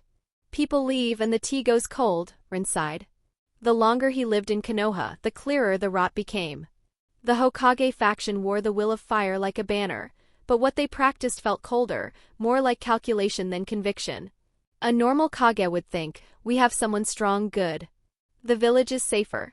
Konoha's high-level thinking was often the opposite, we have someone strong, dangerous. Control him. Remove him. Ren exhaled through his nose, unimpressed. The empty clearing outside the Uchiha district. Ren soon reached a quiet clearing with hardly anyone around. He stopped. Orochimaru, he said calmly. Come out. Puff. A white snake on a distant tree erupted into smoke, transforming into a tall, slender man. Orochimaru's eyes gleamed as he smiled. You noticed me a long time ago, didn't you? As expected of a Uchiha elite jonin. I did, Ren said flatly. Orochimaru studied him with open fascination. I've watched you for years, he said. And I still don't understand why you refuse to develop the Sharingan. His snake-like gaze sharpened with envy. The Uchiha's eyes are a gift people would kill for. Awaken the Mangekyo Sharingan, and you reach heights most shinobi can't touch in a lifetime. Ren only smiled faintly. You're seeing what I allow you to see. He didn't bother with pleasantries. Say what you came for. Orochimaru's expression didn't change. Nothing much. Just whoosh. Without warning, he snapped his mouth open and spat out a blade, an airborne sword that shot straight for Ren's chest. Ren didn't even blink. Boring.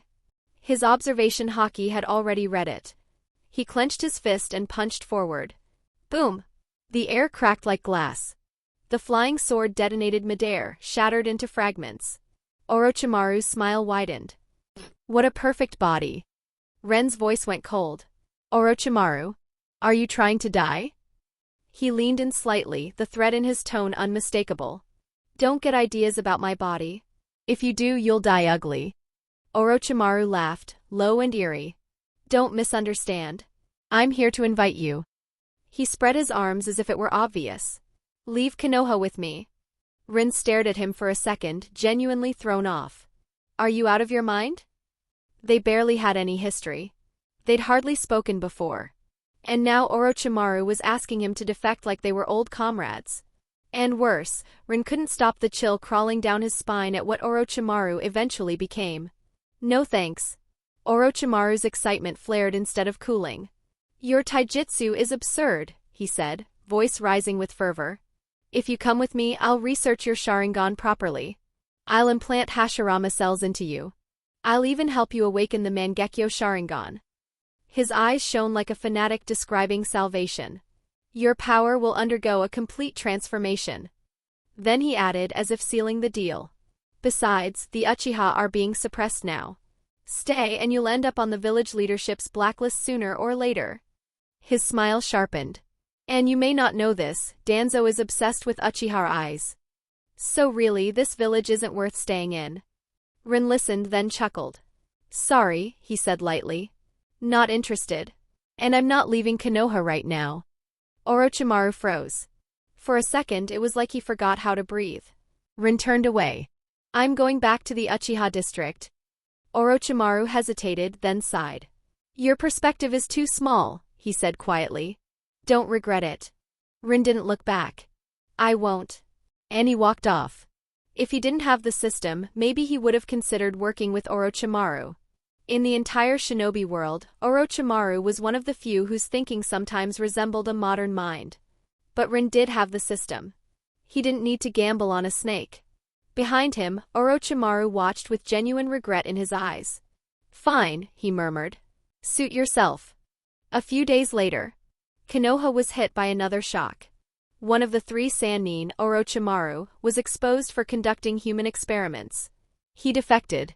Not long after, Jiraiya recently returned to the village, left again. By his own words, he was going to track Orochimaru down and bring him back. With Minato gone, Orochimaru gone, Jiraiya gone, and Tsunade still absent, the era of Konoha's 3 Sannin effectively ended. Disclaimer: I don't own this story. If the original author requests its removal, this video will be taken down. Chapter 50. The 10-year sign-in term is complete. Time slipped by. In the blink of an eye, 7 years had passed. It was now Konoha year 55. 7 years wasn't long. But the shinobi world had changed more than enough. After Orochimaru defected and Jiraiya left the village, tension quietly returned to the borders. Friction between the land of fire and the land of wind, land of lightning and land of earth kept increasing. As for the land of water, because the hidden mist was still enforcing its bloody mist policy, it didn't openly turn against the land of fire. And beyond the 5 great nations, a new force had begun to surface, a mysterious organization whose members specialized in taking high-bounty missions. After completing several major contracts in a row, it started drawing attention across the shinobi world. But the most important event of all. In Konoha year 53, Kumogaku signed a ceasefire agreement with Konoha. The Land of Lightning sent envoys to negotiate. But their real goal was never peace. It was the Byakugan. In the end, Hinata Hyuga was kidnapped. Hayashi Hyuga killed the Kumogaku squad leader. To appease Kumo's anger, the 3rd Hokage, Hiruzen Sarutobi, displayed the kind of leadership Konoha was famous for. When something can't be endured, endure it anyway. He forced Hisashi Hyuga, head of the Hyuga branch family, to take the blame and die, offering his corpse as an apology. After that, even the Hyuga began to feel the pressure. 10 years at last. But for Uchiha Ren, these 7 years were something else entirely. Because this year marked the 10th year since he had set Konoha as his permanent sign-in location.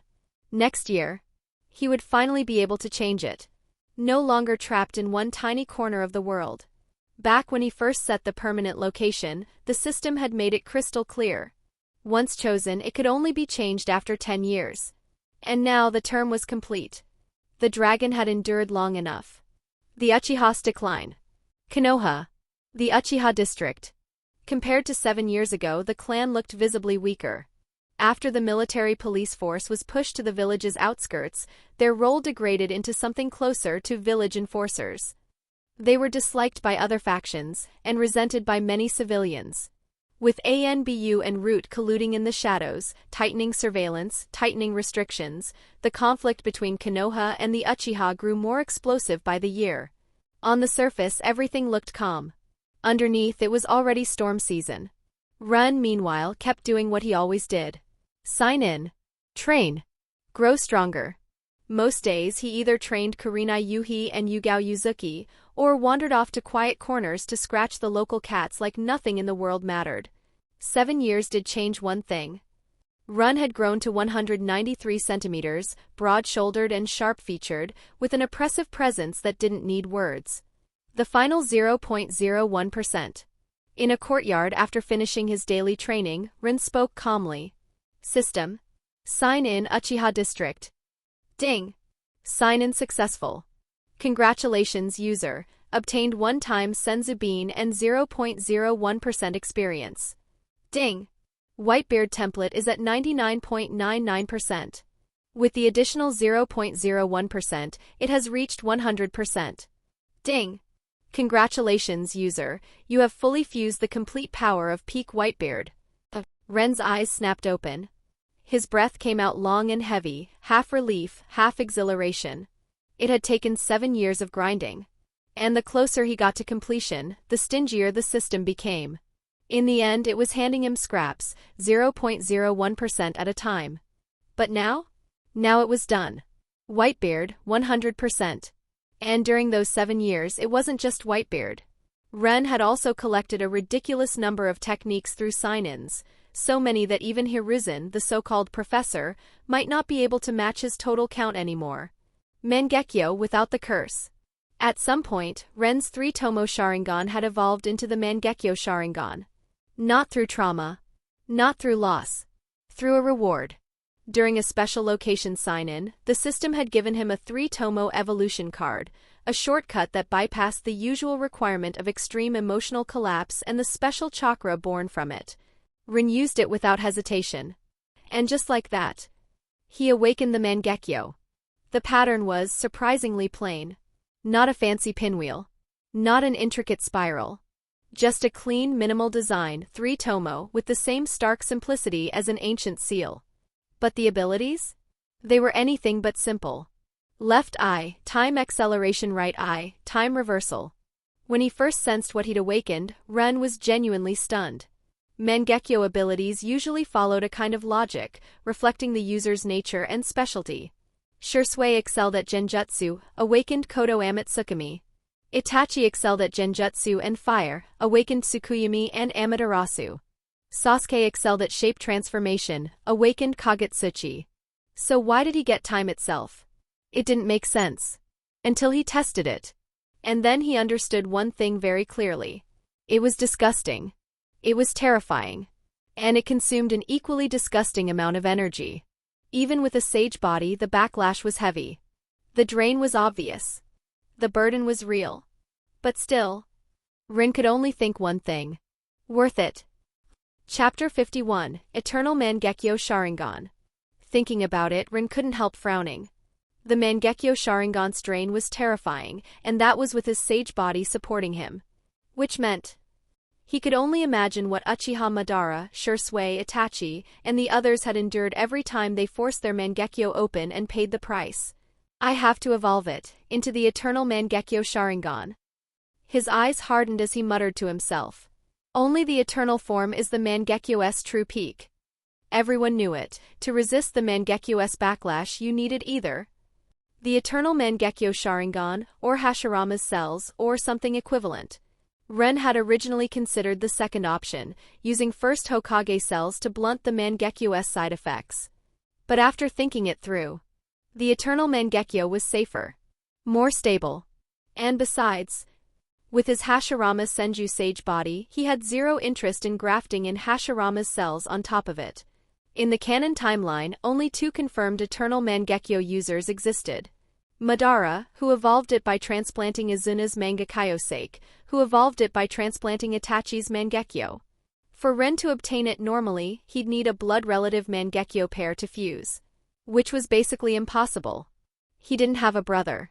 And he wasn't about to go down the tired road of killing family for power. So that left one realistic path. The system. At the end of the day, I still have to rely on the system. He took a slow breath. System. Show me my latest status panel. Ding. User status panel generating. Ding. Status panel generated. Status panel. User, Uchiha Ren. Age 21. Permanent sign-in region, Konoha, 10 years complete. Major rewards obtained.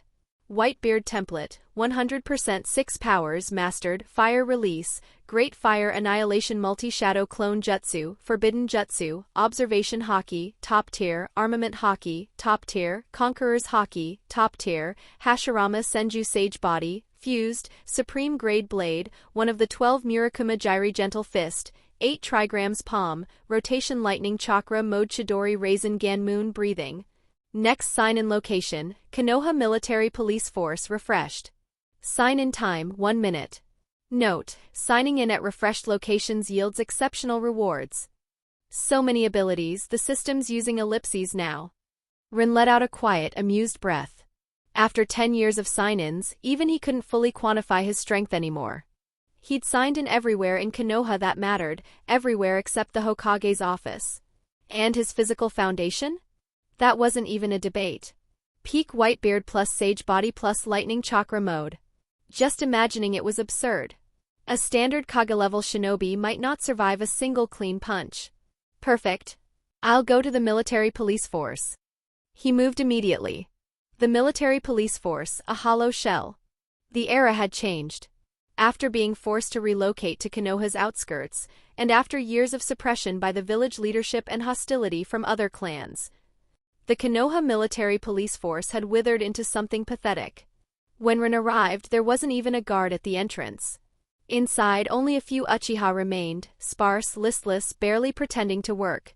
Ren's expression didn't change, but inside he sighed. He knew why. The real manpower wasn't here. It was back at the Uchiha district, where the hardliners were pressuring Fugaku, pushing for open confrontation. For years, the village leadership had kept testing the Uchiha's limit. And just a few days ago, they promoted Itachi to ANBU squad captain. That was the final insult. The clan's patience snapped. They were done with a slow death. They wanted a clean break. Even if it meant mutual destruction. Ren's eyes narrowed slightly. Wait. He remembered the canon timeline. Not long after Itachi became an ANBU captain, the Uchiha were wiped out. But Shisui hasn't even been taken out by Danzo yet. So, is the massacre night being dragged forward? For the first time in a long while, Ren felt something close to urgency. If his presence had caused a butterfly effect, then he needed to prepare now. The sign-in. Ren entered his office, face calm. System. Sign in Konoha Military Police Force. 1 second, 10 seconds, 30. Finally. Ding. Congratulations, user. You have successfully signed in at the refreshed location, Konoha Military Police Force. Ding. Reward obtained, Eternal Mangekyo Sharingan Advancement Card. Ding. Reward has been stored in system space. User may view it at any time. System. Show it. Eternal Mangekyo Sharingan Advancement Card. After use, the user may fuse any Mangekyo Sharingan and evolve their own Mangekyo into an Eternal Mangekyo Sharingan. Ren went still for a beat. Then the corner of his mouth lifted, slow, sharp, and satisfied. So that was it. The system wasn't just giving him power. It was telling him. The storm was already here. Chapter 52, Danzo, Exterminate the Uchiha. Seriously? I say it and it happens immediately. Reading the description of the Eternal Mangekyo Sharingan Advancement Card, Ren's lips curled slightly. The final piece is here. So in the end, I do have to move. He clenched his fist. 10 years. A full 10 years of quietly signing in inside Konoha. Aside from that one time during the Ninetales incident, when he acted under a hidden identity, he'd basically kept his head down. But now? The 10-year lock was finally ending.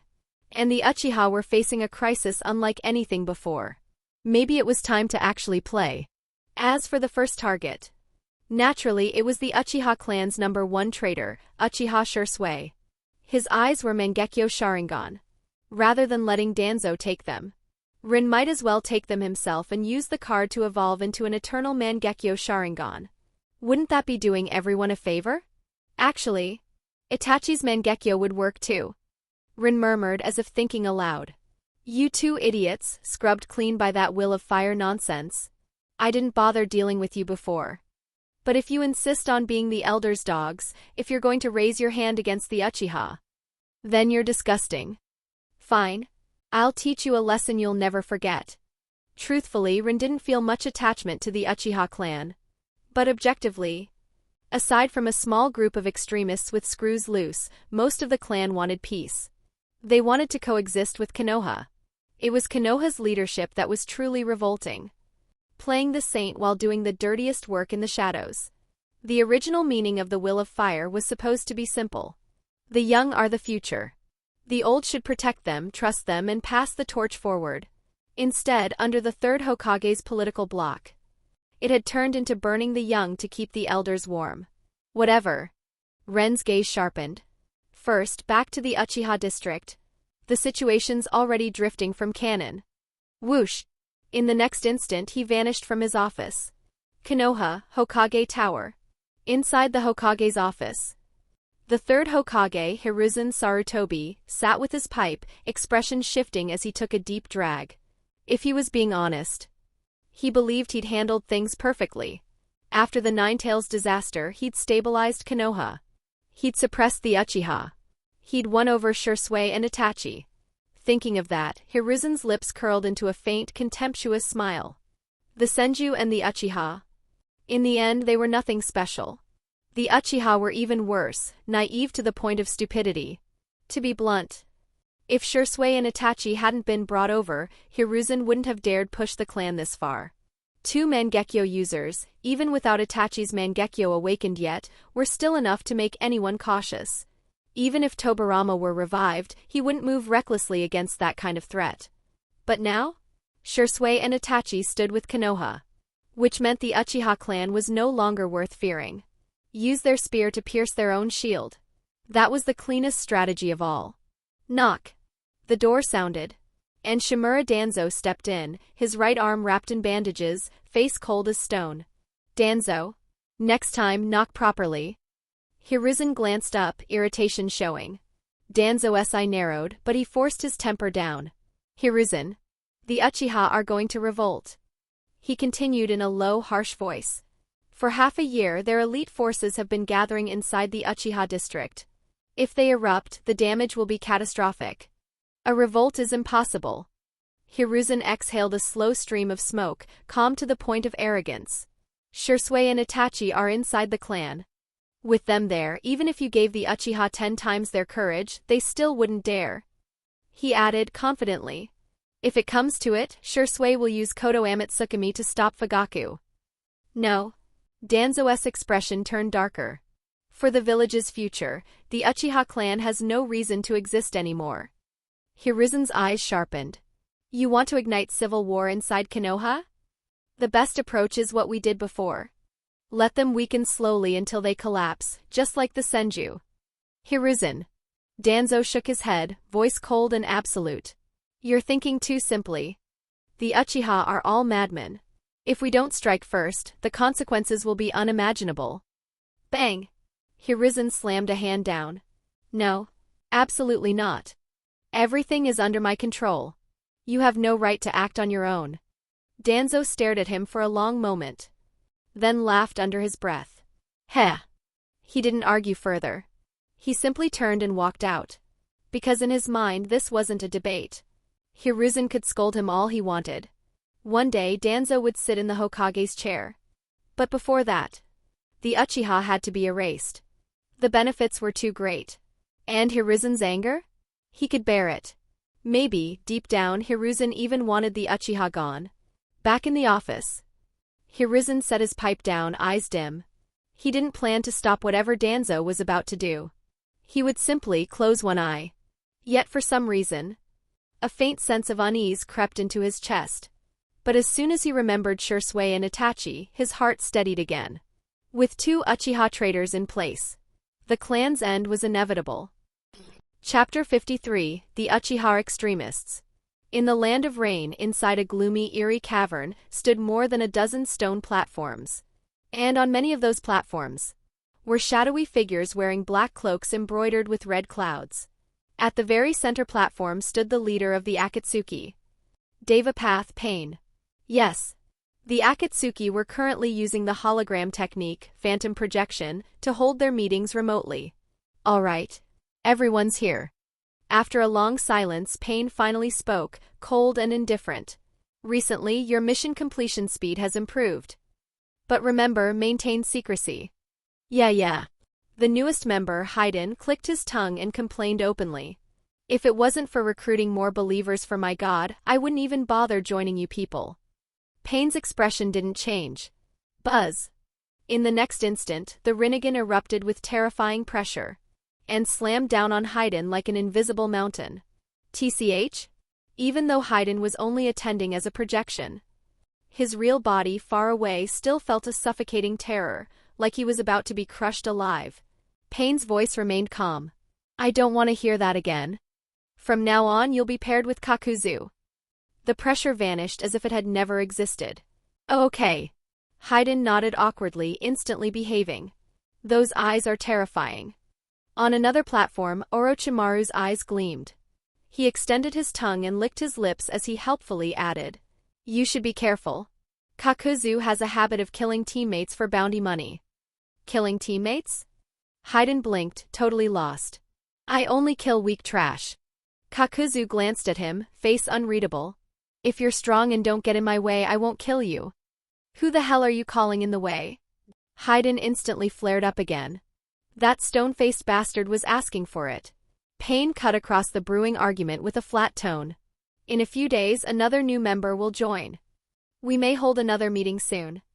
Then he added, almost casually, "This recruit is from Konoha's Uchiha clan." Silence. Dead silence. A Uchiha joining the Akatsuki? That alone was insane. And if Pain personally approved them, their strength would be terrifying. Uchiha Fugaku? Uchiha Shisui? Uchiha Itachi? Or even Ren? For a moment, everyone sank into thought. But Ren was quickly dismissed by most of them. After becoming an elite taijutsu jonin, he'd seemingly faded into the background. His name didn't carry even a fraction of Itachi's reputation. Orochimaru's eyes narrowed slightly. So Danzo is finally moving. He didn't say it out loud. But he could only offer silent condolences to the Uchiha. After all, even though he defected from Konoha, he still maintained secret contact with Danzo. A month ago, Danzo had sent a private message mentioning transplanting Sharingan. Back then, Orochimaru had been puzzled. Now? It made perfect sense. Pain's voice fell like a guillotine. Meeting adjourned. Whoosh whoosh. One projection after another vanished.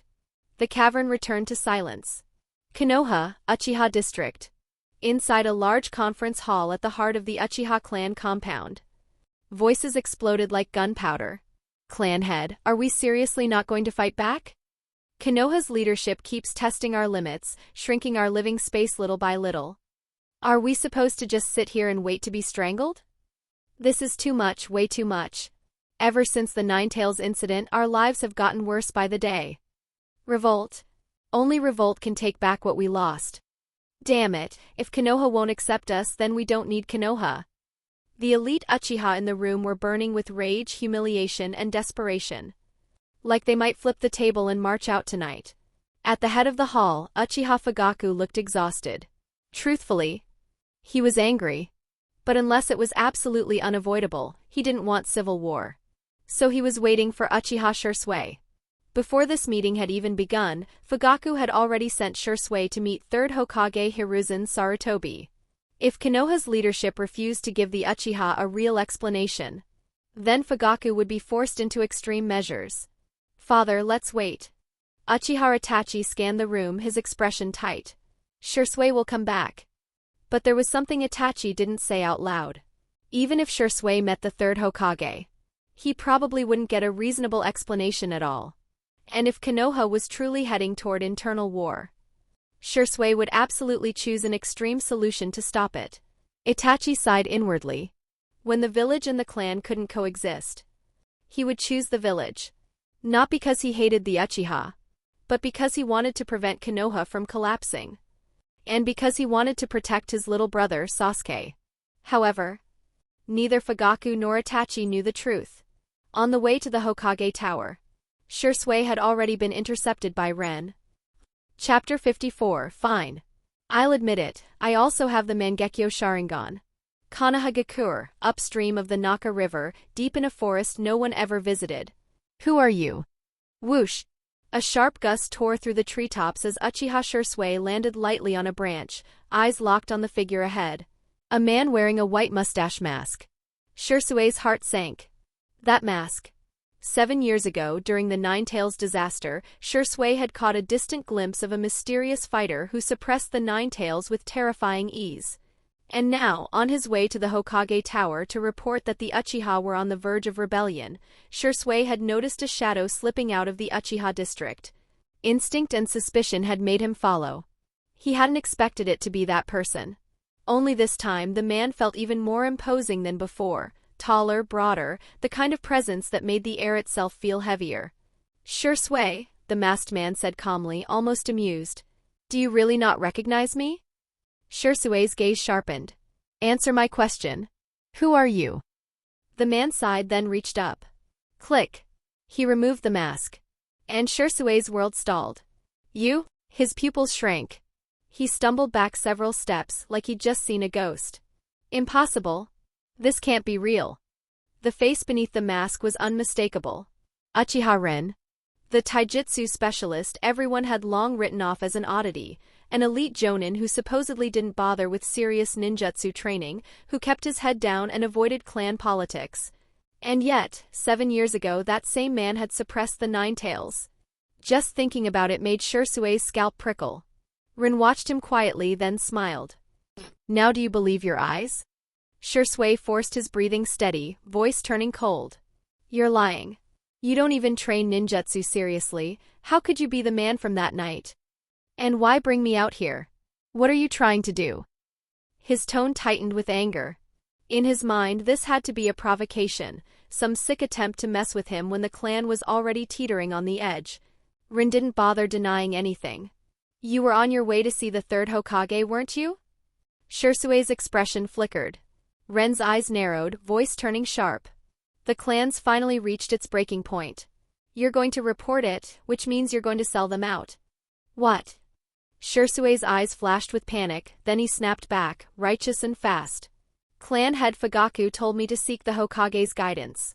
That's not selling anyone out. Ren looked at him like he'd said something pathetic. Don't insult me with that. Shisui's jaw tightened. He turned as if to leave. I don't have time for this, Ren. The situation is critical.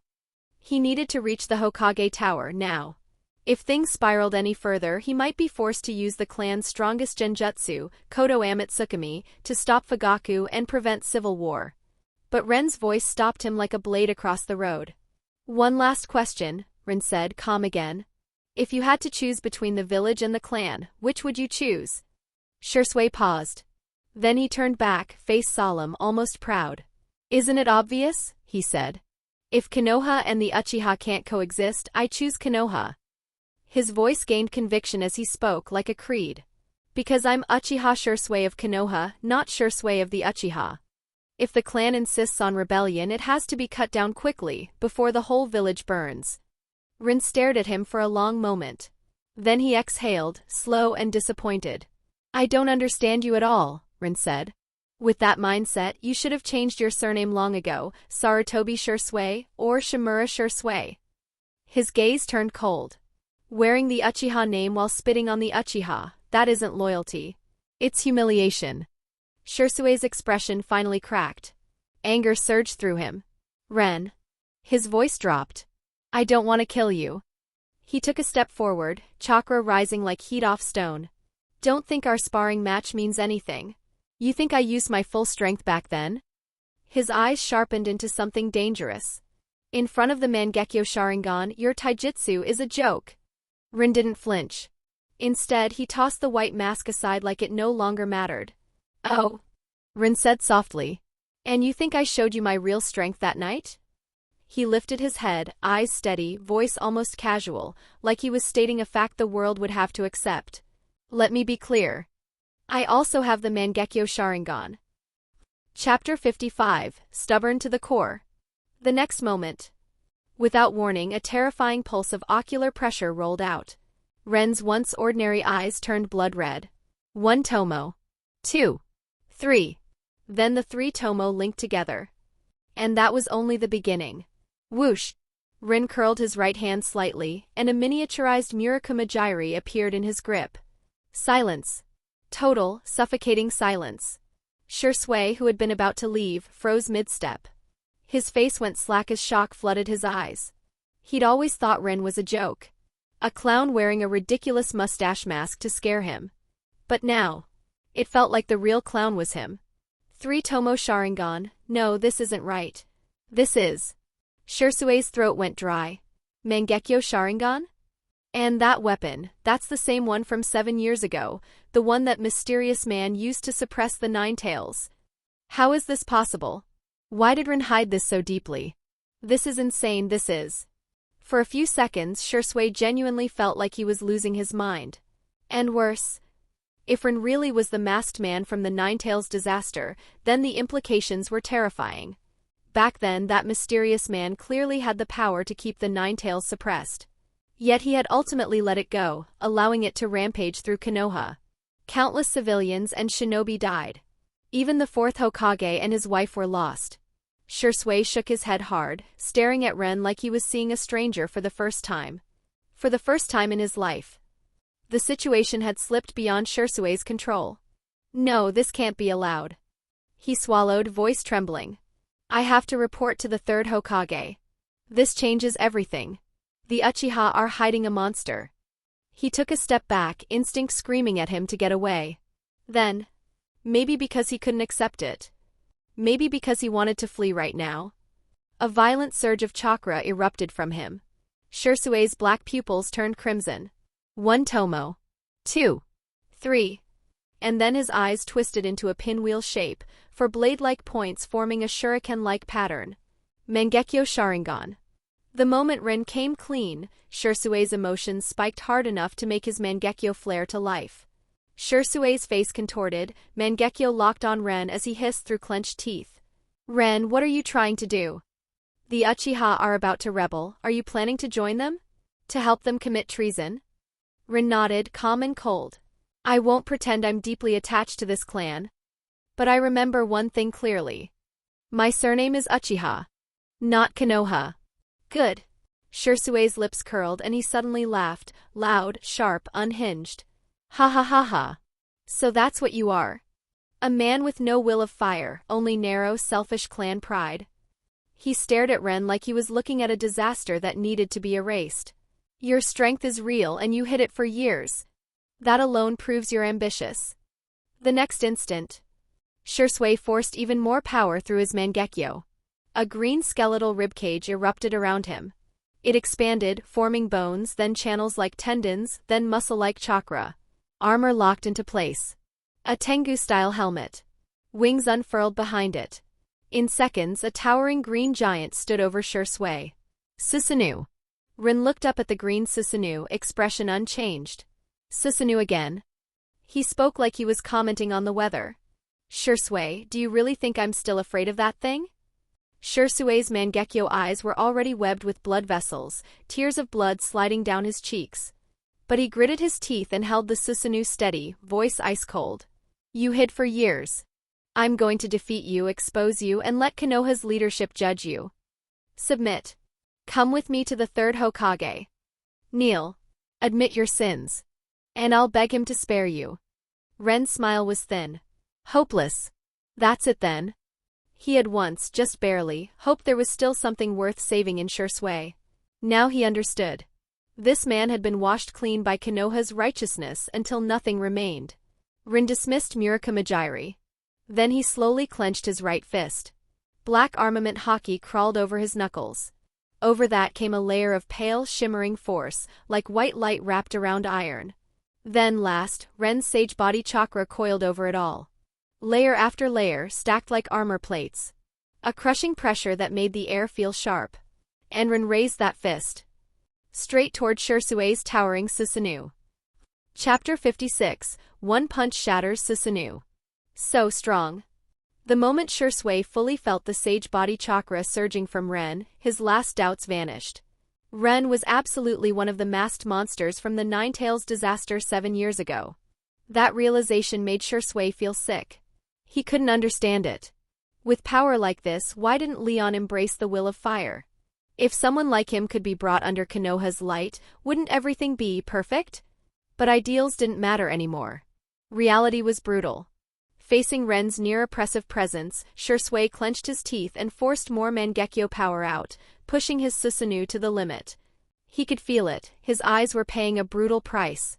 But he didn't have a choice. The already towering Susanoo changed again. Tengu wings spread from its back. A spiral-shaped blade formed in its grip.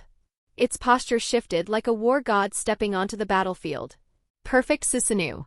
The moment it stabilized, the ground cracked under the pressure. A violent wave of power rolled outward, savage enough to make the air feel heavy, like the world itself was about to collapse. Leon. Shisui's voice was cold, forced through clenched teeth. You'd better use Susanoo too. Otherwise you can't beat me. This time I'm going all out. Then he snarled the name of his technique. Susanoo, 99. The tomo-like pattern on the green perfect Susanoo's chest opened. And in a blink it fired a storm of green chakra arrows. Whoosh whoosh whoosh. They fell like a rain of needles, dense, overwhelming, rushing to turn Rin into a pincushion. Good. Rin didn't activate his Mangekyo. He didn't even flinch. He simply drove one fist forward. The air detonated. A pale ring of force flashed. And a roaring shockwave surged outward like a tidal flood. Boom! Seconds later, the shockwave slammed into the arrow storm and the entire forest shook. The ground split with visible cracks as if it couldn't bear the pressure. At the impact point, the green arrows began popping one after another. Not deflected. Not blocked. Shattered. Shisui sucked in a sharp breath, disbelief splintering across his face. How?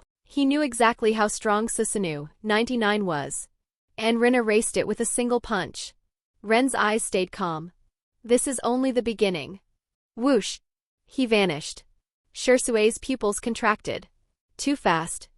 Ren was already in front of the perfect Susanoo, fist coming down, trailing a pale white burst of power that made the air explode. Damn it! Shisui had no choice. He forced the perfect Susanoo to swing its spiral sword up to block. Clang! Fist met blade. A terrifying shockwave erupted again. For a heartbeat it felt like time and space stalled. Then, crack! A sound like glass breaking. The spiral sword developed visible fractures, spreading outward like a shattered mirror. Shisui's expression twisted in horror. It broke? Ren's mouth lifted slightly. Yeah. And before Shisui could even process it, Ren's gaze shifted to the Susanoo itself. If he'd already started, then he wanted to know something. Could he destroy a perfect Susanoo with one punch? He moved. One step. One punch. And his fist drove into the Tengu armor on the Susanoo's chest. Everything he had stacked into that blow. Armament Haki. The pale white tremor force. And the overwhelming chakra of his sage body. All of it slammed into the armor at once. Max defense. Shisui roared, forcing his Mangekyo to scream. He poured everything into maintaining the Susanoo's protection. But it didn't matter. Ren's punch was beyond what Shisui could measure. In less than 3 seconds. Crack! That sound, like a nightmare, hit Shisui's ears again. Before he could react, the green perfect Susanoo began breaking apart from the chest armor outward, fractures spidering everywhere. Then, boom! The entire perfect Susanoo exploded. And it wasn't over. The remaining force hammered into the earth. For thousands of meters in every direction, the ground collapsed. Trees snapped and toppled like grass. Giant fissures tore outward, crawling across the landscape. Like the world had entered an apocalypse. Chapter 57, Killing Shisui Uchiha. The instant the perfect Susanoo detonated, Shisui was blasted backward like a ragdoll. He smashed through a fallen trunk dozens of meters away, then slammed into the ground, coughing blood in thick, choking bursts. The shock force hadn't just thrown him. It had pulped him from the inside. Impossible. My perfect Susanoo shattered. And he's even stronger than he was 7 years ago when he suppressed the Ninetales. No wonder he only ever showed taijutsu. It wasn't his ceiling. It was his disguise. Shisui lay there trembling, face waxy and pale. Blood streamed from his Mangekyo, soaking his cheeks like tears, making his eyes look eerie, almost inhuman. He couldn't accept it. Perfect Susanoo was his limit. And Ren blew it apart with a single punch. There was nothing left to fight with. Shisui. A gust snapped through the forest. Ren flashed in and appeared right in front of him, looking down with cold, effortless dominance. You're weak. Warm-up's over. You can use genjutsu now. Then Ren tilted his head, voice dripping with ridicule. Oh, and don't bother with ordinary illusions. They're useless. Use Kodo Amatsukami. Rewrite me. Make me bathe in the will of fire. Let me experience how great it is. You, Shisui's face twisted. Rage surged up. And he spat another mouthful of blood. Humiliation burned through him. He had already forced out perfect Susanoo, his absolute maximum, and Ren called it warm-up. Enough. If Ren wanted the will of fire so badly, Shisui would cram it down his throat. Fine. Shisui's voice shook, half fury, half desperation. You want to bathe in it? I'll grant you that wish. Kodo Amatsukami. A strange, oppressive pulse of ocular power washed outward. For a split second, phantom crows screamed inside Ren's mind, like something was forcing open his consciousness. Ren's mouth lifted. Amused. Time reversal. His right Mangekyo flared. And the world snapped backward. Not the forest. Not the battlefield. Shisui's action. In Shisui's perception, it was as if the moment rewound by a heartbeat. One blink ago, he had activated Kodo Amatsukami. Now he hadn't. Shisui froze, horror spreading across his face. How is that? Izanagi? No.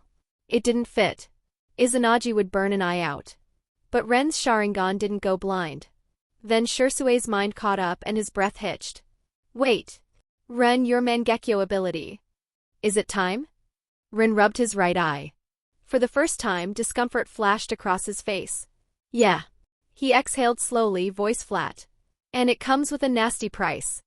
Right now, his time reversal could only rewind a few seconds. Still, that was more than enough to ruin Kodo Amatsukami. Shisui tried to force his eyes again. He was going to cast it. Even if it killed him. But Ren moved first. A blur. A wet, sickening sound. And Shisui screamed. Pain swallowed everything. Because Ren had torn out both of his Mangekyo Sharingan. Darkness flooded Shisui's vision instantly. He convulsed, choking on blood, shaking like a broken animal. It was over. His power was gone. His life was gone. And his last bitter thought wasn't even for himself. It was fear for Konoha. If Ren had hidden this much for this long, what kind of disaster was he? Ren stared at him for a moment, then sighed, almost tired. You still don't get it. To Konoha's leadership. You were never a hero. You were a dog with sharper fangs. Then Ren's Mangekyo pulsed again. A heavy, crushing genjutsu poured into Shisui's mind. And scenes flickered past like a merciless slideshow. Shisui being ambushed. One eye stolen by Danzo. The Uchiha clan being slaughtered, Danzo, a masked man, and Itachi moving through the shadows. Shisui's death, cold and quiet. Konoha's leadership barely reacting at all. And more. Chapter 58, Shisui's body is outside. If you truly want to kill someone, the best way isn't a blade. It's to crush their faith. Like telling a kid there was never any Ultraman Tiga in the first place. And right now, broken Uchiha Shisui was living proof. After Ren's genjutsu forced him to see what was coming. The Uchiha massacre, his own miserable end, and the filthy games Konoha's leadership would play. Shisui's so-called will of fire didn't just crack. It rotted from the inside out. A moment later, Shisui collapsed on the ground, started laughing hysterically. Blood ran down his cheeks from empty eye sockets. His faith was gone. And without it, what was left? Was it sadness? Despair? No. It was worse. It was the slow, soul-deep torture of realizing you'd been a tool all along. A knife in the hands of men who smiled while they sharpened you. Hiruzen Sarutobi's trust wasn't trust. It was a leash control, using Shisui to suppress, then eventually erase, the Uchiha. Shisui's laughter turned into a choke. Then a scream. Ren. Kill me. Kill me right now. His face twisted with madness. I don't want anyone laughing at me. I don't have the face to meet the Uchiha. I'll be waiting in hell for Konoha's leaders. He wheezed out the last words, then slumped, hollow and dead inside. A heart that had already died. Ren nodded calmly. Fine. Strangely, watching Shisui fall apart didn't disgust him. It felt satisfying. The Uchiha's biggest traitor gone. Even Ren found it hard to believe how cleanly it ended. Your body still has value, Ren said quietly. So I won't be leaving you intact. A blade hissed. Ren swung Murakamajiri once, casual, precise. Slash. Blood sprayed. Shisui didn't even manage a scream. He was cut in two like livestock, dead before his body finished falling. Ren didn't spare the corpse another glance. He sealed the pair of Mangekyo Sharingan into a container, then smiled faintly. Now, time to deliver two gifts. One to the Uchiha. One to Konoha's third. Night fell over Konoha. A full moon hung high, its light oddly pale, almost eerie. In the village center, the Hokage tower still blazed with lamps. As expected, the third Hokage was working late. In the shadows, Anbu watched the office windows with reverence. The third Hokage really is incredible. Working himself to the bone for Konoha. We have to protect him no matter what. Then, thud. Something dropped near the front of the tower. The Anbu's eyes sharpened. Move. Check it. They vanished in a blur. Inside the Hokage's office, Hiruzen sat behind his desk, smoking, brows drawn tight. By now, Shisui should have returned. So why hadn't he come? Nearby, Danzo, eyes closed like he owned the place, finally spoke. Hiruzen. Shisui didn't turn on you, did he? His tone was mockery wrapped in silk. Uchiha are all trash. The sooner they're gone, the better. He won't. Hiruzen exhaled smoke slowly. I trust Shisui. There must be a reason. We'll wait. Danzo's eyelid twitched. Fine. We'll wait. But inside, Danzo was boiling. Because he'd already laid the groundwork. The moment Shisui left this building after his report, Root would strike. And Danzo would take what he wanted most. Kodo Amatsukami. Power like that didn't belong in Shisui's hands. It belonged in his. Minutes passed. 10. More. Hiruzen smoked until the room stank. And still, Shisui didn't arrive. Danzo's patience snapped. Enough. He stood abruptly, voice turning cold. I'm going to the Uchiha district. What if Shisui was restrained by his own clan? Before Hiruzen could answer. Knock. Knock. An Anbu stepped in, visibly shaken. He dropped to one knee, voice trembling. Hokage. Shisui, he may be dead. Silence. Hiruzen's pipe slipped from his fingers and hit the floor with a dull clink. His body went rigid. His mind refused to accept it. Dead? Shisui? Danzo's face twisted, fury flashing. What nonsense are you spouting? In Konoha, who could kill Shisui silently? Are you joking? It's true, the Anbu blurted, panic rising. Shisui's body is outside. Dead silence. Hiruzen and Danzo stared, frozen, disbelieving. Outside? A Mangekyo user. Konoha's strongest genjutsu specialist. Dead and dumped at their doorstep? Who could do that? Even Fugaku couldn't. Not like this. Not in Konoha. Not without a war starting immediately. Chapter 59 Fugaku, that's my son. Bring Shisui Uchiha's body in. After a long, stunned silence, Hiruzen Sarutobi finally forced the words out, his face still full of disbelief. Yes, Hokage. The Anbu hurried out. A minute later, 2 Anbu returned, carrying a stretcher into the office. Humph. Shimura Danzo let out a cold snort. Quickly. Lift the sheet. Yes. One Anbu's hands trembled as he yanked the cloth away. Silence. Then both men inhaled sharply at the same time. Because what lay there wasn't simply a corpse. It was a warning. Shisui's body had been cut cleanly in half. The blood was nearly gone. What little remained of his expression suggested he hadn't died peacefully. Too brutal. Too deliberate. Sharingan? Danzo's voice went hoarse, almost feral. Where are his eyes? His gaze locked onto the empty sockets. The Mangekyo Sharingan gone. The eyes he'd already decided belonged to him. How could this happen? Hiruzen slumped back into his chair like something inside him had snapped. He understood immediately, whoever did this wasn't just killing Shisui. They were lighting a fuse under Konoha. Because Shisui dying like this would only deepen the hatred between the Uchiha and the village leadership. Wait. Hiruzen's eyes narrowed and he slowly turned to Danzo. Don't tell me. Root killed Shisui, stole the eyes, then staged this like some cruel theater? Danzo caught the look and exploded. Hiruzen, what is that supposed to mean? If I did it, do you think Shisui would have just let it happen? He barked the words with conviction. And yet, Danzo would rather die than admit the truth. Root had already set a net. They'd been waiting for a chance to strike Shisui and seize his eyes. Hiruzen's gaze hardened. It had better not involve Root. Shisui was dead. Whatever loyalty he'd had, whatever control he represented, gone. Hiruzen exhaled. With Shisui gone, the only source we have left inside the clan is Itachi. He sounded regretful. Not because Shisui had died, but because a dead tool was a useless tool. Danzo clenched his fist, face twisting with anger. It was the Uchiha. Who else could kill Shisui? Hiruzen's eyes flashed cold. Tomorrow we'll see. No. Danzo's voice sharpened like a blade. Absolutely not. The Uchiha can't be allowed to remain. Without Shisui's eyes, Danzo's restraint vanished completely. For Konoha's future, we can't just watch. Hiruzen hesitated, glancing at what remained of Shisui. Then, slowly, he shook his head. Wait. Danzo leaned closer, tone suddenly calm, almost gentle. Hiruzen.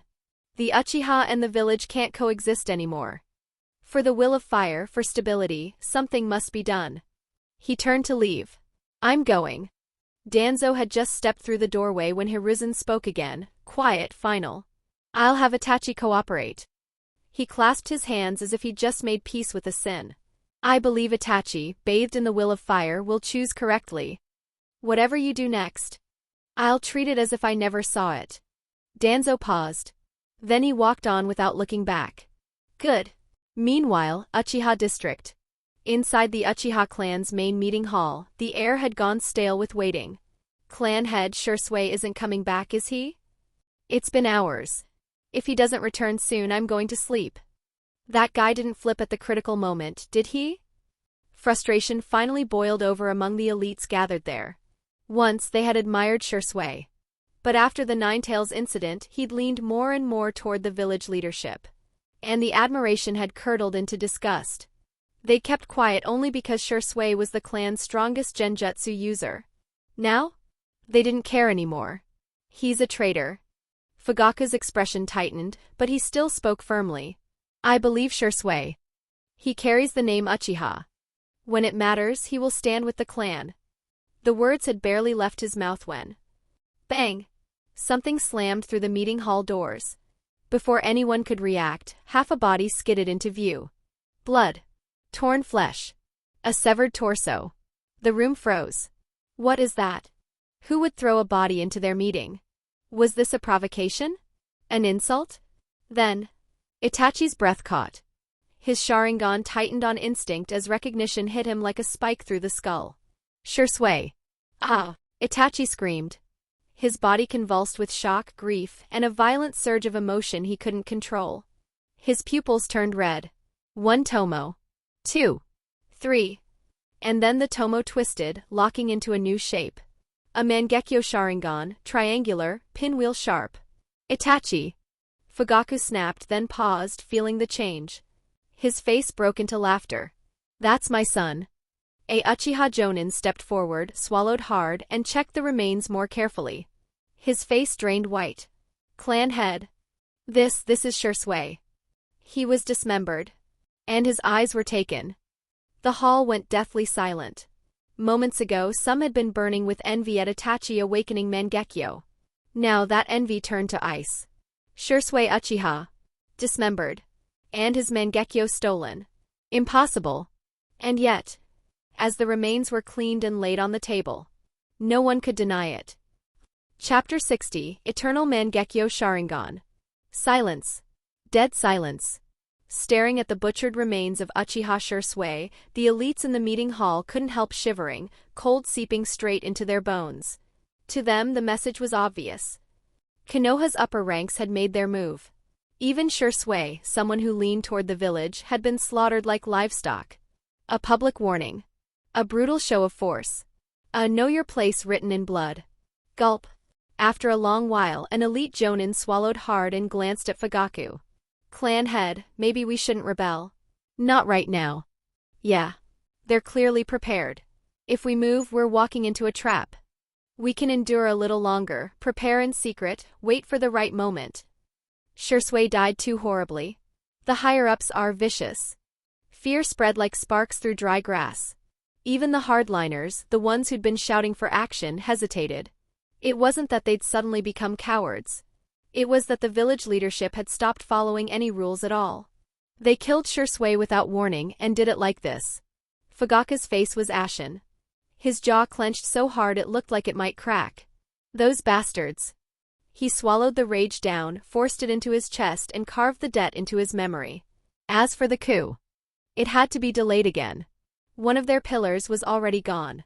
If they were going to gamble, they needed far better preparation. Across the hall, Itachi, freshly awakened Mangekyo still burning in his eyes, stared at the remains and felt something click into place. So this was Shisui's choice. To die as proof, to force the clan to hesitate, to soften the collision between the Uchiha and the village. A twisted, reverent admiration tightened Itachi's chest. In his mind, Shisui had sacrificed himself for the will of fire, for peace, for stability. As for the missing eyes? Itachi convinced himself Shisui must have destroyed them or hidden them, so they wouldn't fall into the wrong hands. The one thing he couldn't understand was why the village would be so merciless. Why they wouldn't even leave Shisui a whole body. Enough. Fugaku finally raised a hand, weary to the bone. This meeting is over. Yes. One by one the Uchiha filed out, faces dark and complicated. Out of respect, whatever remained of it, no one touched Shisui's remains. They left them where they were. Wait, Itachi. Just as Itachi turned to go, Fugaku spoke again. His voice softened, and for a moment the iron-faced clan head sounded like a father.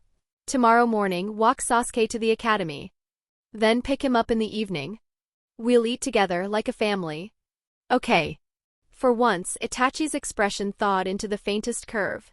He'd already made up his mind. No matter what happened to the clan, even if he had to pay with everything, he would protect Sasuke. What Fugaku and the others didn't know was this. In the original timeline, Danzo stole one of Shisui's eyes, and that single advantage bought Konoha more time. But now? Shisui had been tortured, killed, and stripped clean, and Danzo got nothing. Which meant one thing. Danzo's patience was gone. Completely. The Uchiha massacre had already entered its countdown. Uchiha District, Ren's room. Inside his room, Uchiha Ren sat quietly, looking down at two Mangekyo eyes sealed in a container. Their remaining chakra was nearly gone. But the hatred they carried was still heavy.